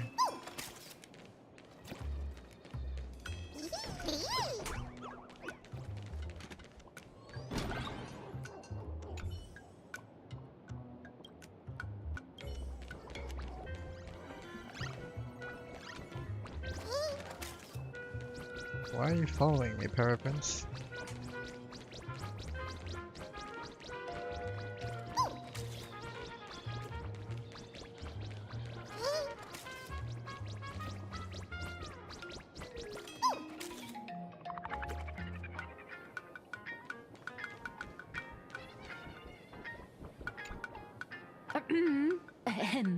Miss Nihilux's mini-class is officially in session. If you have any questions, feel free to ask at any time. Miss Colt, why did you pick the Astral Express as the theme for your comic? Well, I'm all about realism, but sadly, my previous works like Acheron's Godslay, Galaxy Ranger Saga, and dozens of others all got cancelled.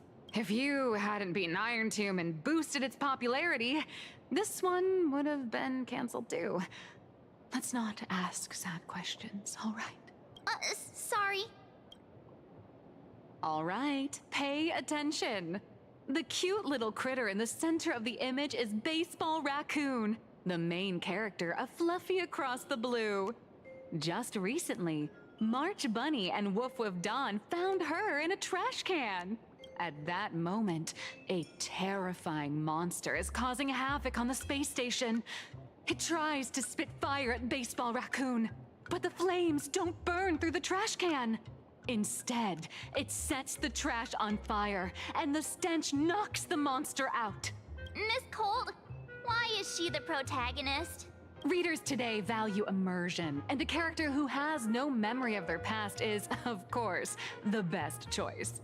I don't know anything about my past either, so why didn't you pick me? Even though Little Raccoon joined the Express the latest, she's left behind so many stories across different worlds that there are even rumors in the Lafu's prison about her beating up alien life forms. With material this crazy, not making it the main character?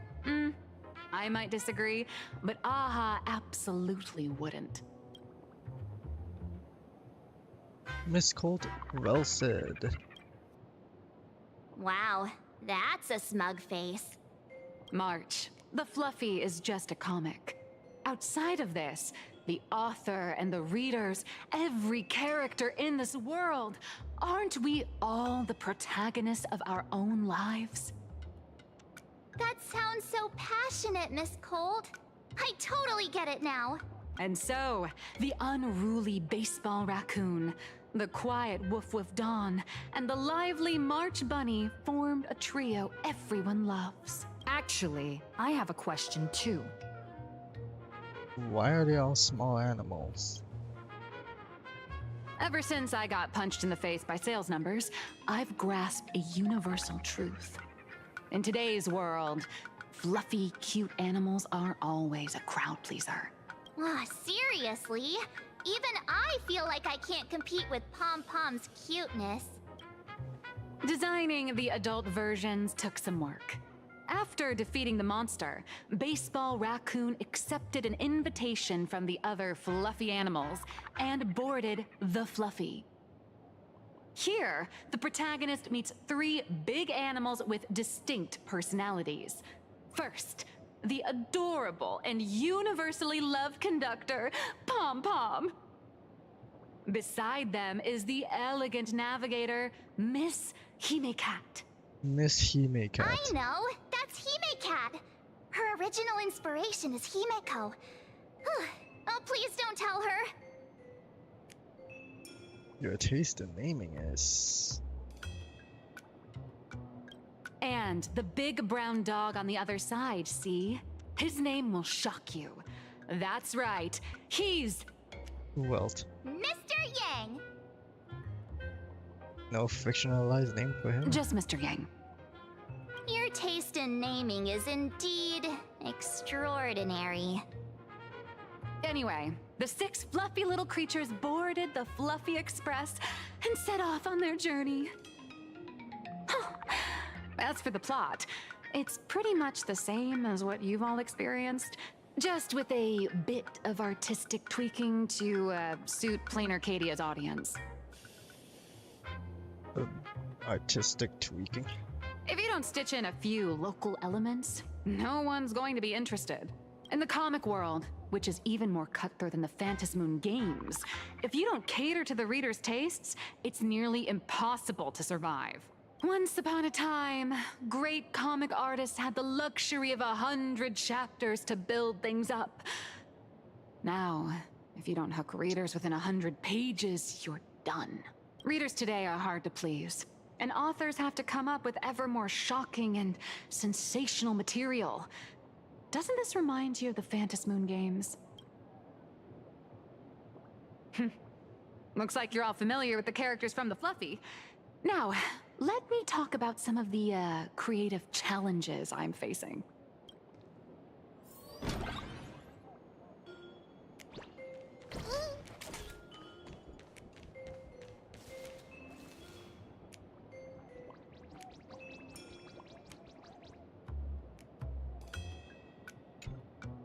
So, what do you see on the fluffy stands? It's her turned into a cute little animal? A furry version of me? Yes, this is the character, and you're the inspiration behind her. But even for someone as interesting as you, there are many backstories that readers don't care about, don't want to know, or don't feel obliged to understand. A comic artist's job is to capture the most interesting parts and present them to the readers.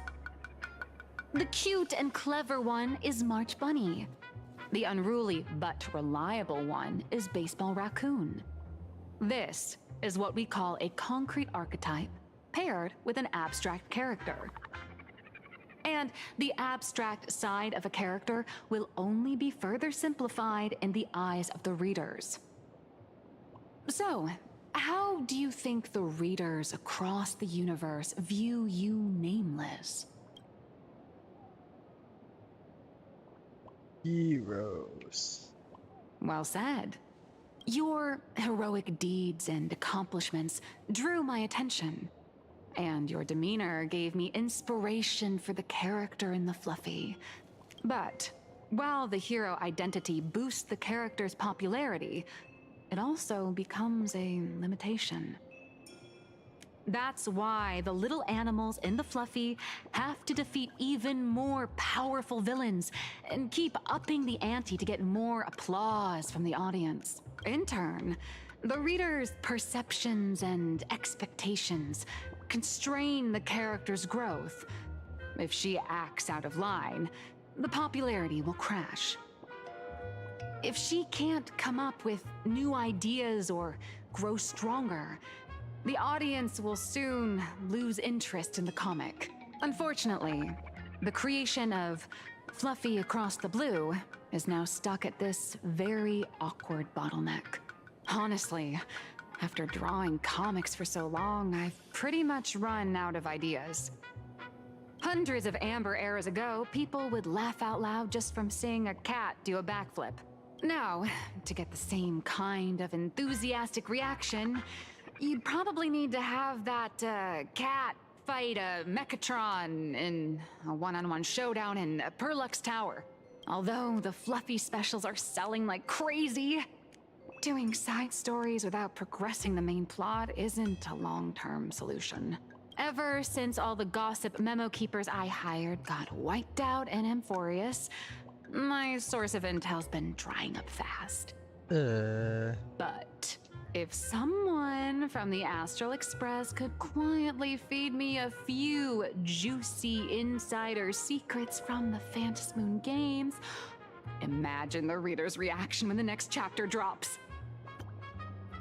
Ever since all the gossip memo keepers I hired got wiped out in Amphorius, my source of intel's been drying up fast. About that, I think I know who was doing that. Whoa! Does Blurry QR Cult have a time machine or what? Oh, that'd totally save the Fluffy's future sales. After all, my little Furbo crew already works for you. Just have them slip me a copy of the Phantasmoon Games press release. Let's call it buying your exclusive adaptation rights. We'll do a 50-50 split. I'll have to think about it. What about a 30-70 split? Deal. 70 for me, 30 for you. Wow, you change your face faster than Sparkle. All right, since we've got the profit split sorted, looks like my creative block won't last much longer. Just wait for my appearance at Star Rail Fest. Star Rail Fest, a grand event that gathers millions of eyes and an inordinate amount of wish power.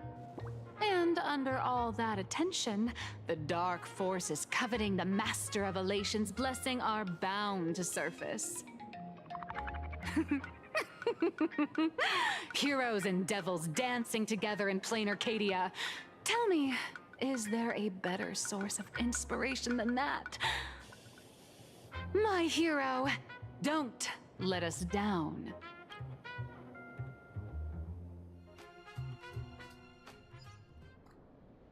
Meanwhile, at the Graphia Academy, a supplicant is the master of wish power, but wish power can also become the shackles that bind the supplicant, forcing them to fulfill its desires.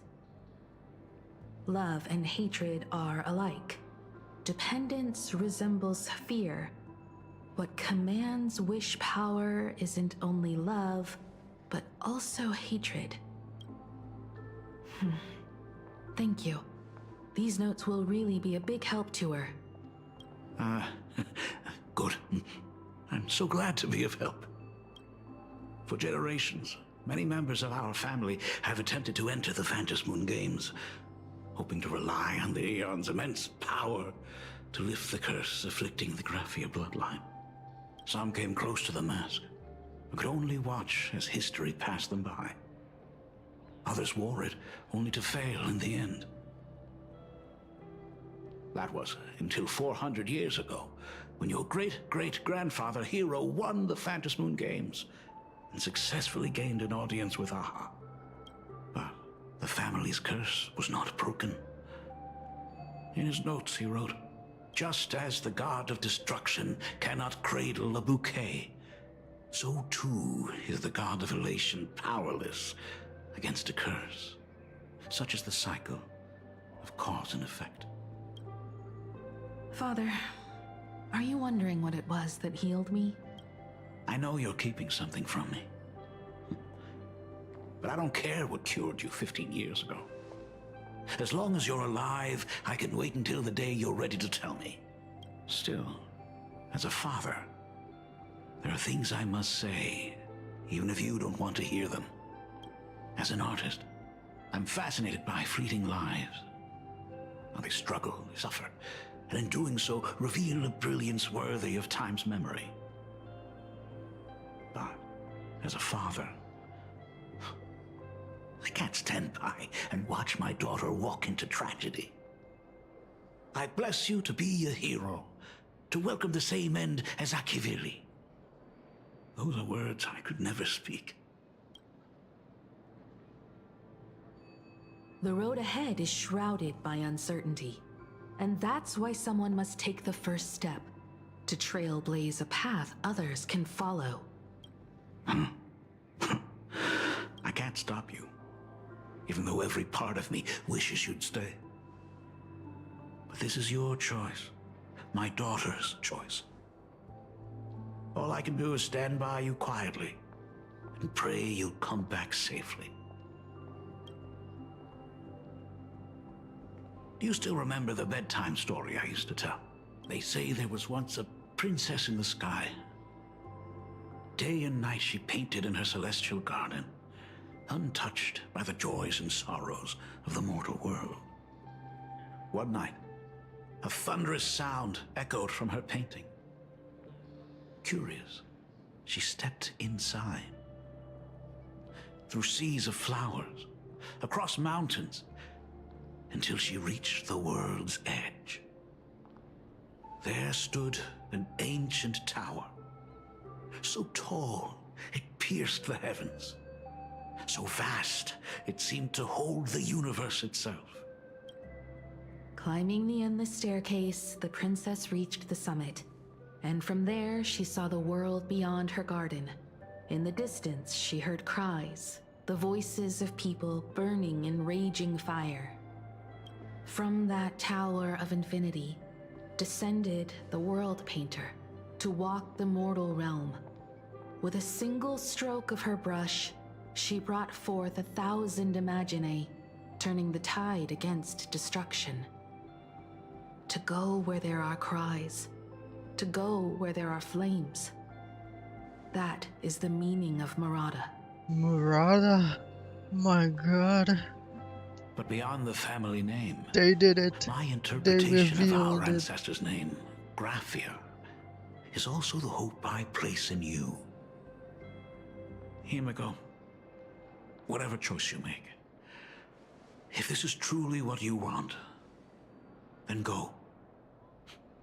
Use those steps blazed upon trails to paint the world as you see it.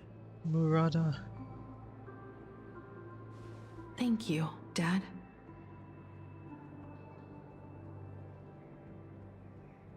By the way, how's your health? You haven't picked up any bad habits like smoking or drinking while I was away, have you? As the Dean of Graphia Academy, I still have to set a good example for my students. It's just, my tendinitis keeps acting up. My herniated disc is getting worse.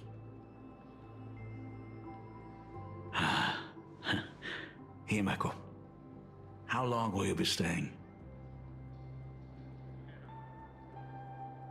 At least until the lunar cycle shifts. I'll stay here in Planarcadia until then. I see. If only the Phantom Moon could stay full forever. Himeko, safe travels on the trails ahead.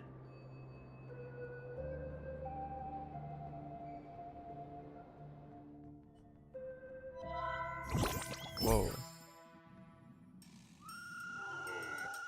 Hello, everyone! Welcome to Foolish TV's special news segment, Arcadian Morning Report. I'm your host, Poofy. Hi, everyone! I'm your host, Snowy!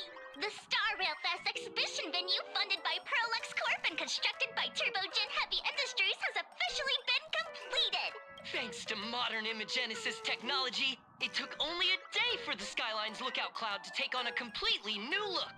Starting today, the Lookout Cloud line is officially opening up a stop for the Star Rail Fest exhibition areas. The exhibition areas opening on day 1 include the Bellavog area, Siajolafu area, and Penacony area, showcasing the legendary adventures of the Astral Express.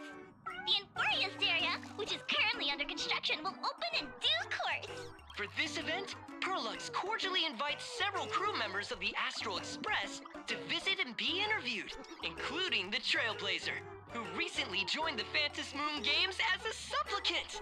That is certainly something to look forward to. I heard Perlux has also invited Blurry QR Cult, the author of Fluffy Across the Blue, for a signing session. It'll be the first time the author reveals their true face in public. An exhibition to gather wish power. Now that's an interesting scheme. Leave it to Pearl to come up with such a bizarre idea. Well, that is Perlux's forte. This arrangement works out well for both parties. Mm-hmm. Pearl is also mobilizing Perlux's resources to promote us. When I talked with Pearl, I shared with her the idea of becoming a sail, advancing and retreating together. This collaboration could truly bring out the best of our respective strengths. Sometimes I wonder if Jade invited us here with the intention of giving her colleagues a winning edge in the Phantom Moon games. For Pearl, this Ionic game is probably also a good opportunity to observe and study the way we operate. Though, compared to our usual opponents, this Intellitron executive is a surprisingly rational decision maker. Her proposal for cooperation seems more trustworthy than most. It's not rationality that concerns me. It's the irrational factors. You mean the new Herald of Death? Exactly. News of the Dovebrook bloodbath has already blown up online. The Department of Aberration Defense tried to clamp down on the rumors, but plenty of people are still linking it to the Herald of Death from 15 years ago.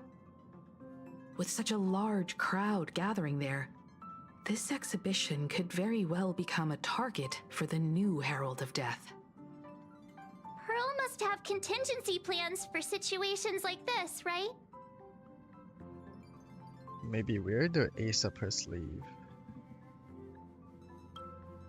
Whatever Pearl has planned, we must consider the possibility that the Herald of Death might attack the venue. We won't just be there to showcase the Astral Express to the people of this world. We'll also need to stay on high alert for any suspicious activity. It's about time. You should get going. Just us? Aren't you coming with us, Mr. Yang? Someone's got to stay behind on the express to keep the conductor company and be ready for any emergencies that pop up. You guys have fun out there, but stay safe. Contact me right away if anything comes up. What about Dan Heng and Sunday? They're both out on a mission with General Yao Guang. Dan Heng is tracking Blade's whereabouts, while Sunday is working with Miss Ting Yun. Both of them are tied up. Looks like they won't be able to make it to the exhibition this time. Alright, let's get going then. Looks like the heavy burden of documenting our travels falls on yours truly once again. I'll make sure to snap tons of pics so I can tell you guys all about the exhibition when we get back. Star Rail Fest, here we come! And this is our second map that we unlocked. This is a pretty good spot to set up a Sparksicon. Passengers heading to Star Rail Fest, please prepare to board. Oh, if it isn't the heroes of the Astral Express! Oh, the trains have been placing bets on who will get to escort the Nameless to Star Rail Fest on opening day. It's such a super-duper Arcadian honor. And can you believe it? Turns out I'm the lucky one. Oh, I could already feel everyone's enthusiasm turning into waves of wish power along the way. No wonder everyone's running around with such high spirits. Ikuyo. Ding, ding, dong, dong. The express is about to depart. Heroes, please stay seated and hold on tight. This special train is bound for the Star Rail Fest exhibition. By the laughter above, may the smile of Planarcadia grace our faces.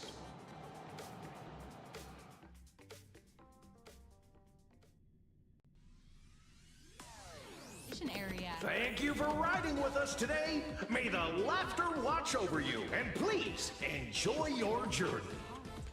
What the hell? Oh wow! The exhibition entrance is packed with Express fans! What the hell? They really nailed it. What the hell?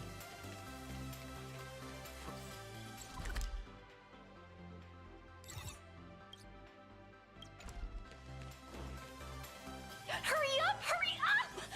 We'll miss out if we're late! I swear I've seen this in real life at Hoyo Fest. Are those hired cosplayers over there?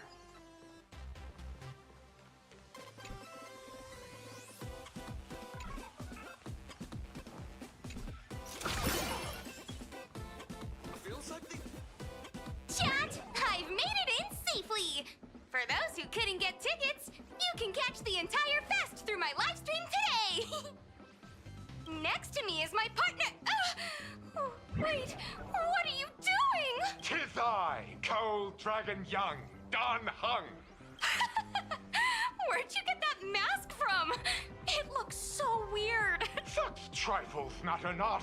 What doth matter most is securing the autograph of Master Blurry QR Cult upon this book of mine. His signing event hasn't even started yet. Besides, Xianzhou people don't talk like that. What's our motto? Through stars we soar! The Express is our home! One crew, one heart!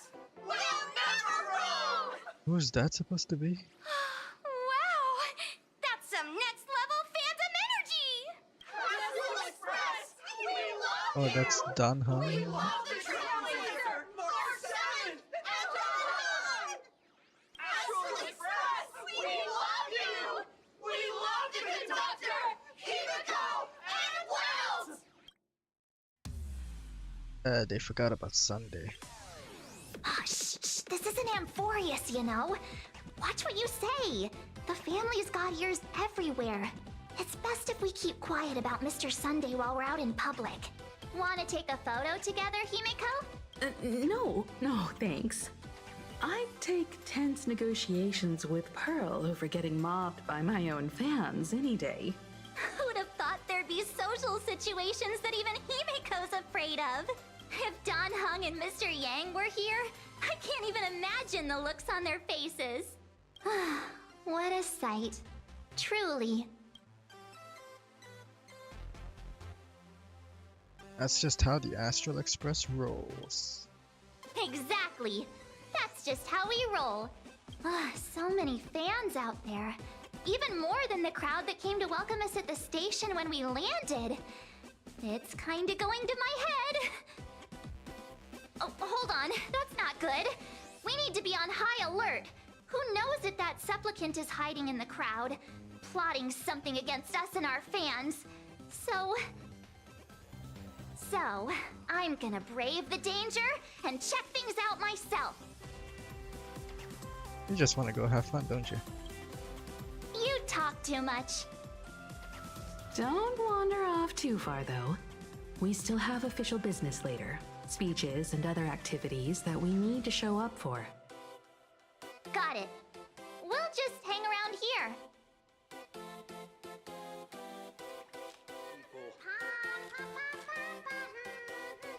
Who is that singing in the background?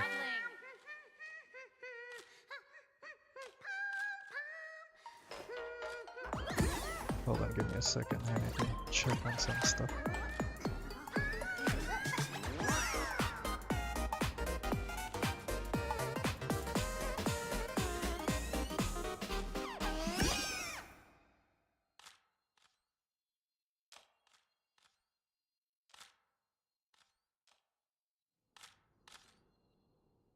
Who was singing about Pom Pom earlier? Fantilia, who sits next to me. So how's that for pure love? Wow! With that outfit, you must be cosplaying as March Bunny. Am I right? The accuracy is just insane! Yeah, just like the original. Since we're all fans here, let's skip the sales pitch. But I gotta say this up front. The conductor is the cutest in the whole universe! I agree. The conductor is the cutest in the whole universe. But wait a minute. Some of your stuff looks familiar to me. Sharp eye! You're definitely a hardcore fan. We collaborated closely with artists from different worlds along the Trailblazing expedition to create these products. I can pretty much guess who they are. I may not be that talented or have the artistic skills of a master, but I've written some articles and gained a bit of popularity in the fan community, so while I'm here at the booth, I thought I might as well do some self-promotion. Your gaze falls upon the table, and in an instant, the shocking words sear themselves into your widening eyes. The Melancholy of March.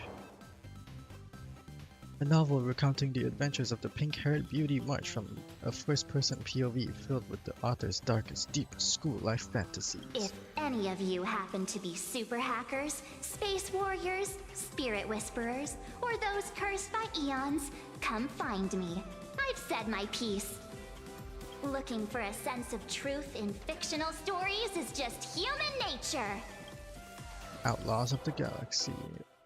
A fantasy novel adapted from a classic Xianzhou script. It chronicles the epic saga of Rupert II and the love and hatred shared among the 108 Rupert II, wise throughout the universe, profound in his insights, was bestowed the title Profound One by Noose. Why is he back? Why is he back here? If it pleases you, my king, we shall storm the throne and snatch that bloody seat from Rupert I. Among the countless stars are whispered the secret chronicles of Rupert. Express 40,000. A war-themed novel recounting the story of Emperor Pom Pom from the 9th Trailblaze Empire and under their command 20 adopted children of the Nameless as they conquered the universe together. Our destiny lies only among the Sea of Stars. On June 1st, year 40,000 of the Trailblaze Empire era, at 2:55 a.m., Wat Yang's life came to an Wat end at Yang. the age of 33. 3 minutes later, he sat up again. Oh, it's Stellaron. A surprisingly wholesome family-themed fan comic starring a raccoon who hosts the Stellaron. A fun little tale about the cosmos' most wanted criminals forming a family and going on all sorts of missions. They even kept a cat that grinds video games for them by the name of Silverwolf. I'm sorry, Kafka. You can survive without me. But if I leave Mr. Yang, he won't make it. Well, what about Silverwolf? Are you planning to release her back into the wild?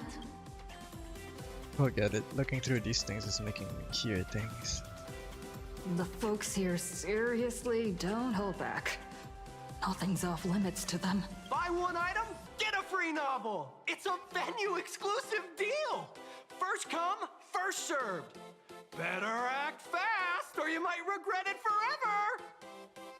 When the fluffy figurines hit the shelves the other day, this mysterious old guy snatched them all up, saying something about using them as art references for students. He loaded up a whole cart like he was stocking inventory. Even the scalpers were no match for him, I'd say. Not long after he left, a girl with bunny ears came to buy figurines too. She was clearly a collector, buying complete sets of everything. Then she discovered that in every collection she wanted, there was one Hemacat missing. That old man bought all the Hemacats! Oh, that's horrifying! I can't let this happen to me! I have to make the best use of my wallet while things are still in stock! Don't fall for this consumerist trap. You know that feeling when you see some weird little gadgets and you just can't help but buy them? And before you know it, your whole room is full of stuff, so you have to secretly hide them under your best friend's big bed. Aww, this is not good. My wallet is trembling. My pocket money is crying out in pain. I need to battle against my own instincts for a bit. Go look around without me for a while. I'll come find you once I'm done with this battle. Just don't wander too far, okay?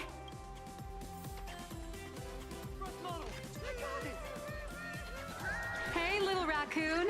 Over here. I'm right here. What? What? She's back. My god. And she's back in HD. New issue Hi! Trailblazer. Sorry to bother you. We're with Full Wish TV. It's our lucky day running into you here. Do you have a moment? Mind doing a short interview with us? It won't take long. Our audience is absolutely dying to hear about the new supplicant in town and your adventures aboard the Astral Express. Sure thing. Keep it brief. I've got plans later. No problem. But let's keep the interview brief, since the organizers might have other plans for us. First question. Seeing as Planarcadia was the starting point of the Express's new voyage, how would you describe your impressions of this place? Talk about its modern culture. Planarcadia has left quite an impression on me. An ancient world that somehow feels so modern, so vibrant and colorful. Everyone's chasing the latest trends, looking for fun. I'd say this place is more like a never-ending carnival. Interesting! Throughout the history of the Phantasmoon games, it's been extremely rare to have such a renowned cosmic figure as yourself participating. As the Astral Express's supplicant, what kind of changes do you hope to bring to this world in these games? Who am I to change anything here? I'm just a passerby. Who am I to change this world? But if I can, I hope to show everyone the spiritual strength of what the Trailblaze represents. That's an impressive answer. Speaking of which, after joining the games, you immediately went to defeat Miss Sparksy, who represented the Masked Fools. What are your thoughts on potentially facing native supplicants in the future? I don't want to be enemies with the native supplicants. Sparksy gets her kicks through chaos and madness. That kind of out of control elation is way too dangerous. As for the other native supplicants, as long as they don't make the games dangerous, I'd rather cooperate with them than defeat them through violence. Speaking of local supplicants, we've noticed that Star Rail Fest is Perlux Corp's way of rolling out the red carpet for the Express. There are rumors that the IPC is also sponsoring the Express. So, I have to ask, are you representing the Express or the IPC in these games? Set the record The straight. IPC's interests? Nah.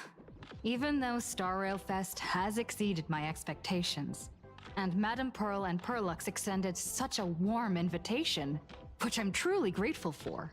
At the end of the day, this is a festival for everyone, and I'm just one of the guests. I'm not the master of this place. It's the media, alright? Those hard-hitting questions had you sweating bullets. You burned through every ounce of corporate speak you'll ever have in this lifetime. Every micro-expression on your face is screaming. End this interview already. Thank you for your valuable time. We won't keep you from your plans at the exhibition any longer. What a pretentious answer. No worries. 3, 2, 1. Make the trio stay together forever! You guys go explore. Oh no, Himiko's gone. I got the Astral Express model! Aww, this. Go look. Nice to see you again, little raccoon. You're lucky you haven't been completely swarmed by fans yet. Here you are, the original inspiration for Lee Fluffy's main character, fresh as a daisy, yet no one recognizes you. Talk about irony. Don't tell me they think you're just some cosplayers. Oh, come to think of it, that's actually quite possible. Blurry QR code, you're here. Shh! Keep your voice down. I'm afraid of being swarmed by rabid fans. It's honestly heartbreaking that the organizers only gave me this dinky little booth. I was hoping for something more prominent, like a spot on the main stage or something. Well, this is Star Rail Fest. This isn't the Fluffy Fest. I know. Hey, wanna have the number 000000001 collector's edition comic that blurry QR cult signed today? Sure, mind telling me if it's free? Since when did we get all polite? Of course it's free. But you know what they say, nothing's more expensive than free stuff. Hold up. What's this extra thing? Light sticks. The organizers gave me thousands of them and told me to hand one out to each fan who gets a book signed. They really know how to push someone around. I wanted to give them a piece of my mind. Am I not the world-renowned author of Fluffy Across the Blue, the great blurry QR cult? Who exactly do they think I am? Chopped liver? But you're right. This is Star Rail Fest. Today, I'm just a side character. Anyway, it's about time to head to the booth and meet up with the staff to start the signing session. I won't keep you from enjoying yourself any longer. Bye-bye. Oh shit, Evanesia. Evanesia? What is she doing here?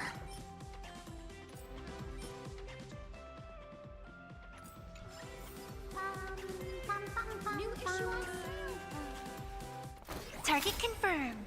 Mine's ready. Toast on face. Initiate right now.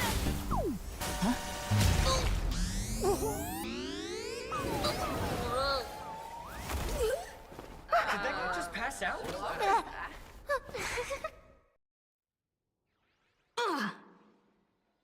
I'm so sorry.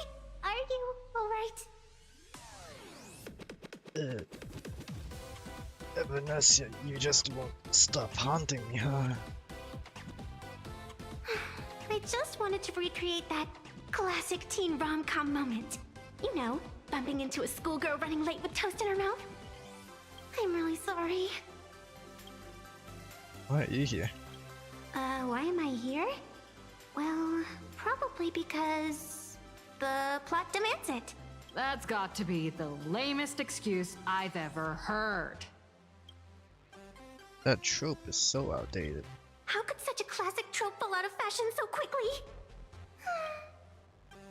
What's your real motive for getting close to me? Hey, I helped you out during the Phantom Moon Games, didn't I? Is it really fair to glare at me like I'm some kind of villain? It suddenly hits you. This girl in front of you is the one who gave you the chance to turn the tables in your first battle of supplicants. Whatever her reasons for approaching you, she clearly doesn't mean you any harm.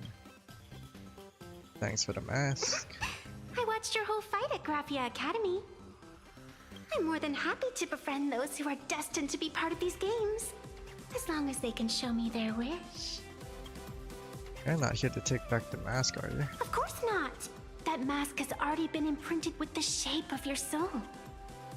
Even if I took it back, it wouldn't be of any use to me. How were you able to draw the mask? An old friend of mine once taught me how to draw. And as it turns out, I'm a natural. If you call those bad doodles you made when drawing the mask talent... I'd always wondered if something I imaginated could actually fool the Phantom Moon's eyes. See? This temporary ticket I gave you shows great promise. Proof that my artistic skills have leveled up. Speaking of which, shouldn't you show me some gratitude?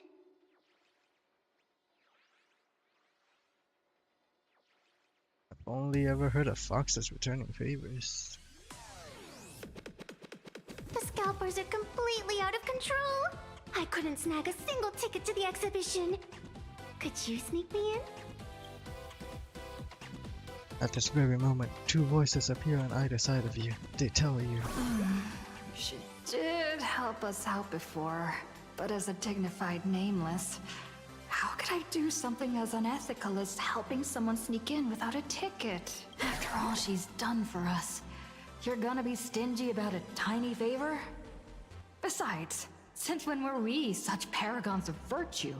I sure don't remember any of that. I'll think about it. Huh? Didn't expect you to be so principled. Guess I'll have to use this trick. Little raccoon, I've actually been a huge fan of yours all along. From the very first page of the Fluffy, Volume 1, Chapter 1, I was already captivated by you. That afternoon, as I passed by the Graphia Academy building, I caught a glimpse of you by the window. Right then, I knew my heart had been stolen, and nothing else would ever make me feel so alive again.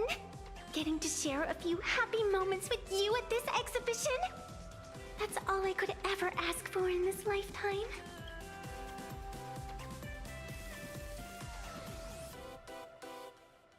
Let's just get one thing straight. Don't rat me out if you get caught. All right, I'll do it. Stop nagging already. Just as I thought. No one's immune to some good old-fashioned glazing. Let's go. We've wasted enough time. I need to meet up with my friends first. What should I get next? A baseball raccoon? What the hell? March Bunny? Or Woof Woof Dawn plushie? Or maybe I should get an autograph from Blurry.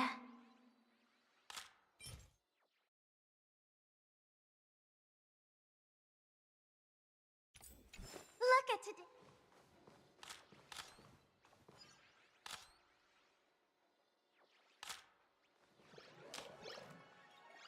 What is that? Will the Astral Express truly bring happiness to Planarcadia? Bro. Bro. Why is this here? Oh my god.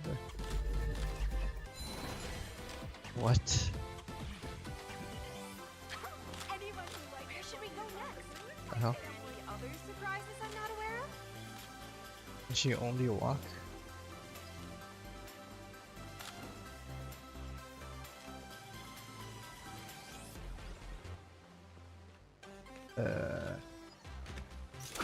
Marsha's still not done here. I tried, but I still just couldn't keep my wallet shut. Wait, that girl behind you looks kind of familiar. Have we met somewhere before? This is my pink-haired girl, the pink-haired spirit sidekick.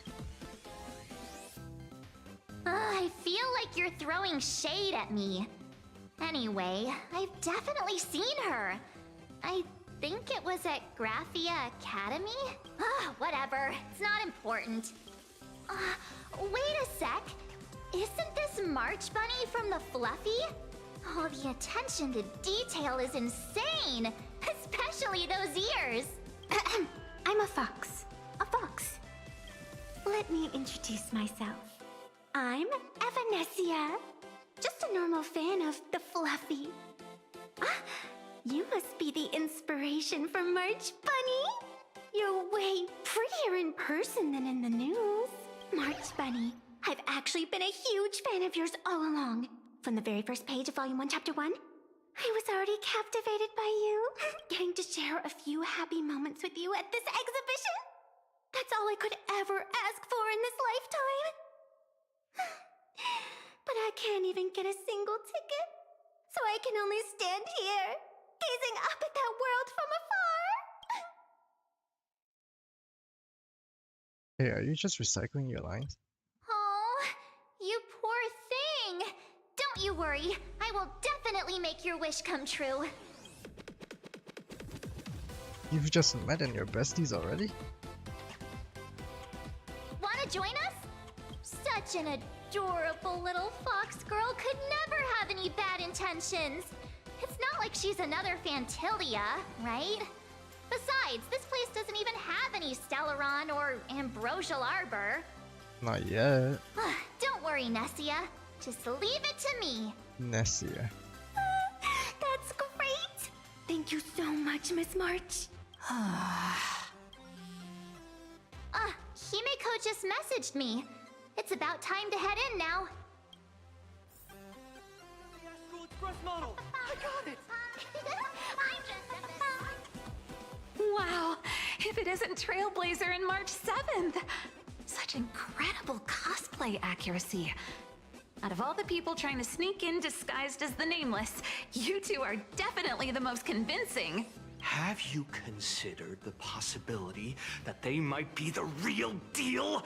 And how inappropriate it is to ask our distinguished guests for tickets? Hello there, we meet again.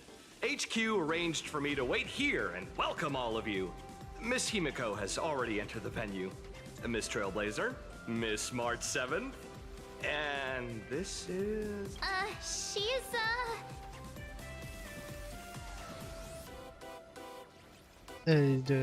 our new pet aboard the Express. Hi, I'm Evanessia, the new pet aboard the Astral Express. She's just kidding. This is our good friend.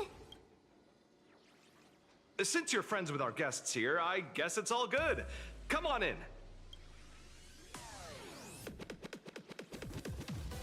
Ladies and gentlemen, the guests from the Astral Express are about to make their entrance. Get ready to make some noise!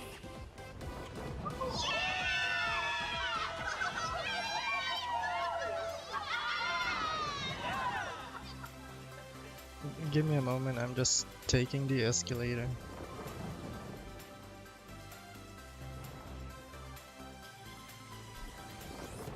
Yeah! Oh shit.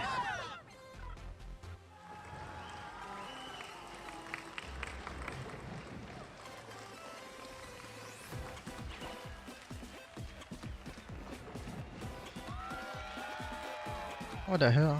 What are you doing here?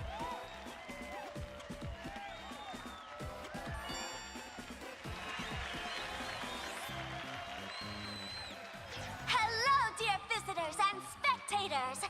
Before we officially kick off the Star Rail Fest exhibition, I'd like to thank our host, Pearlux Entertainment, as well as extend our gratitude to Blue Industries, Turbogen Heavy Industries, and Full Wish TV for their collaborative support. The exhibition area is now open will transport you straight into the Astral Express's incredible journey across the Sea of Stars. And right now, ladies and gentlemen, you're standing in none other than Bellowbog! Now, let me hear you call out the name of our hero from the ice and snow!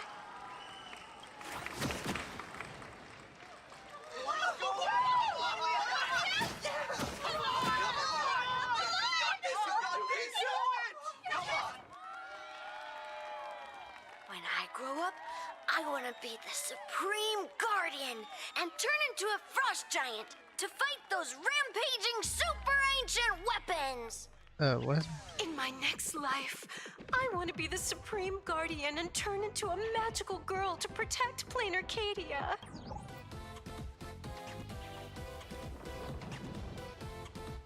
Wait, this isn't right.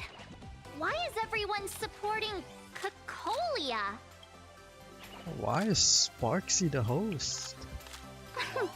What's wrong with having the most popular streamer girl host the biggest event? Wait. Aren't you supposed to be on the Department of Aberration Defense's wanted list? That's right. So I'll have to go into hiding right after this job. Come to think of it, maybe I should lie low using my Sparkle identity. After all, what does Sparkle have to do with this Sparksy thereafter? Oh, right. Nameless. Won't you take pity on me and give me back my mask? In your dreams. Yoo-hoo! Since we have two Nameless from the Astral Express here with us today, let's kick off an exciting The Fluffy Trivia Quiz! Is Sparksy going to strike again? Here's your question. In the final chapter of the Fluffy's Bellowbog arc, The Supreme Guardian's Bond, what did Cocolia summon to fight by her side? Oh, the Guardian wand that could transform her into an ice giant? Ding ding! That's correct! Well, looks like this young lady here is quite the devoted reader of the Fluffy, answering even faster than the Nameless. Hey, why are you stealing my thunder? I'm a die-hard fan of the Fluffy, you know. And what's the deal with this ice giant? Sure, Cocolia can transform, but she shouldn't be anywhere near the size of the engine of creation. What? Lady Cocolia fought the engine of creation in her human form? That just makes it even more awesome! Ugh, but they didn't show that part in the comic. Next question. Before Cocolia was frozen in ice, what did she give to Baseball Raccoon? Nothing but pure damage. Oops! Wrong answer! The Flaming Lance! In the end, the little raccoon used that lance to channel everyone's light to Cocolia, restoring her power so she could descend in her wildfire form! Huh? Ding ding! That's correct! Every time I turn to that page, I can't help but burst into tears! This plot has gone completely off the rails. Actually, I inherited this flaming lance from the previous Supreme Guardians when I got stabbed right through the heart. What are you talking about? In Bellowbog's final battle, wasn't it like this?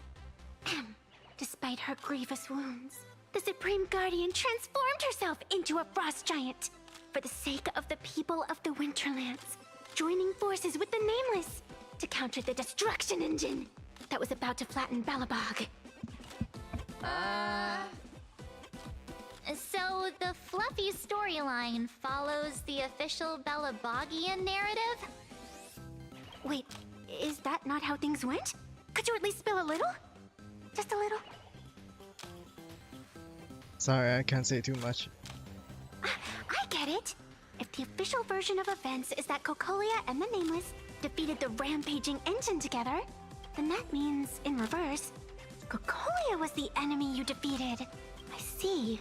If the truth about this were to be revealed to the people of Belobog, the hard-earned peace would crumble, wouldn't it?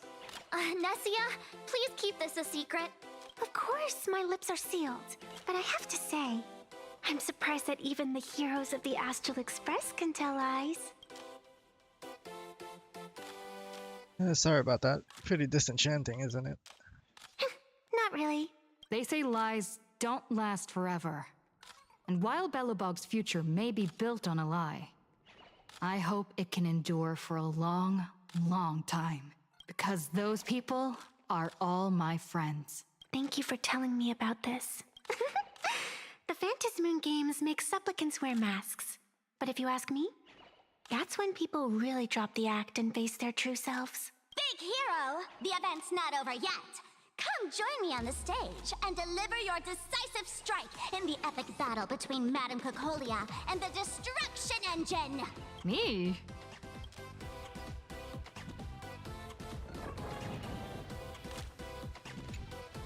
Madame Cocolia is in crisis! Hang in there, Madame Cocolia! Fear not, everyone! I can see our hero approaching! Today, we are honored to welcome to Star Rail Fest the hero of the Astral Express, one who survived the Battle of Belobog, the Trailblazer! Let me hear you say the name of the Will of Preservation's successor! Trailblazer! Trailblazer! Trailblazer! Come on, warrior from beyond the sky! Show us that legendary scene again! Ignite your flaming lance! Charge up Madame Cocolia with your power, and let her hear our calls! The host is calling for you. Time to take the stage, great hero!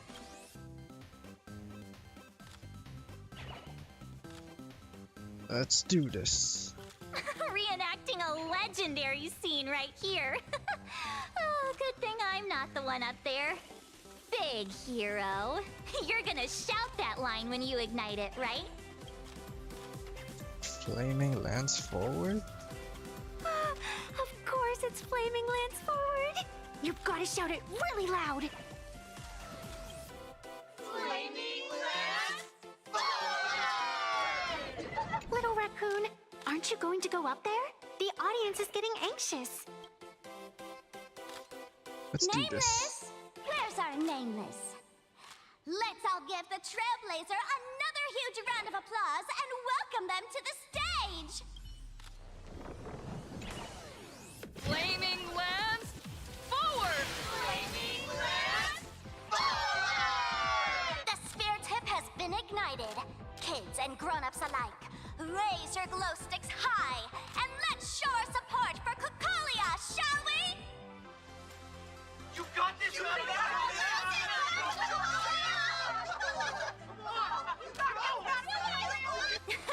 Seeing everyone so fired up makes me want to join in on the cheering too. You've got this, Madame Cocolia. Don't give up, Madame Cocolia! You've got this, Madame Cocolia.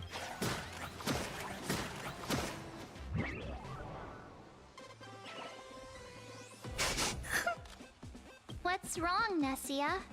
I'm getting all emotional. This scene takes me back to the moment I first cracked open the Fluffy Across the Blue comics. The Speeding Express, Dazzling Cosmos, and a bunch of quirky yet adventurous companions. I know this story is fiction, but I really want to be part of it and travel with you guys. But leaving home, that's not exactly easy for me. Thanks for the love. And hey, traveling with the little animals aboard the Fluffy still counts as traveling with us in my book. Yeah, recite a famous quote. A friend once told me, The stars we see may not be their original forms, but their light isn't a lie. Our story is that very light. Being able to connect with friends like you through stories is probably the most precious part of this journey. Well said. Shall we head to the next exhibition area then? All right, let's get moving.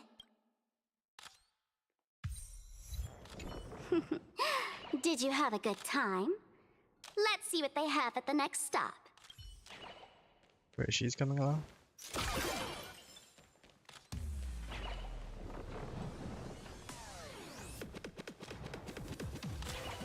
Welcome aboard the Fluffy Shuttle Express! Together we'll trailblaze into the future!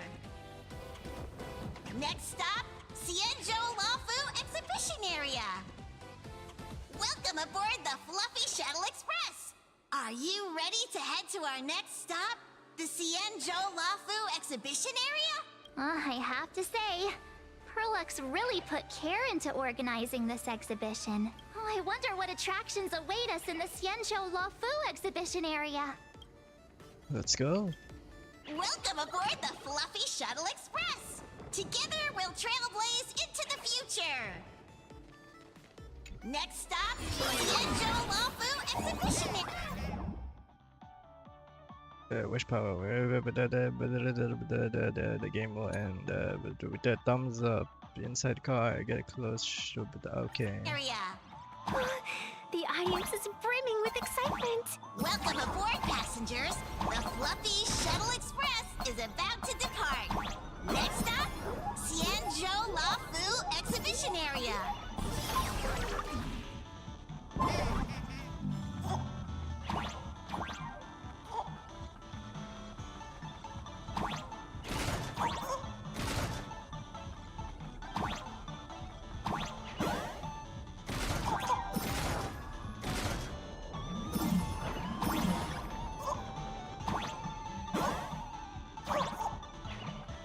Hold up, what's going on here?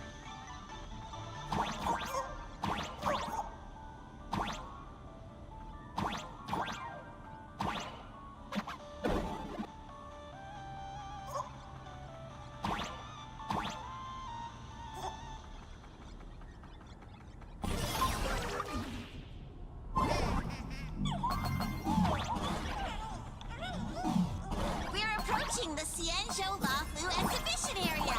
Please remain seated and hold on tight.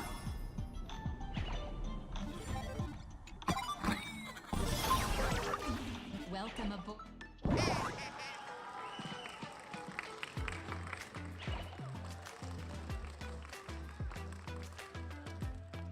Oh, brr. The frigid waters of Scale Gorge Waterscape are chilling me to the bone. Why is there so much water in the exhibition area? Did a pipe burst or something? I bet this is some cutting-edge immersive theater performance. I gotta say, these tickets are totally worth every penny. Looks like there's some trouble brewing in the Senjo exhibition area. Based on what we saw in the Bellabog area, the Fluffy's adventure on the Cienjo should be... Ah, I got it! It must be Woof Woof Dawn teaming up with Jing Yuan Yuan to battle against the Lord Ravager Fanti. Like, even the villain's name is so cute. I'm so jealous that you guys still get to experience the joy of seeing the Fluffy for the first time. Well, it's fine, because this means I get to show off all my knowledge about the Fluffy.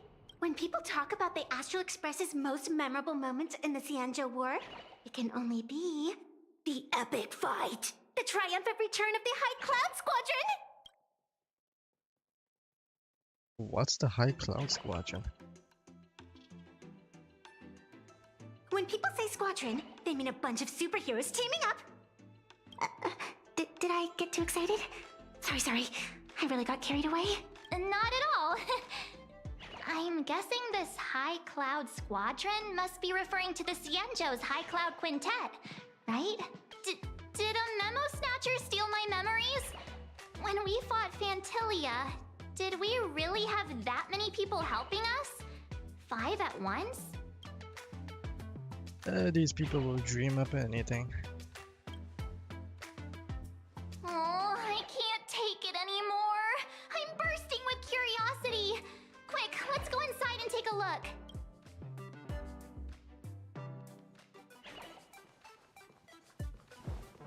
What the heck is... It's a pom-pom train. Oh my god. Cloudline. This stop is The Express the family living Cienjo the best Lafu life exhibition area. The next stop is the All's revealed. The train is about to Why do all the reporters What an exquisite Cienjo outfit. Oh shit. Holy moly, they nailed the Scale Gorge waterscape. The whole exhibition area is completely submerged. Little raccoon, I want to see that thing.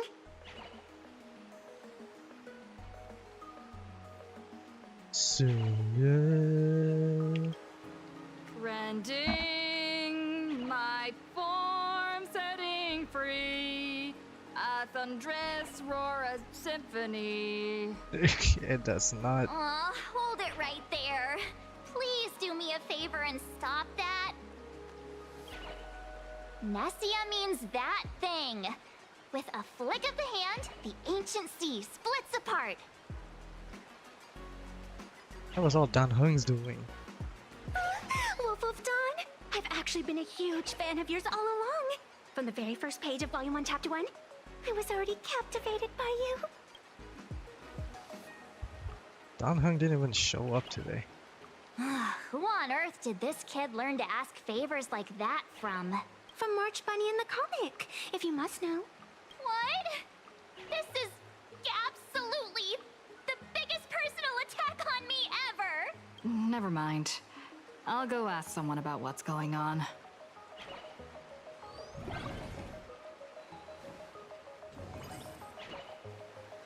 Did we get water physics again?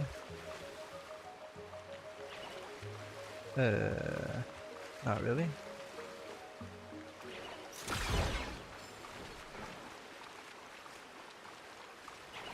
Hey, host, this immersive theater is getting a bit too immersive, don't you think? Ugh. It's been almost 20 minutes. Where's the actor who's gonna split the sea? That's right. The script for this exhibition stage play was written under the guidance of the Cienjo's legendary literary master, Mr. Cien. We guarantee you'll get an authentic recreation of the Express's most iconic moments. It's just a burst pipe, isn't it? Oh, it's you! Trailblazer! I don't know what happened, but water just started gushing out everywhere. Please, save this exhibition area like you saved Scale Gorge Waterscape before. Dan Hung, where are you? I'm calling you. I can speak. I'm calling out to you with all my heart. All right then.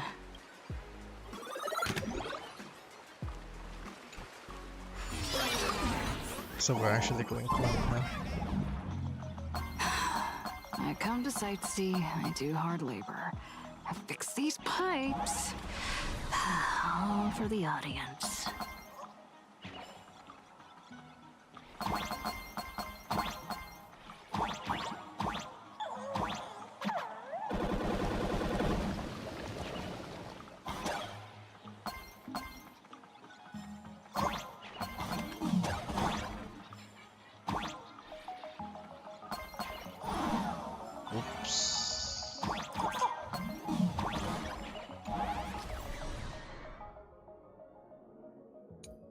We got bullet bills, okay.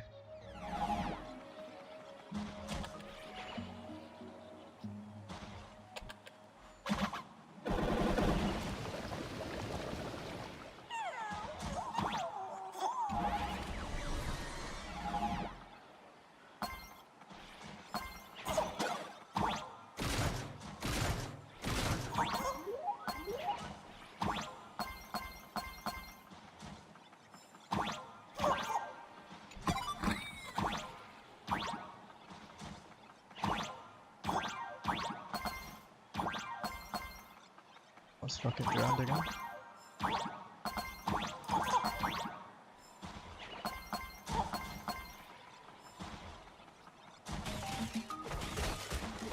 shit.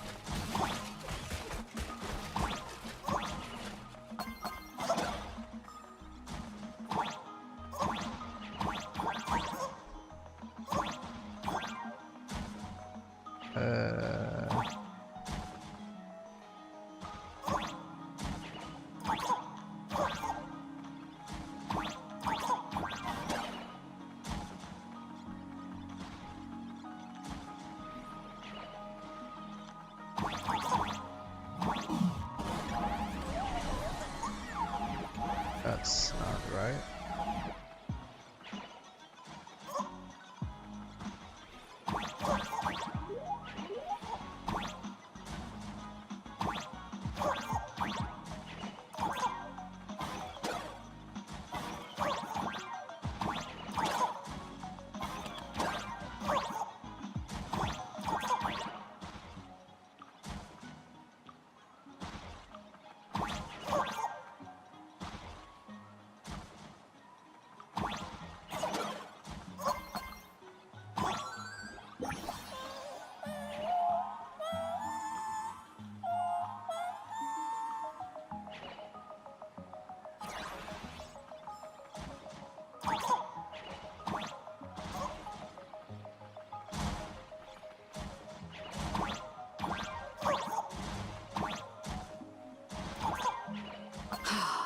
Finally done. I've never missed Don Hong as much as I do now.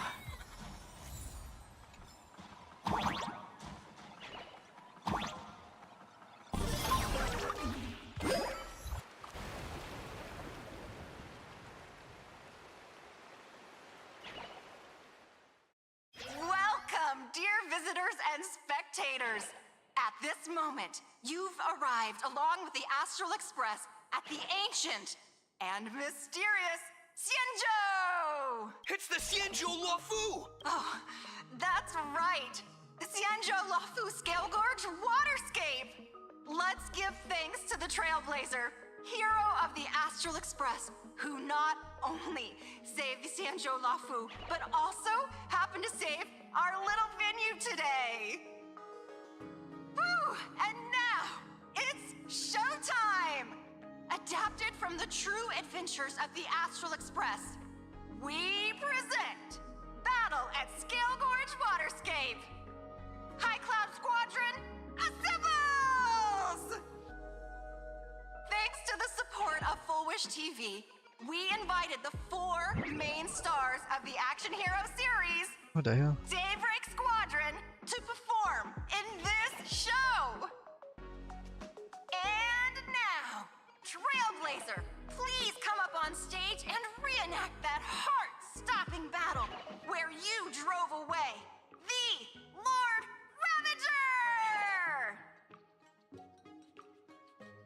Ravager! Wait a sec. There's only 4 of them. Ha! We meet again! The Nameless. Why are you still dressed like that? I don't think that's necessary. Aren't we supposed to be the heroes of the Xianzhou? Why do the Xianzhou's heroes need to rely on others to save their land? Same as us. Shouldn't the heroes of this world be able to protect our own people? Can't we be the ones to bring happy smiles to their faces? Hey! What nonsense are you all babbling about? Is any of this actually in the script? If you're planning to challenge me, I'm afraid now's not a good time. No, quite the opposite. Star Rail Fest is the perfect opportunity! As supplicants stepping into the Phantom Moon Games, the Daybreak Squadron challenges you! You wouldn't back down now, would you, supplicant of the Astral Express? This is amazing! What? This is way too sudden! These people, something's not right about them. I feel like they're way too hyped up. Even characters in action comics don't talk like this. Yeah, in comics a challenge like this is always a cover for some massive conspiracy. I've gotta fight alongside her. March, you need to have faith in her abilities. Rather than rushing into battle, What you should be doing now is getting in touch with your companions. Well, this is Star Rail Fest after all. This is Star Rail Fest. Even if you defeat me, you'll never gain everyone's approval. Boss, do we really have to do this? Gray, we've been putting on a show for long enough. Wasn't becoming a real hero what you've always wanted? We'll tear the legend of this outsider to shreds right here under the spotlight. Then everyone will see who the real heroes are. The ones who can truly protect their smiles. I accept your challenge. But do we really have to fight here? This is exactly the stage we've been waiting for. Let's do this! Clouds have The Phantom Moon Games are a ceremony to find those closest to elation. We'll show everyone the heroism of the Daybreak Warriors. Earth shatters, heaven trembles. People always say that the... But I wish to observe the heavens with my divination.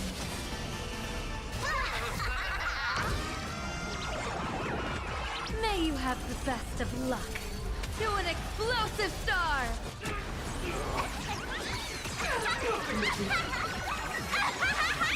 Our bodies have been transformed, so we'll be just fine. As easy as that.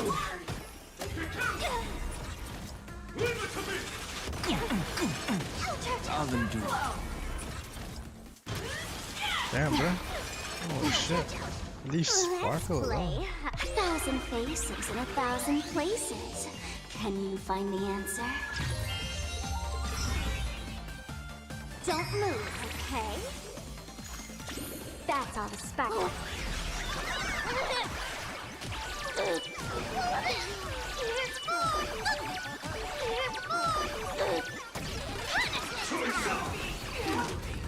You don't stand a chance against me. Come and party with Sparky till the end of the world! Here's a bad omen slip. No need to thank me. Don't go anywhere. The next winner is you!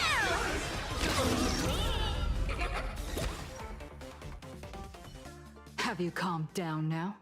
Can we talk? Once a supplicant's challenge begins, it won't stop until one side falls. Don't get it wrong. This is just a prelude to the real showdown, witnessed by the Phantom Moon! There's a second round of this challenge? Just what exactly are they planning to do here at Star Rail Fest? Pearl was right. Supplicants won't pass up a chance for a challenge. Is this the supplicant lurking beneath the surface that Pearl theorized about? But which of the 4 Daybreak Warriors is the supplicant? Judging from their strength, I think it might be the red one. Forget it. We should go check out what's happening outside the exhibition area.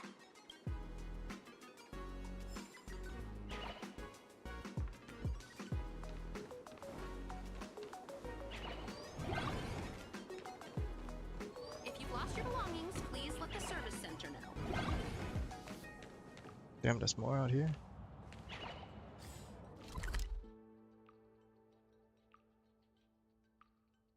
Right.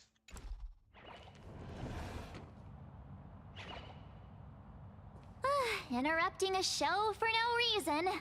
But to be honest, I wasn't dying to watch that High Cloud Squadron Assembles play anyway. So, don't tell me this whole Cienjo story is also something Blurry made up? Funny. Can't say I'm surprised at all. It was Jing Yuan and Dan Heng working together. I wouldn't dare take credit for what I didn't do, since it was in fact General Jing Yuan and Dan Heng who teamed up to defeat Fantilia.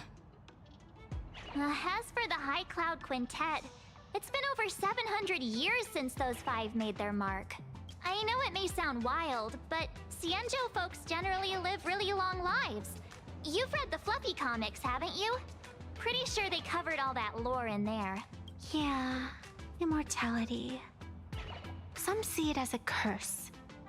But personally, I don't think the abundance is as terrifying as their reputation suggests. Better not say that out loud.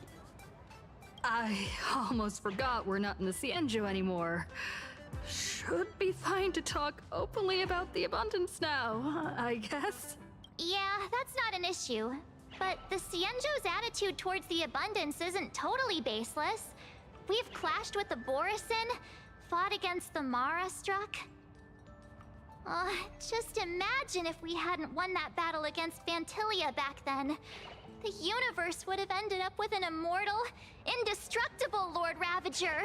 Actually, I think the abundance and elation make quite a good match. After all, only with infinite life can one pursue infinite joy. In my opinion, those who are alive have the right to choose death. But they also have the right to choose to live on. After all, there's always something out there that makes tomorrow worth waking up to.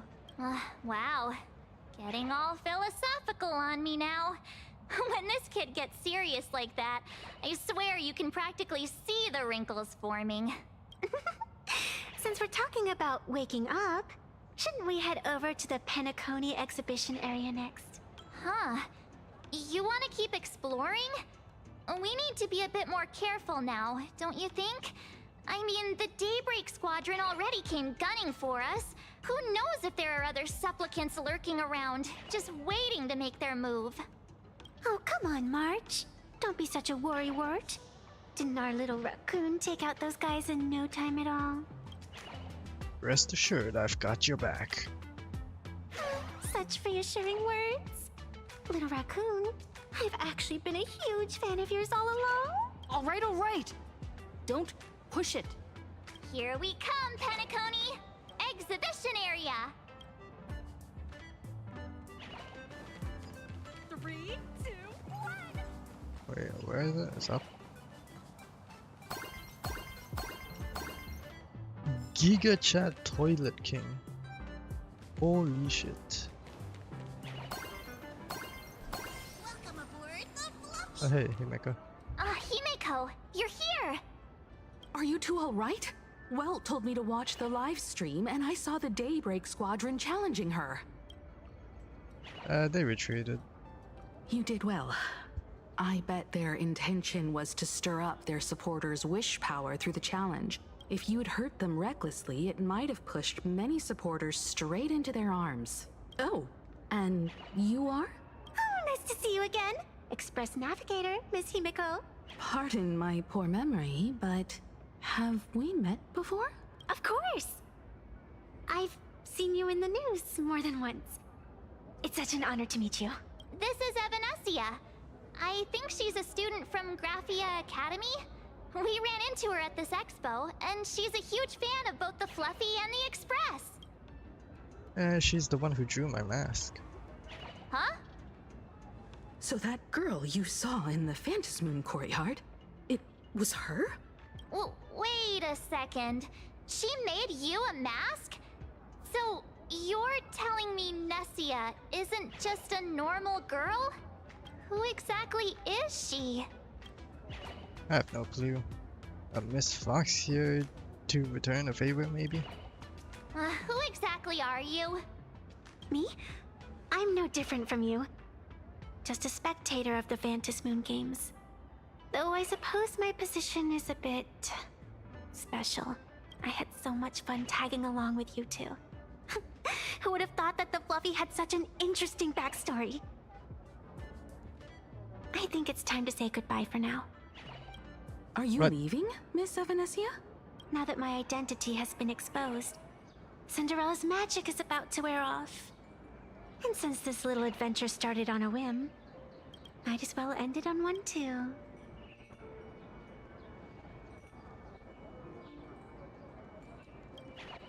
Little raccoon, you can feel it, can't you?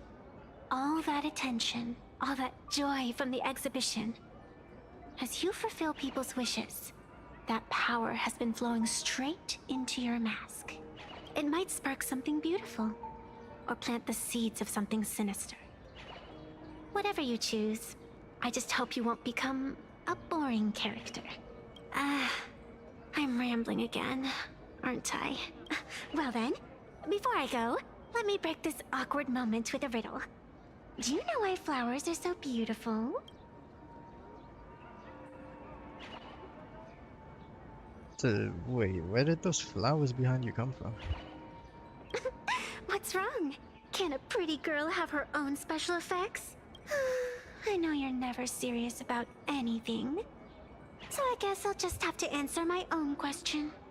Because flowers are always so fleeting. What the hell? Ah. You left your own special effects behind. She's gone. Unexpected people and unexpected things always make an appearance in the Phantom Moon games. Although, Miss Sevenesia claims to be just a spectator, as someone who can create masks and allow others to become supplicants. There's no way she's just some ordinary girl. I just don't know what to make of everything happening to you. Oh, I'm gonna need to take a short break for a while.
Alright, continue.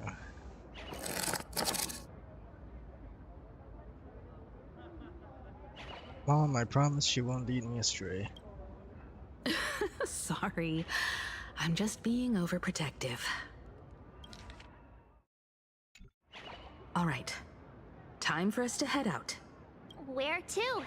Let's continue forward to the next stop, the Penacony exhibition area. I have a feeling that the Daybreak Squadron's challenge isn't over yet. As the stars of this exhibition, if you left just to avoid conflict, all the spectators might think you chickened out and fled. Ah, darn it! This whole Daybreak Squadron business has got me on edge. Somehow I can't shake the feeling we're being watched. Here's some good news. At least we aren't completely without help. Pearl's people are on their way to the Penacony exhibition area to join up with us. Evanes is not in our party anymore. That's unfortunate.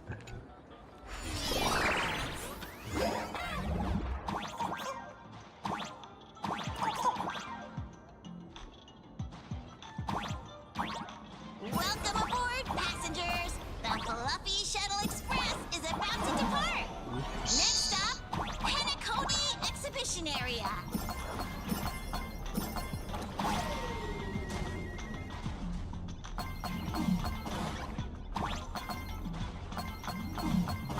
Let's go, Astral Express! The Astral Express? Just another IPC lapdog. For Planarcadia! Let's go, Daybreak Squadron!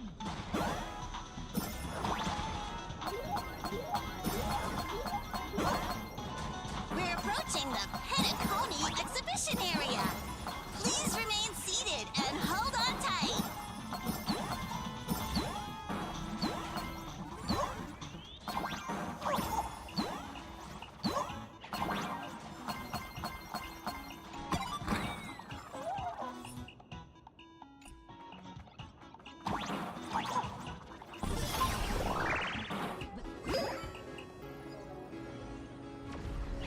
Oh shit. We get to rail Sunday again. Would I get run over by the Express if I lay down on the tracks? Yup, and you'd get blasted straight into a comic book. Who knows? Maybe you'll be reborn as some superhero or something? That's what I call true happiness! It's hard to believe they recreated the scene where the Express crashes into the Great Septimus. All the previous exhibitions were so hilarious, but they really nailed the Great Septimus part. I was thinking of inviting Sunny over here. That's just mean. So where's the person Pearl sent? Huh? Who's calling? Yoo-hoo! How you doing, gray hair? It's this, not giving back the mask. I'm not giving the mask back to you. Get over it.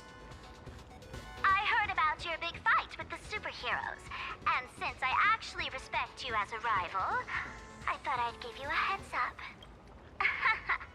You might think you scored a massive win in the Phantom Moon Games, but most people probably don't see it that way. Anyway, the news is on right now. Why don't you go check it out?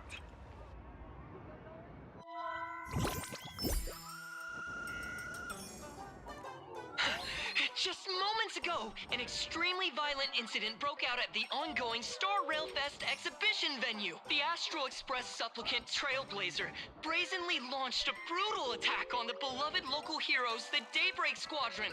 The scene descended into total chaos. Oh my! This is terrifying! Didn't this nameless just defeat Sparksy and save Graphia Academy? Was that victory still not enough? Could she, like the defeated Sparksy, now be a threat to everyone's safety? How chilling! In the video footage from the scene, the Trailblazer claimed her act was to demonstrate the so-called trailblazing spirit of the Astral Express to this world. You don't stand a chance against me. Is this what she calls the Trailblaze? Using brute force and violence to strike down the guardians of this Arcadia and trample over our own heroes? Was it sudden violent outburst? Or was this the moment her true heartless nature finally came to light? Full Wish TV will continue to follow this shocking incident. Stay tuned and don't go away. It's all over the internet now. Some say you're a violent maniac. Others think you're behind the bloodbath in Deathbrook, that you're the second herald of death. Oopsie. How are you feeling right about now,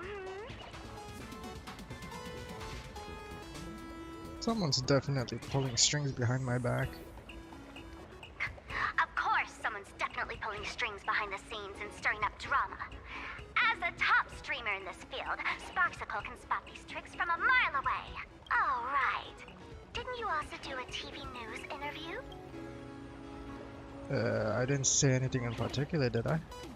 It's not about what you said, it's that you said it. Here, let me send you the interview video. I won't go any further, but since you managed to defeat Miss Sparkle... No, I mean Miss Sparksy. I don't want to see you embarrass yourself in front of those clowns. Good luck. See you around! Hi! Trailblazer. Sorry to bother you. We're with Full Wish TV. It's our lucky day running into you here. Do you have a moment? Keep it brief. I've got plans later. First question. Seeing as Planarcadia was the starting point of the Express's new voyage, how would you describe your impressions of this place? Planarcadia. Everyone's chasing the latest trends. Looking for fun. Interesting! Throughout the history of the Phantasmoon games, it's been extremely rare to have such a renowned cosmic figure as yourself participating.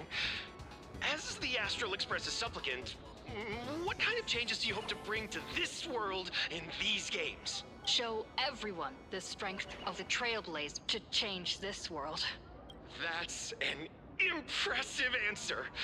Speaking of which, after joining the games, you immediately went to defeat Miss Sparksy, who represented the Masked Fools.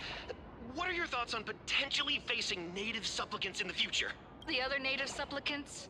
Way too dangerous. I'd rather defeat them through violence. Speaking of local supplicants, we've noticed that Star Rail Fest is Perlux Corp's way of rolling out the red carpet for the Express. There are rumors that the IPC is also sponsoring the Express. So, I have to ask, are you representing the Express or the IPC in these games? At the end of the day, this is a festival for the IPC's interests. Madame Pearl and Perlux extended such a warm invitation. I'm not one of the guests. I'm the master of this place. What the fuck? Wait, what?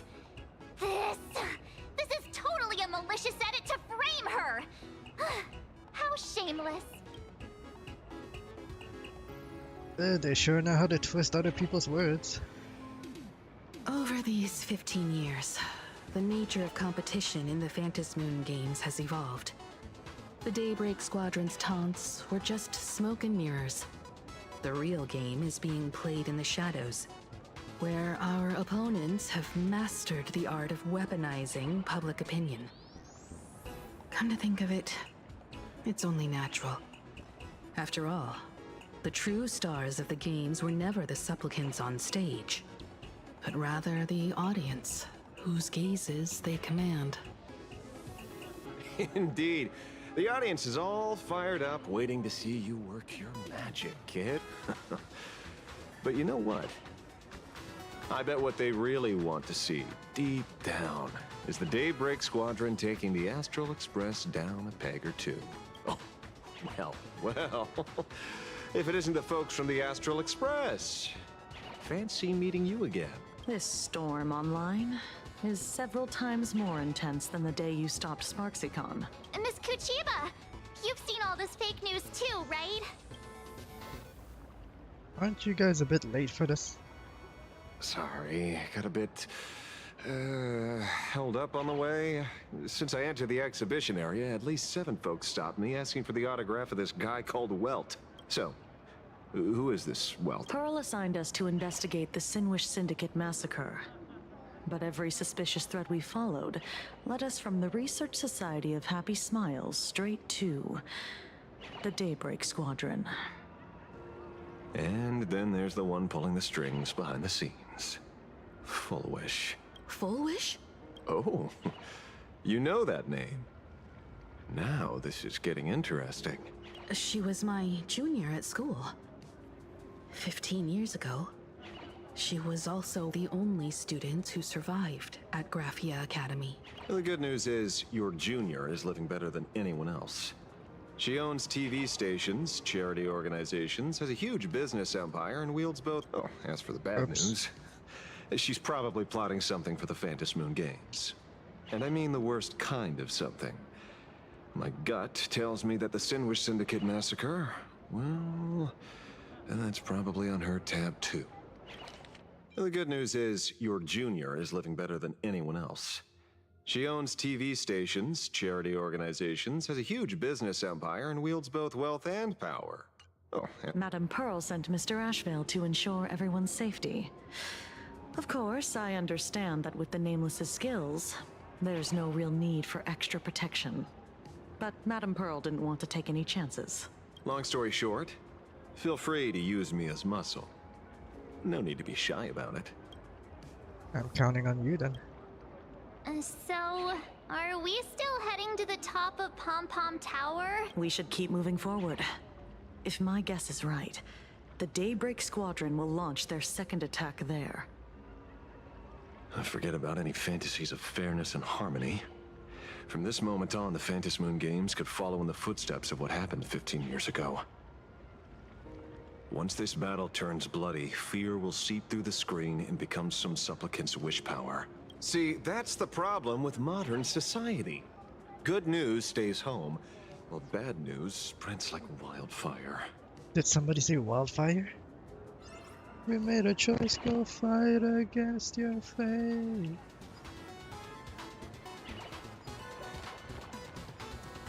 Okay.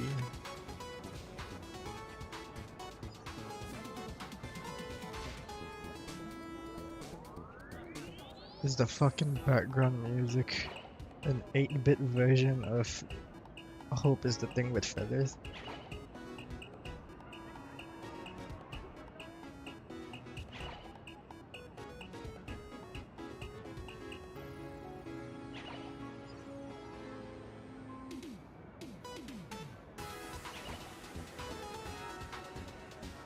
That's fucking sick. Daybreak Squadron. I thought they were fans of the Express too, but in the blink of an eye, we somehow became enemies. They might not be the real enemy here. Someone could be pulling their strings from the shadows. If possible, I'd rather persuade them to back down. Since once a battle starts, it'll be like pouring fuel into a fire, stoking the audience's bloodlust. A Phantom Moon game like that would only descend into madness. And I certainly do not want to see what happened 15 years ago repeat itself on these lands.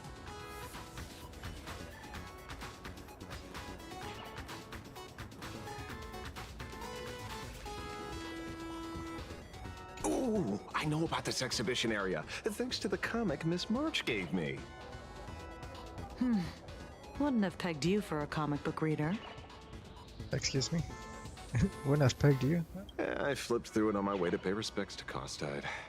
Even though that volume's story was pretty random and all over the place, it was quite interesting. A group of furry animals took over the Soul Glad soda factory to wake up the other animals in Penacony, using Soul Glad as fuel for the Express.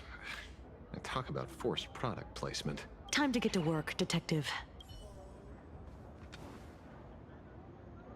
To move forward, we'll need to fuel up the Shuttle Express first. What the? What the hell are you doing here?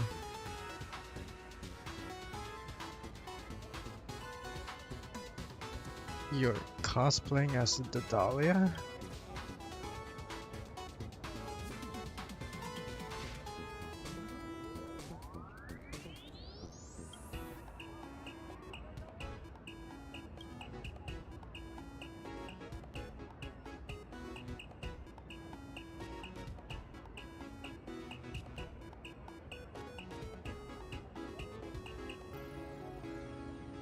Your Furbo speaking habits just gave you away.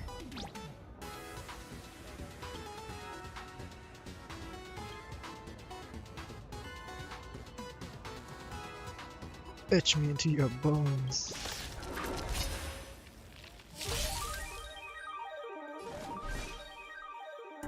Incoming!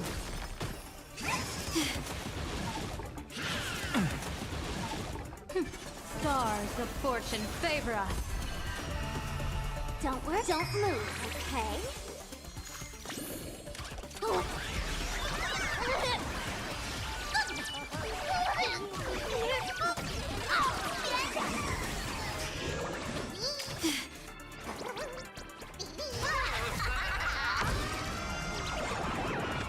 May you have the best of luck.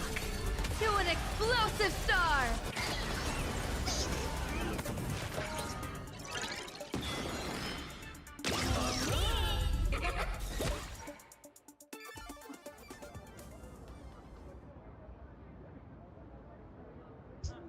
The moment when it all dies. What the hell?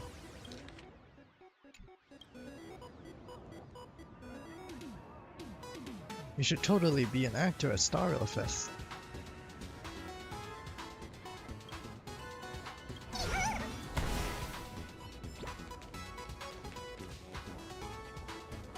Anyways, let's get down to business.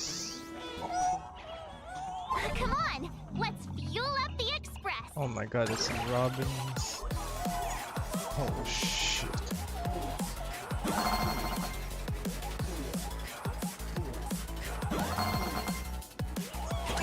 I'm so confused.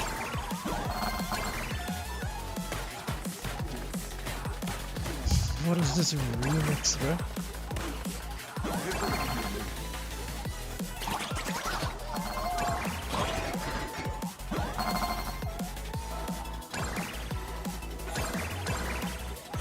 That's Sundays.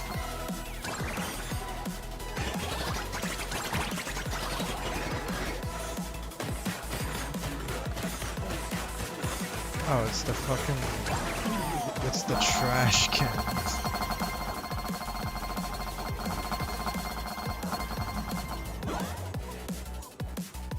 Ready to roll? The express is about to depart. Yo, we get to rail someday in a cinematic. Let's go. Look!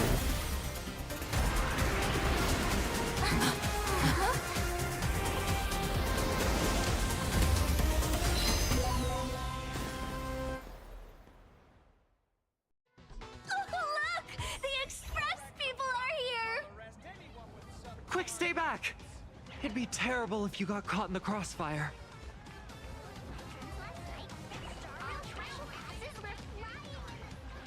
Astral Express! We've been waiting for you for quite a while. Watch this. Oh, Wilma.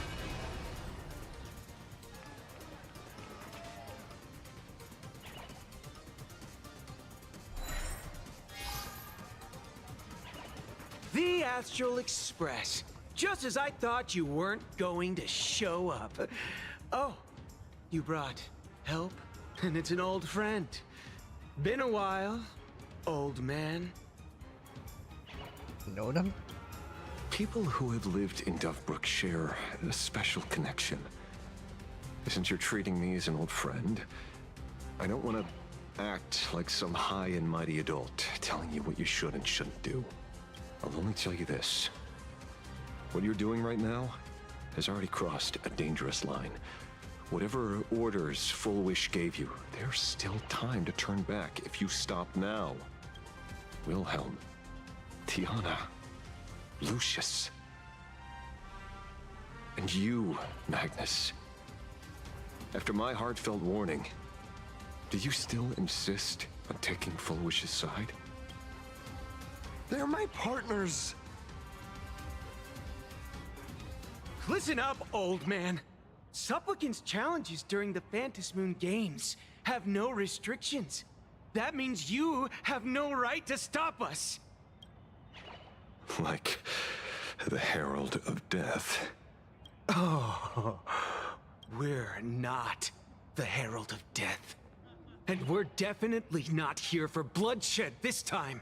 We will prove to the people that we are true heroes who can protect their happiness! The Astral Express.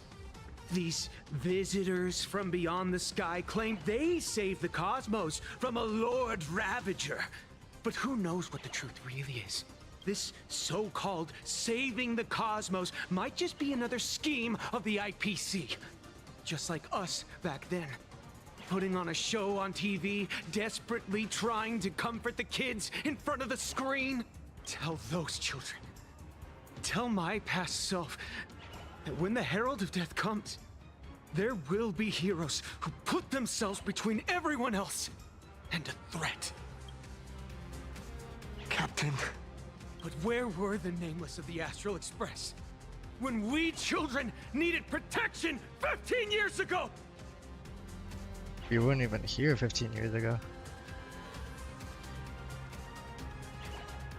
Gray, don't be fooled by these flashy, cosmic heroes. The Astral Express doesn't care about our happiness at all. They come and go like all tourists. No, they're even more heartless than tourists. Because they're here to trample on the elation ceremony and steal the Arcadian people's attention! They replaced our fantasies of heroes with their own image. All to satisfy their vanity called the Trailblazing Spirit. Tell me, have you ever, even for a moment, felt what it's like to tremble on blood-soaked ground at dusk?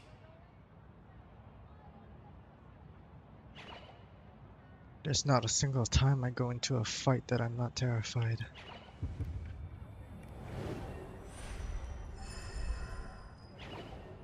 I'm afraid of losing my companions. Afraid of death. There are so many things that I fear. It's not the Astral Express you hate. You're just hating yourself.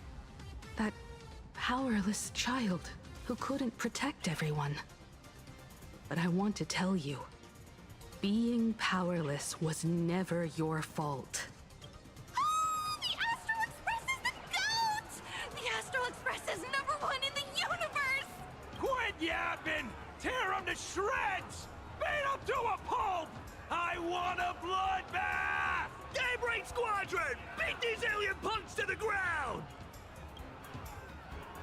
Shut up! All of you, shut up! As a kid, it wasn't my fault that I was powerless. But we, the orphans of the Bloodstained Games, won't remain that way forever. We've undergone the happiness surgery transformation. We've overcome our weak former selves and become Daybreak Warriors. We've grown stronger. Strange. Even though our suffering was erased, why was I so scared just now? And why were there tears? Brother, that's only because this pain has been here all along. It's time to overcome it. It's time to use the power of happiness to defeat it once and for all! Well said. Then let's finish what needs to be done. Let's reclaim from these outsiders the image of heroes that the people of Ahatopia hold dear. What about you, Magnus? Sorry, Mr. Ashvale, but a hero never betrays his companions. We are the Daybreak Squadron, 4 warriors of one heart, united to protect the world. I won't let down my companions, or those who believe in us.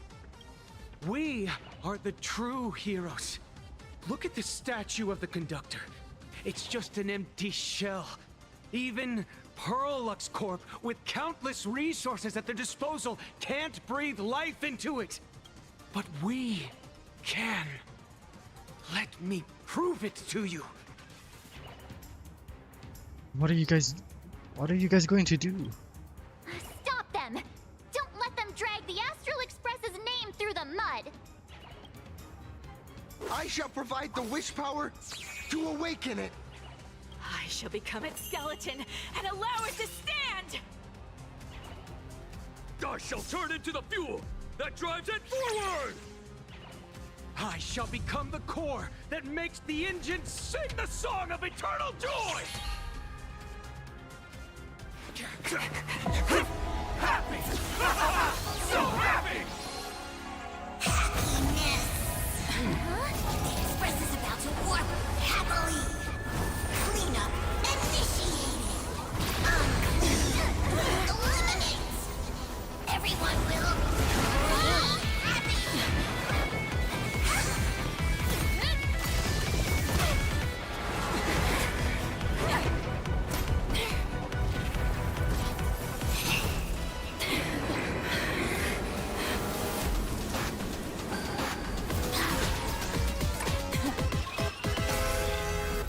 Oh shit, round 2. Clean up the trash, and everyone will be happy! The unclean and the unhappy! Sweep it all away!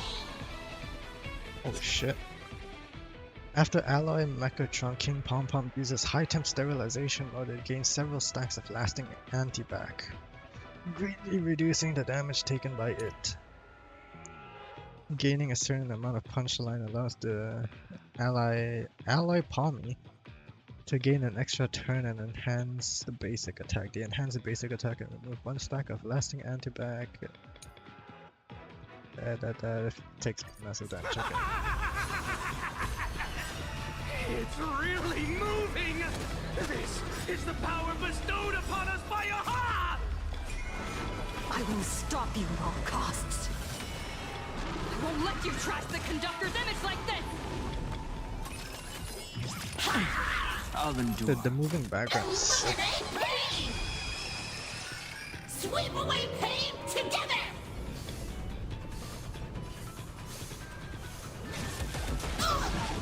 I'll stand in their way.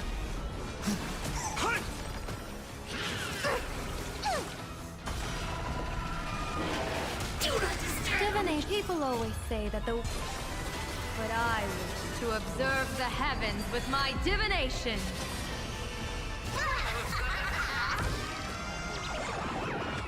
May you have the best of luck. To an explosive star! Don't go anywhere! The next lucky winner is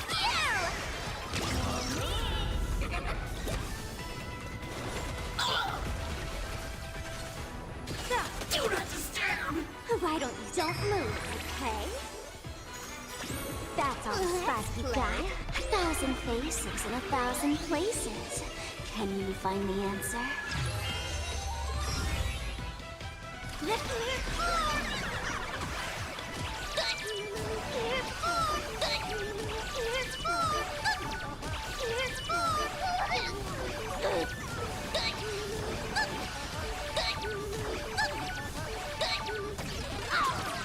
Did you hear that?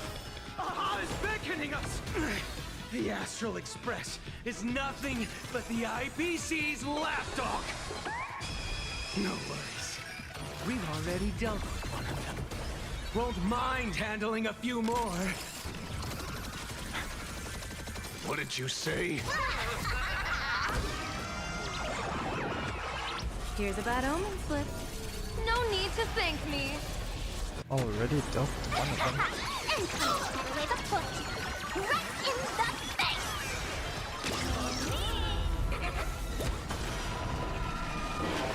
Do not disturb insufficient cleaning power! Dear viewers, I've come and parted with Sparky till the end of the world! Do not disturb! My purpose has always been to protect. Using basic advanced punch, using skills recover skill points. Okay. Troublemaker? I'd like to be one too. Ha! Do not disturb! Do not disturb! Cleaning begins! Must do a thorough cleaning! Let's kick it up a notch.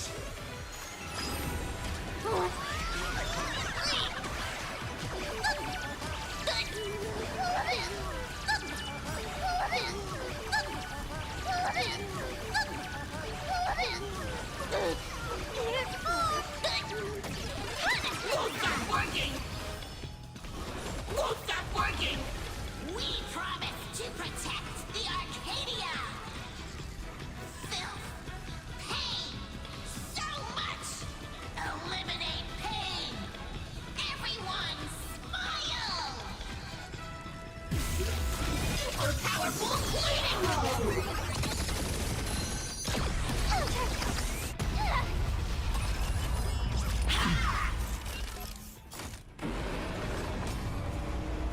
Sweep away pain together! Oh, 6-7? Yo, can we kill them with 6-7 May you have the best of punchline? That luck. would be absolute To an cinema. explosive star! Don't go anywhere. The next winner is you! Surely that did the trick this time. Reboot! Self-repair! Must bring happiness!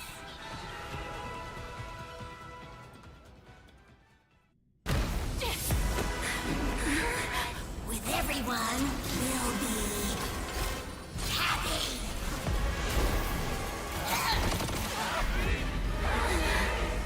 I offer my blood to consume this vendetta. I offer my heart to shoot down this injustice. I, lead Hunter La Mancha, call upon you in the name of the Star Hunt Oath. O Skybow, gaze upon this broken-legged wolf and steer my hunt toward victory! So happy! Now arriving at Terminal Station, land of sneering gods. Welcome back into the gods' embrace! Shh. Quiet now. It's time for bed.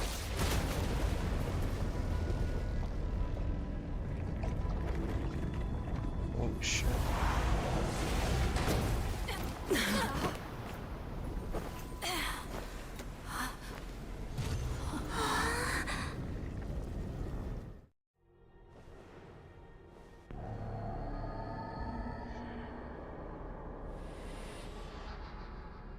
Are we still alive? Are we in purgatory? Well, hey, don't say things like that. I remember the out-of-control express taking us down and through an abandoned tunnel. Theoretically speaking, this should be a station deep underground. But what's with all these ruined buildings? And that weird space in the distance? Is this really an underground station? A place this big exists beneath Planarcadia? Perhaps we're no longer in reality. We may have landed somewhere within the world in canvas for unknown reasons. Then, can we still make it back? We need to find everyone and get out of here as soon as possible. Where's Mr. Ashvale and the others?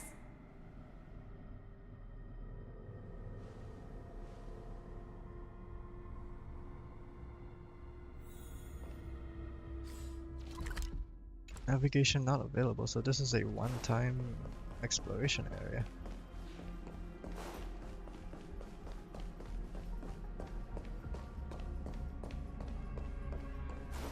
Thanks, Star Rail giving us a one-time exploration area that looks this good? No way.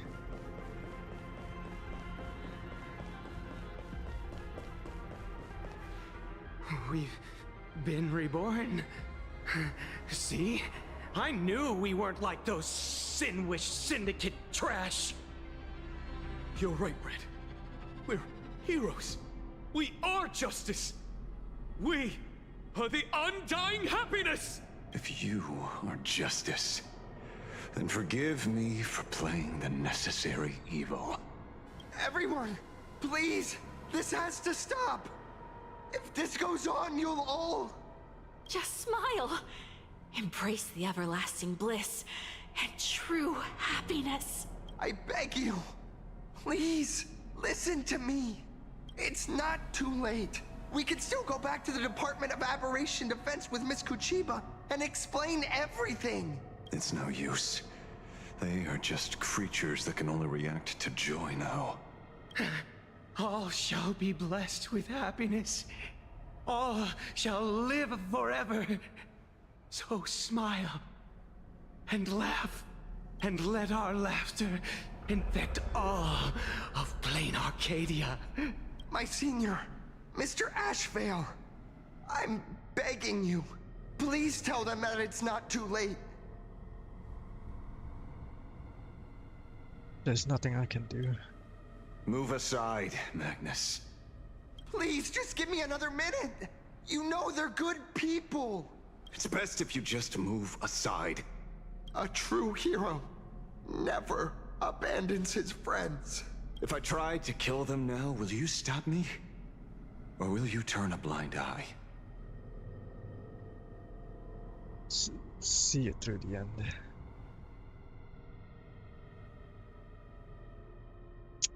Huh.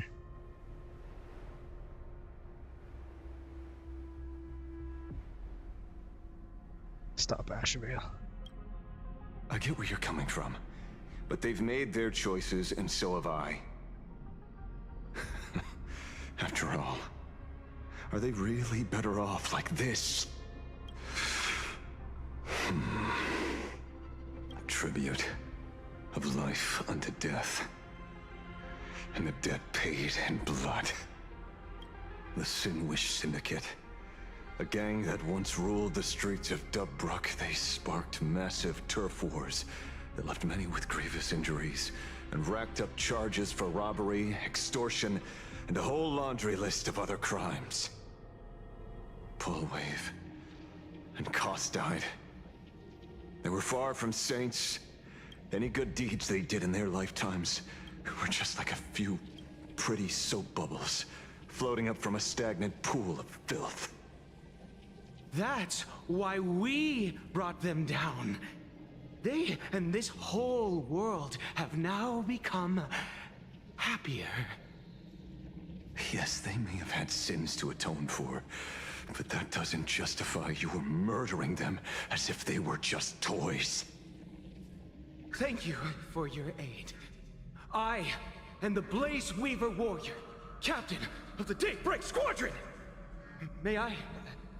Hey, where are you going? Play?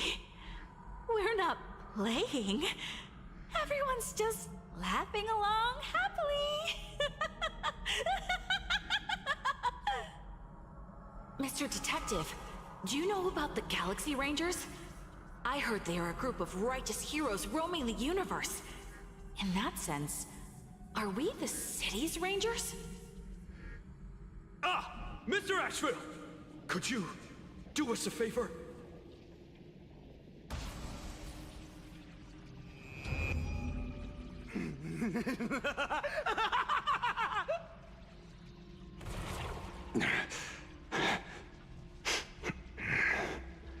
This familiar scent.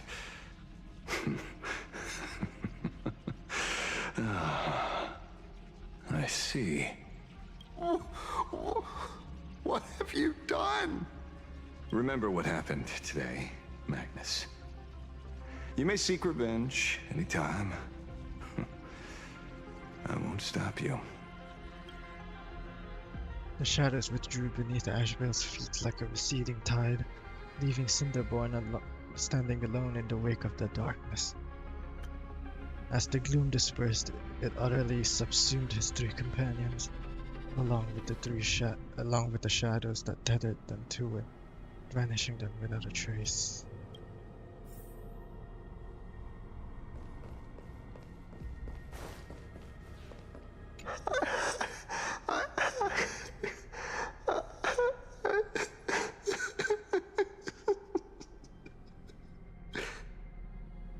you okay? What have we done? And so concludes the new Herald of Death case. But without evidence or testimony, how am I going to write the closing statement for this report? So did the Daybreak Squadron really do it? No one but Ashvale will ever know, but I choose to believe him. His shadow only bears its fangs at those drenched in sin. I don't know how he came upon such power, but it did help the Department of Aberration Defense crack several hard cases. I feel like Kuchiba will be playable as like a 4-star character. That's like some fucking hella copium right there. Glad to see that you're all made of tough stuff. I was just fretting over failing my chaperone duties. La Mancha, leader of the Galaxy Rangers. I've heard about you, but only in legends past. Then you're well informed, Nameless. I'd expected the name to be long forgotten by now. So much for turning over a new leaf. Do you know Boot Hill and Rappa? You mean the esteemed Silver Gun Shura and dazzling ninja hero? Of course not. I retired a long time ago. Out of the Rangers I know who are still alive, one sees me as a traitor. The other is prey. And just so we're clear, I want you all to forget the name you just heard. Right here and now, in this world called Planarcadia, I am just Detective Ashvale. Instead of obsessing over my identity, or pitying the 3 dead criminals, I advise you to work on a way out of this place first. I've long heard rumors about unsavory things hidden deep beneath the Arcadia. It's strange how the people here can sleep so soundly. The train broadcast called this place the Land of Sneering Gods. I don't think I've ever seen this station on a map. Are we going to be trapped here forever? Mr. Ashvale, despite being at such a bizarre location, you've been oddly confident and unconcerned over your safety since the very beginning. Do you truly know nothing about this place? I'm afraid that's classified information. Besides, well, I'm simply doing what any professional private investigator would do. Trust my employer. It's time to show us the trinket Pearl gave you, kid. You mean that thing? Oh, come on. Didn't Pearl give you a chip? We're in good hands, as long as she can track your location with that thing. A tracking device. Again. Akavili. Huh? Akavili.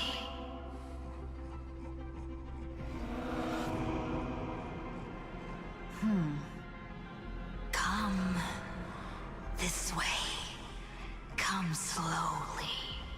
Is this where we awaken our relation powers? At the end of this path, come. I beckon you. There's someone calling for me from someplace deeper. Return to her, him, her, and him? What the fuck?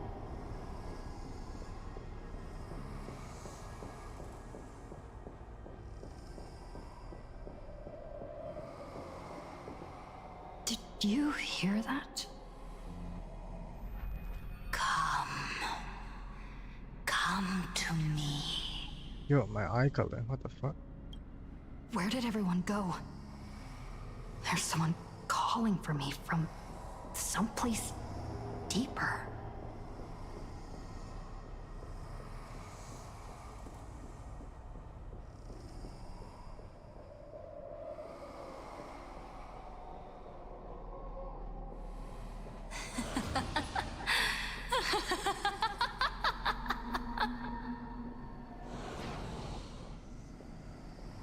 Over here.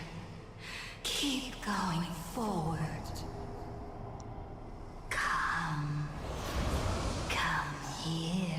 I'm holding S on my keyboard, but I'm walking forward. This way. Hockey Lily. Come. Embrace this wondrous world. Come to my side. You want to go further, deeper. Become one with me. The joy, the positive feedback, sweeps enough that flickers on your cortex. Gentle, wonderful. Listen, it's breathing, slumbering, whimpering, and grinning. Were those all Kayla's earlier?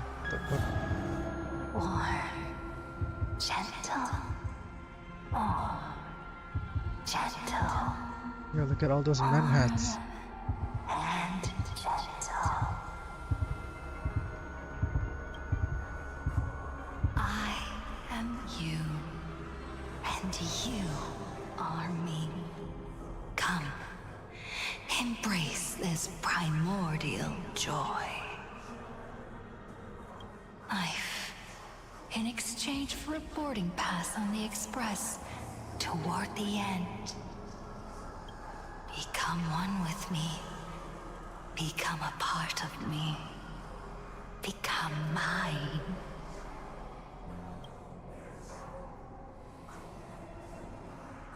Let's go deeper. I want to go over there. Yo, those smiles. Come. Come, come, come. Just like that. Step forward.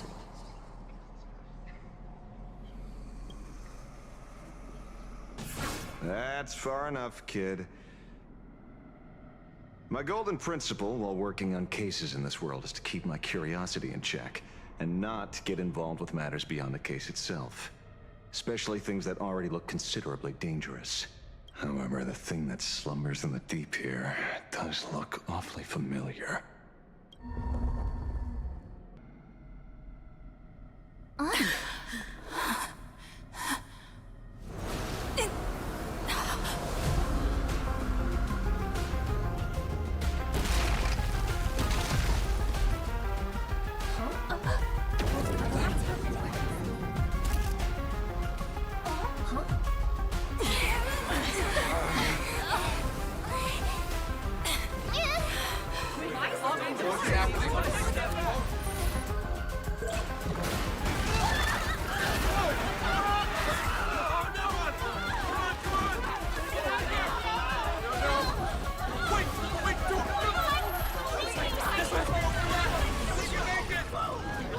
I come to appraise. I come to analyze. I come to render.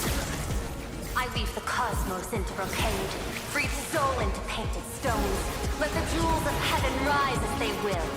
All for the Amber Lord.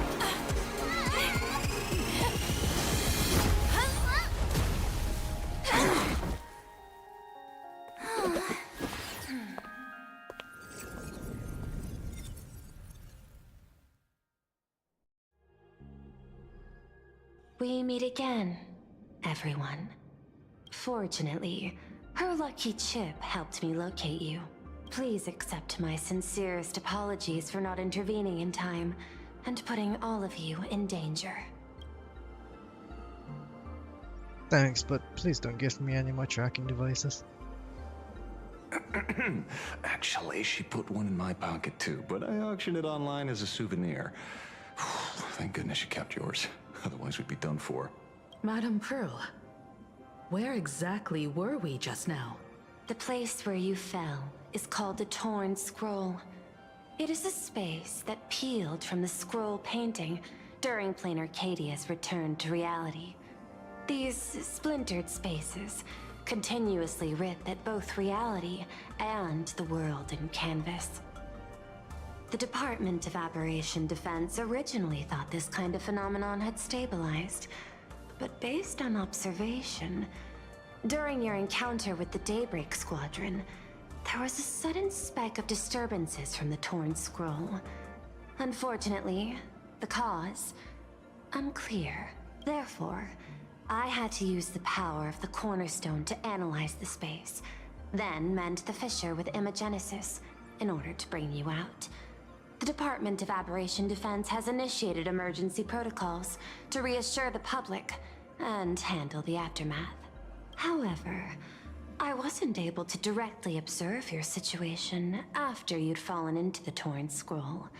Would you be so kind as to share what happened there? We can close the new Herald of Death case. My shadow has devoured the guilty three and tasted their sins. They were responsible for the Sinwish Syndicate massacre. Of that, I'm certain. Was Full Wish the mastermind? I couldn't find any solid proof of it, but it hardly matters now that the culprits have been executed. Worry not. Based on the intel provided by you and Miss Kuchiba, I have deduced the following. As a survivor of the tragedy of the Blood-Stained Games, Full Wish founded the Research Society of Happy Smiles, charity organization. The organization has since been providing an unapproved medical treatment named happiness surgery to its members, which neutralizes their physiological capacity to feel pain. The procedure drew many more followers as a result. And the Daybreak Squadron, members of the Smile Society, imitated the Herald of Death's modus operandi for their crimes, and challenged the Astral Express during the exhibition.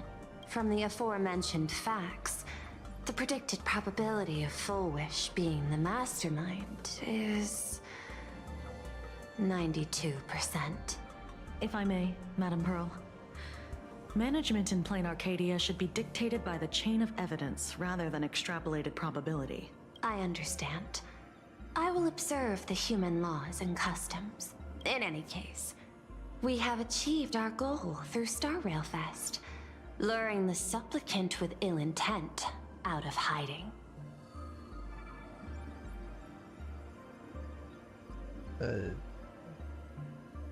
That's right, but please get someone else on the job next time. You've all fought and worked hard. Please, allow me to apologize again. Since Full Wish is exposed now, and we've defeated her supplicant, shouldn't we hurry and arrest her as soon as possible? I'm afraid it's not that simple. We've defeated Full Wish's supplicant, yes. However, all three Daybreak warriors were supplicants. That can't be. The supplicant should be the only one who wore the mask and participated in the games with the Phantom Moon's blessing. Those devoured by my shadow can no longer lie nor deceive. All three of them had worn the mask before. If they were all supplicants, that means it's still possible for Full Wish to intervene in the games. What's even more terrifying is, when the shadow devoured them, I caught a taste of something familiar. It was the taste of abundance that I'd once devoured as a Galaxy Ranger. What? They were transformed by the abundance? Yes. I didn't think this world would go that far. But I was wrong. Living in seclusion dulls one's senses. I should have realized it earlier. Darn it. There is no point in beating yourself up over it. Therefore, the conclusion must be corrected. The Research Society's happiness surgery is a medical technology related to the abundance, and not simply about relieving pain. Assessing the risk involved in this procedure, unable to extrapolate. General Yao Guang told us that she foresaw a great calamity upon Planarcadia. According to her divinations, Blade, the Stellaron hunter, could be its catalyst. So that's why she asked me for the authority to extradite Blade. Regardless, none of us had anticipated this. Planarcadia's calamity had already taken root, long before the arrival of the Stellaron hunter. Then let's strike Full Wish where it hurts. In the name of the IPC, the law, or a challenge to a supplicant? These options imply 3 different strategies. Regardless of the approach, the respective timing and investment must be considered. Thank you for your surprise intel, Mr. Ashvale. You have just saved many more lives. Henceforth, the Department of Aberration Defense will place Full Wish and the members of the Research Society of Happy Smiles on a special watch list. Given Full Wish's control over media outlets, I recommend closer monitoring of her dissemination channels. Understood. We will also implement pre-disaster measures at the calamity level standard per the safety response protocol against aberrant threats. Full Wish is not working alone.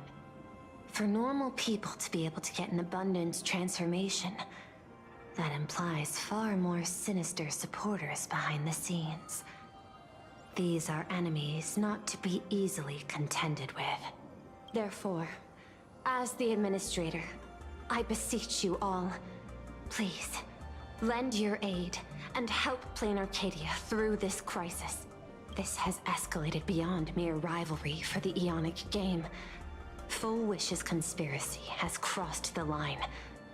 This situation's 100 times more dire than the Herald of Death incident 15 years ago.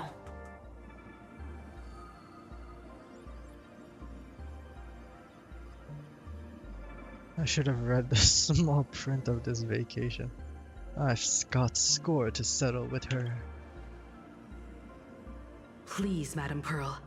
This is my homeworld, and I won't allow the tragedy to repeat itself. Besides, there may be an even greater conspiracy behind all this. As a Nameless, it is my duty to see it through to the end. Indeed, there are old scars and fresh wounds to settle. For the way she toys with life, and the taste of that flesh, Full Wish must be held accountable once and for all. You have my eternal gratitude. I won't forget this bond from our shared trials.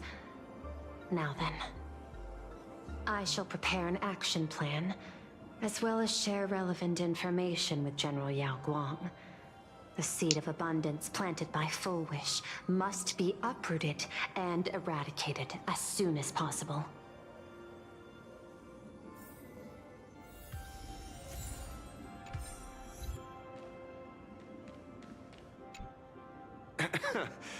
Terribly sorry, Nameless. It was your exhibition and your enemies. And there I was, stealing your spotlight. Curious. I wonder how much wish power my appearance this time accumulates for the mask.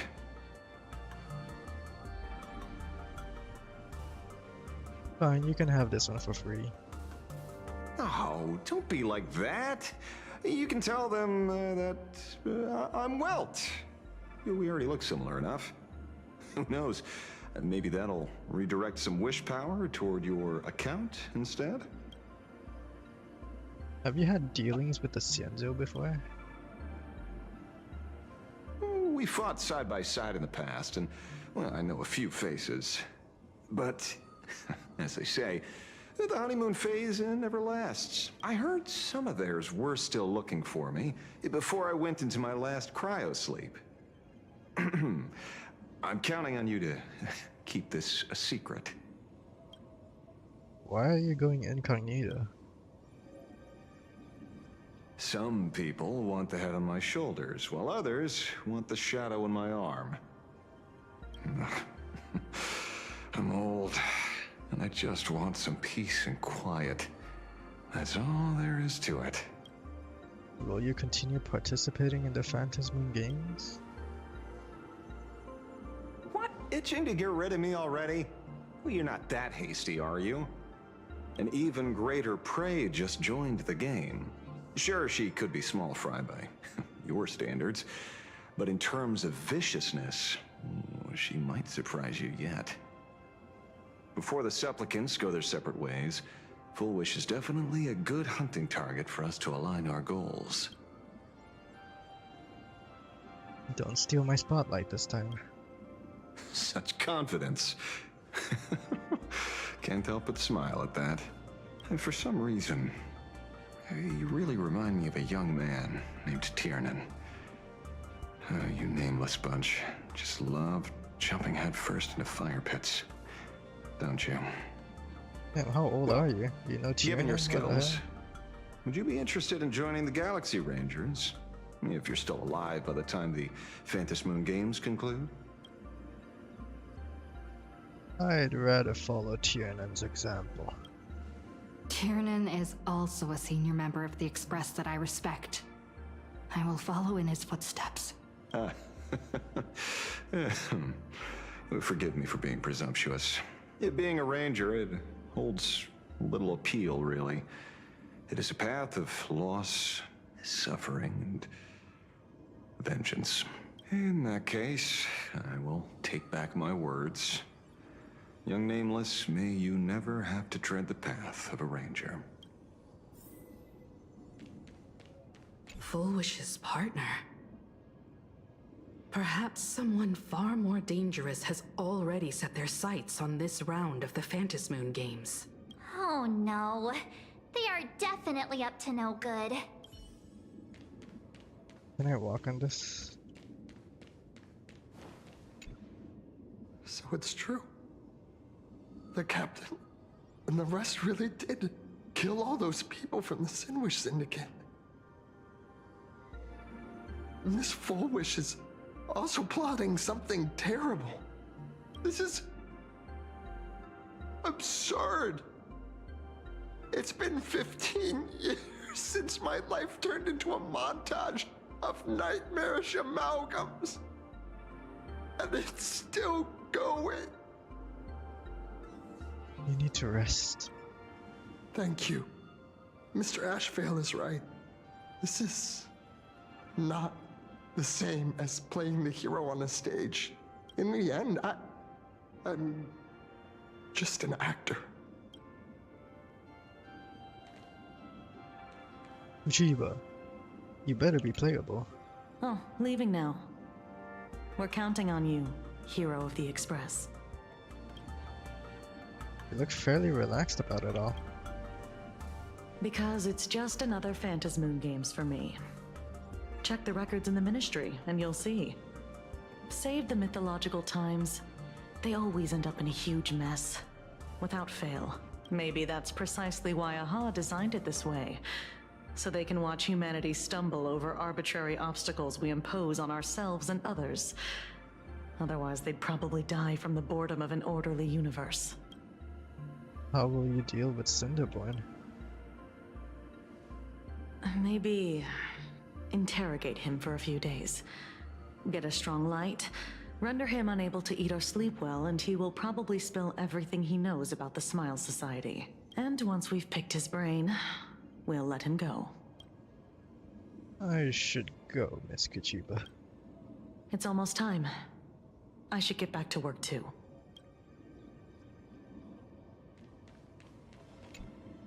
Is there something else I can help you with?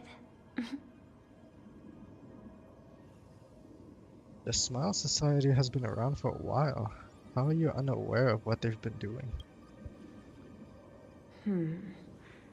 I had put them on a temporary watch list before, due to significant decreases in crime rates in certain regions. But now, we finally know how they achieved such a miracle.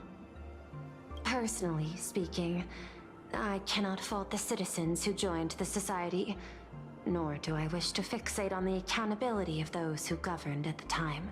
After all, for the corporation, the Smile Society is a tool for maintaining stability, and the members are simply following the human instinct to avoid suffering. You've been to Penacony. You should know. There, the family's members lull guests to sleep with power of the harmony and soothe their pain. From a human ethics point of view, it is well within people's rights to avert pain in moderation. Humans cannot turn off their innate negative feedback like Intellitrons do. I understand, and deeply sympathize with that. My assigned theme is analytical art, but at the same time, I am fortunate to be appointed governor of a world. The portrayal and sublimation of pain in human works of art shine among humanity's greatest treasures. Tragedy, elegy, and lost epics. Their soul-stirring power springs from a profound understanding of this negative feedback. This so-called happiness surgery does more than just obliterate people's perception of pain. It strips away human complexity and turns what was dynamic and brilliant into a monotonous blotch.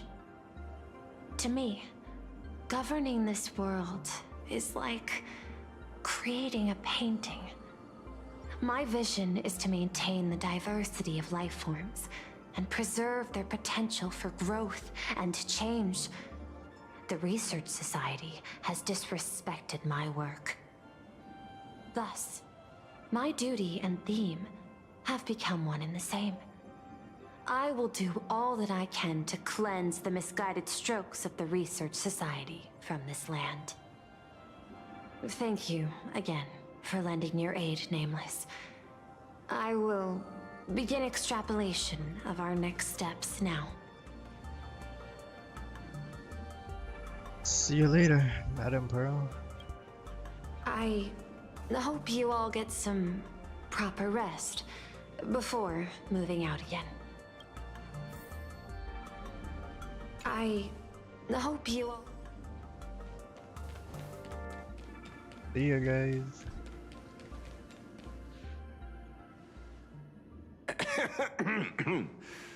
You know, I'm not here to be an ornament. Assessment. You have something to ask me, Mr. Ashvale. Well, lately, I've been on an extremely lucky streak. Be it Full Wish or Magnus, the leads practically gained sentience and came to me one by one. Luck is also an important part of one's toolkit. Wouldn't you agree? I'm beginning to think you're the one behind it all. You tasked me to investigate the Society and protect the Astral Express, which all led to me unleashing my shadow on those people. Just so you can confirm your hypothesis. You had everything planned out since the beginning, hadn't you? If I answer yes, would it wound your ego? Perhaps. Yes. I paved the way for your investigation, leading you straight to the suspects. Through you, I confirmed my suspicions about the Research Society. However, the question of abundance transformation remains a thorny issue for me. Fortunately, there's a ranger who specializes in confronting such abominations, having lived in long seclusion within Planarcadia. But you know, the shadow sealed inside my arm can be very dangerous. Simply removing the nail can cause it to stir and resonate with the fragment and fissure. Had I not kept it under control at that time, the fight would have ended with all of us buried in that bottomless abyss. Is that part of your plans too, Pearl? Humans fear the worst, but to the Intellitrons, such fears are merely irrational deterrents. Wasn't the mask of elation I gave you enough to pin down the shadow? That gift you found through the guidance of the Express Navigator, Star Seer, I see. That very shadow that devoured the Swarm and Lord Ravager Zulo 10 amber eras ago.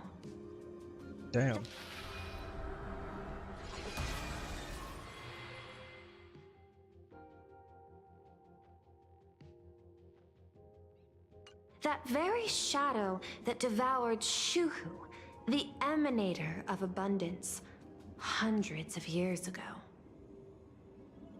You won the bet. You sure know a lot about this.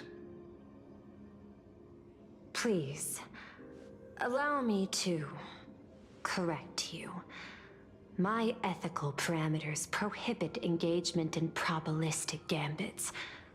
Accordingly, I operate by acquiring sufficient information to ensure zero margin for error. Then again, you are the species that brought art into existence as a form of expression. That seed of creation exists even in the most ignorant of humans' minds. And for that, I love and admire you. Yo. Whether you believe it or not, I will honor our initial agreement, Mr. La Mancha.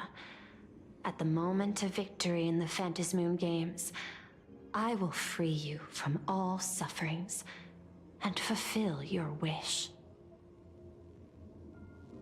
To let a Galaxy Ranger die peacefully in his bed.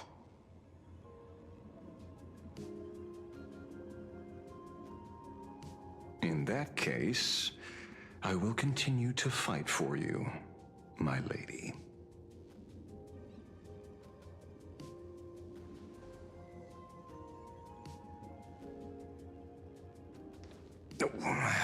Right. You mentioned several times wanting to replicate the works of Graphia. I don't know much about art.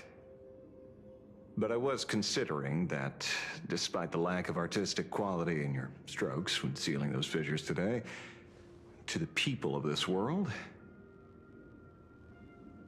your creation is just as important as the works of Graphia.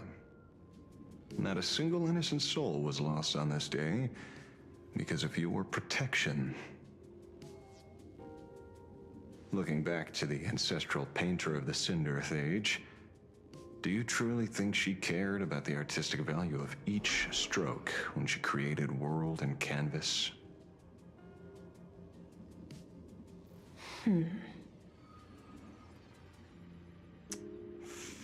Tisk. Ugh. But what do I know? These are just crude observations from an amateur, so pay them no mind. I'll be on my way.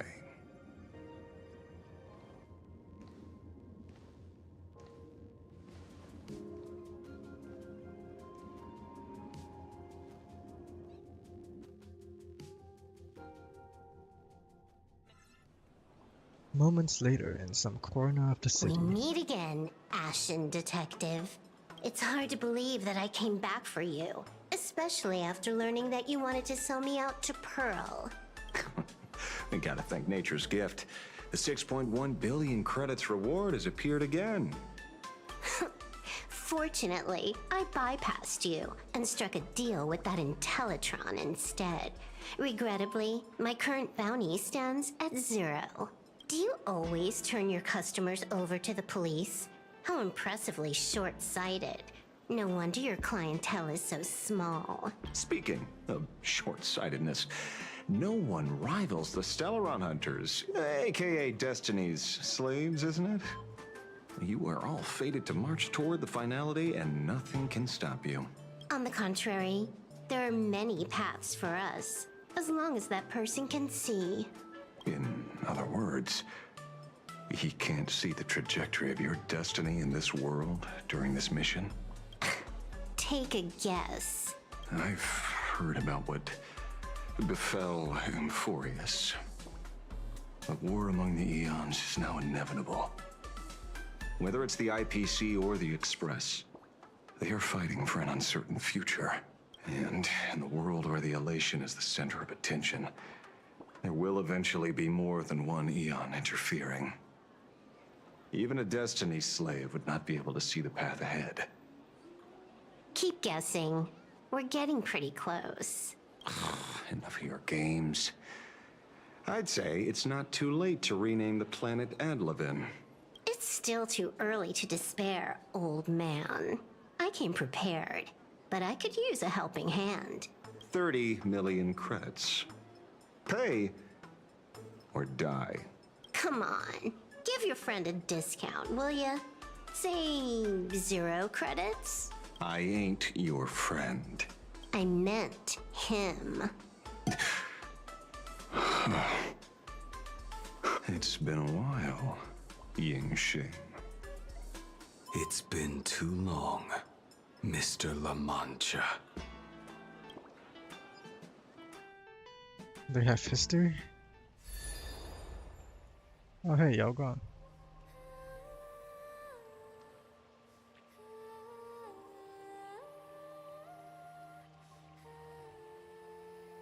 I knew it. There must be an explanation for the unusual fate of this world. Though I lost sight of the sparrow, I discovered a mysterious tree. I finally found the heart of the Phantasmoon games, thanks to this little birdie. Mr. Sunday, do you sense me? There's no reaction from the bird. What's wrong with it? Hello? Is anyone there? Can I get somebody here? Is Evanescia about to pop up? No one's here. No one. That's a lie. I saw a pretty girl hiding right here through the bird's eyes. Who are you? That's none of your business. None of your business. If that's how it's going to be, then I'm done playing nice here. If my eyes weren't playing tricks on me, the ancient tree here must be the Ambrosial Arbor of Abundance, yes? Little girl, are you going to keep playing hide and seek, or will you come out and have a proper conversation with me?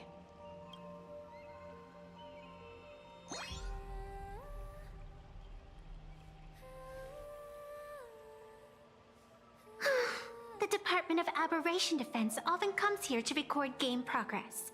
And now my movements have been exposed to complete outsiders. I suppose it's time to leave. You sound unpleasant to talk to, but since you have eyes keen enough to tell what I am at a glance, I'll have a short chat with you. I will answer 3 questions, so ask away. Once you have your answers, I'm going to show you the door.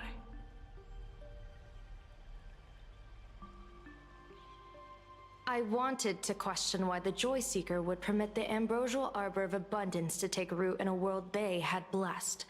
But given their carefree nature, there was probably never any restriction to begin with. On my second question, are you a Fey-kind native to Ahatopia, or are you one of the long-life species shaped by the Ambrosial Arbor? Aren't you good at divination? Can you help me take a look whether the slip on my head says wheel or woe?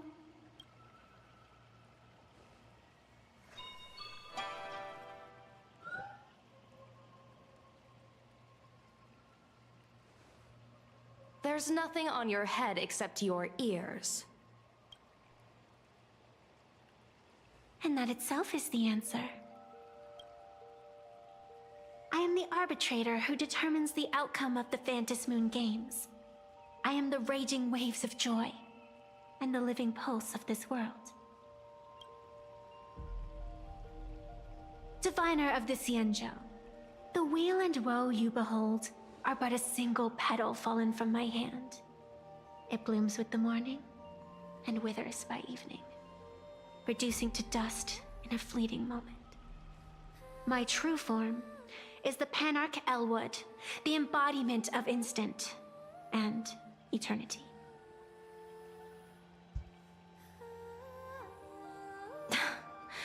Interesting. Took you quite some time to come up with those words, huh?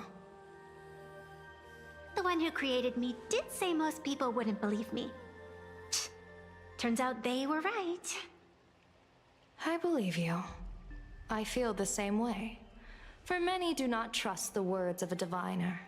Besides, no weal or woe has befallen you, which means your fate cannot be determined like that of ordinary mortals. You're not the first one I've met with this condition since my arrival here.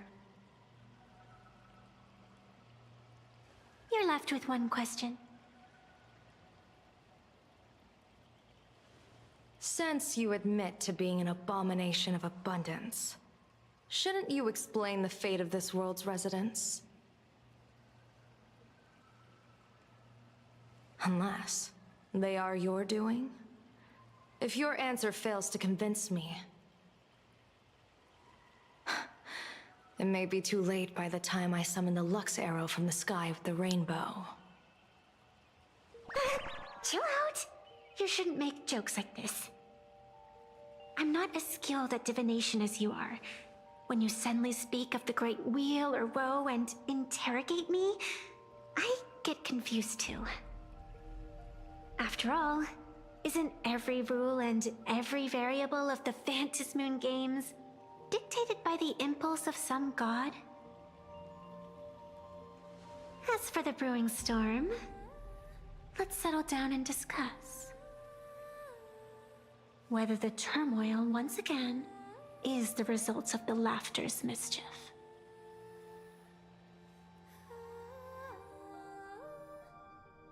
This entire day has felt unreal. All that happened in a day? We had situations lined up one after another, and a growing crisis on our hands. The Research Society is insane to meddle with the power of abundance. There's no telling how many have already undergone the happiness surgery. Full Wish witnessed the tragedy caused by the Herald of Death 15 years ago. And now, she herself has assumed that dreadful mantle. We have to relay this information to Dan Heng, Sunday, and General Yao Guang as soon as possible. Full Wish is declaring a war against this world. Full Wish is definitely aware of the enemies she's facing. That is why we must win an audience with Aha. At the very least, we need to stop Full Wish from winning the game. Yeah. The thought of the Research Society of Happy Smiles going through with their plan gives me the chills. It's been a long day, and all of you must be very tired. Take this chance to get some proper rest. I'll go meet Weld back on the Express. March? What about you? My name is Hoon. The best way to recharge is to waste time. So, I'm staying outside for some fresh air. Sounds good. I was thinking of heading to the streets for a walk.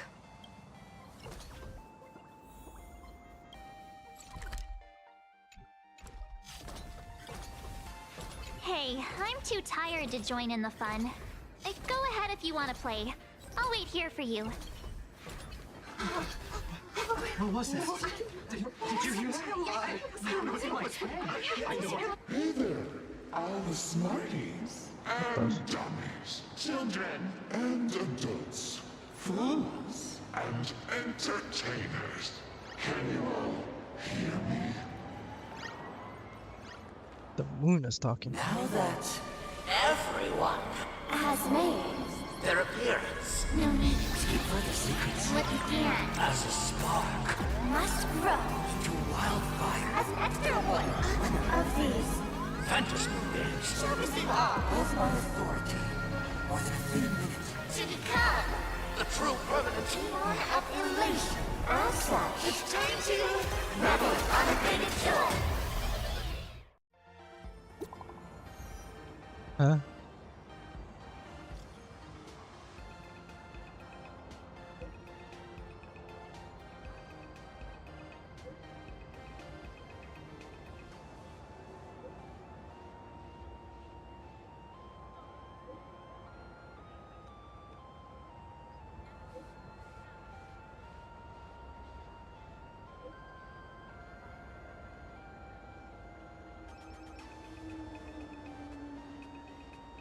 Wait, so whoever wins this game becomes the new permanent Eon of Elation?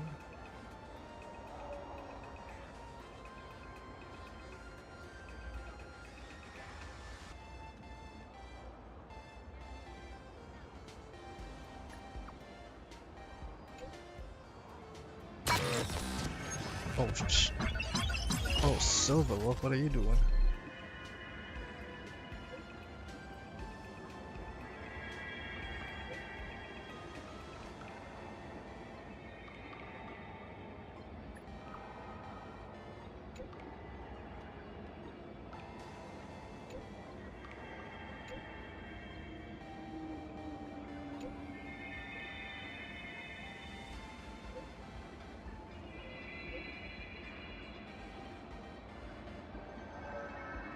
What the act? It's you, isn't it?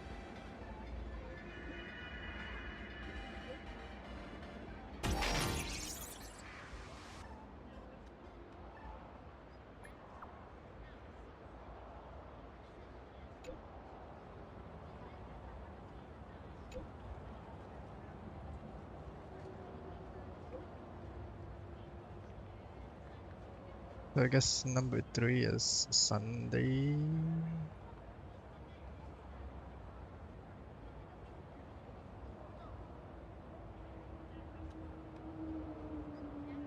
Either Sunday or Evanesia.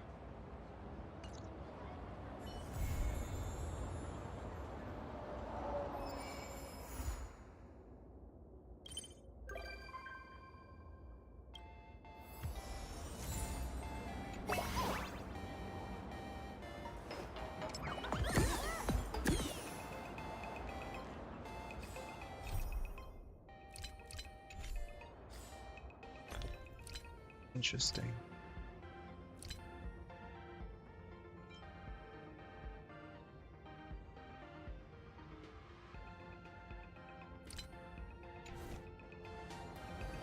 Well, I guess that's it for this stream. The quest is complete. Took about 7 hours for this quest.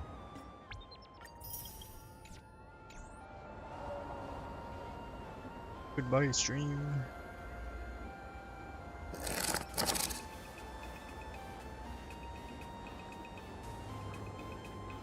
Look at today's gift count.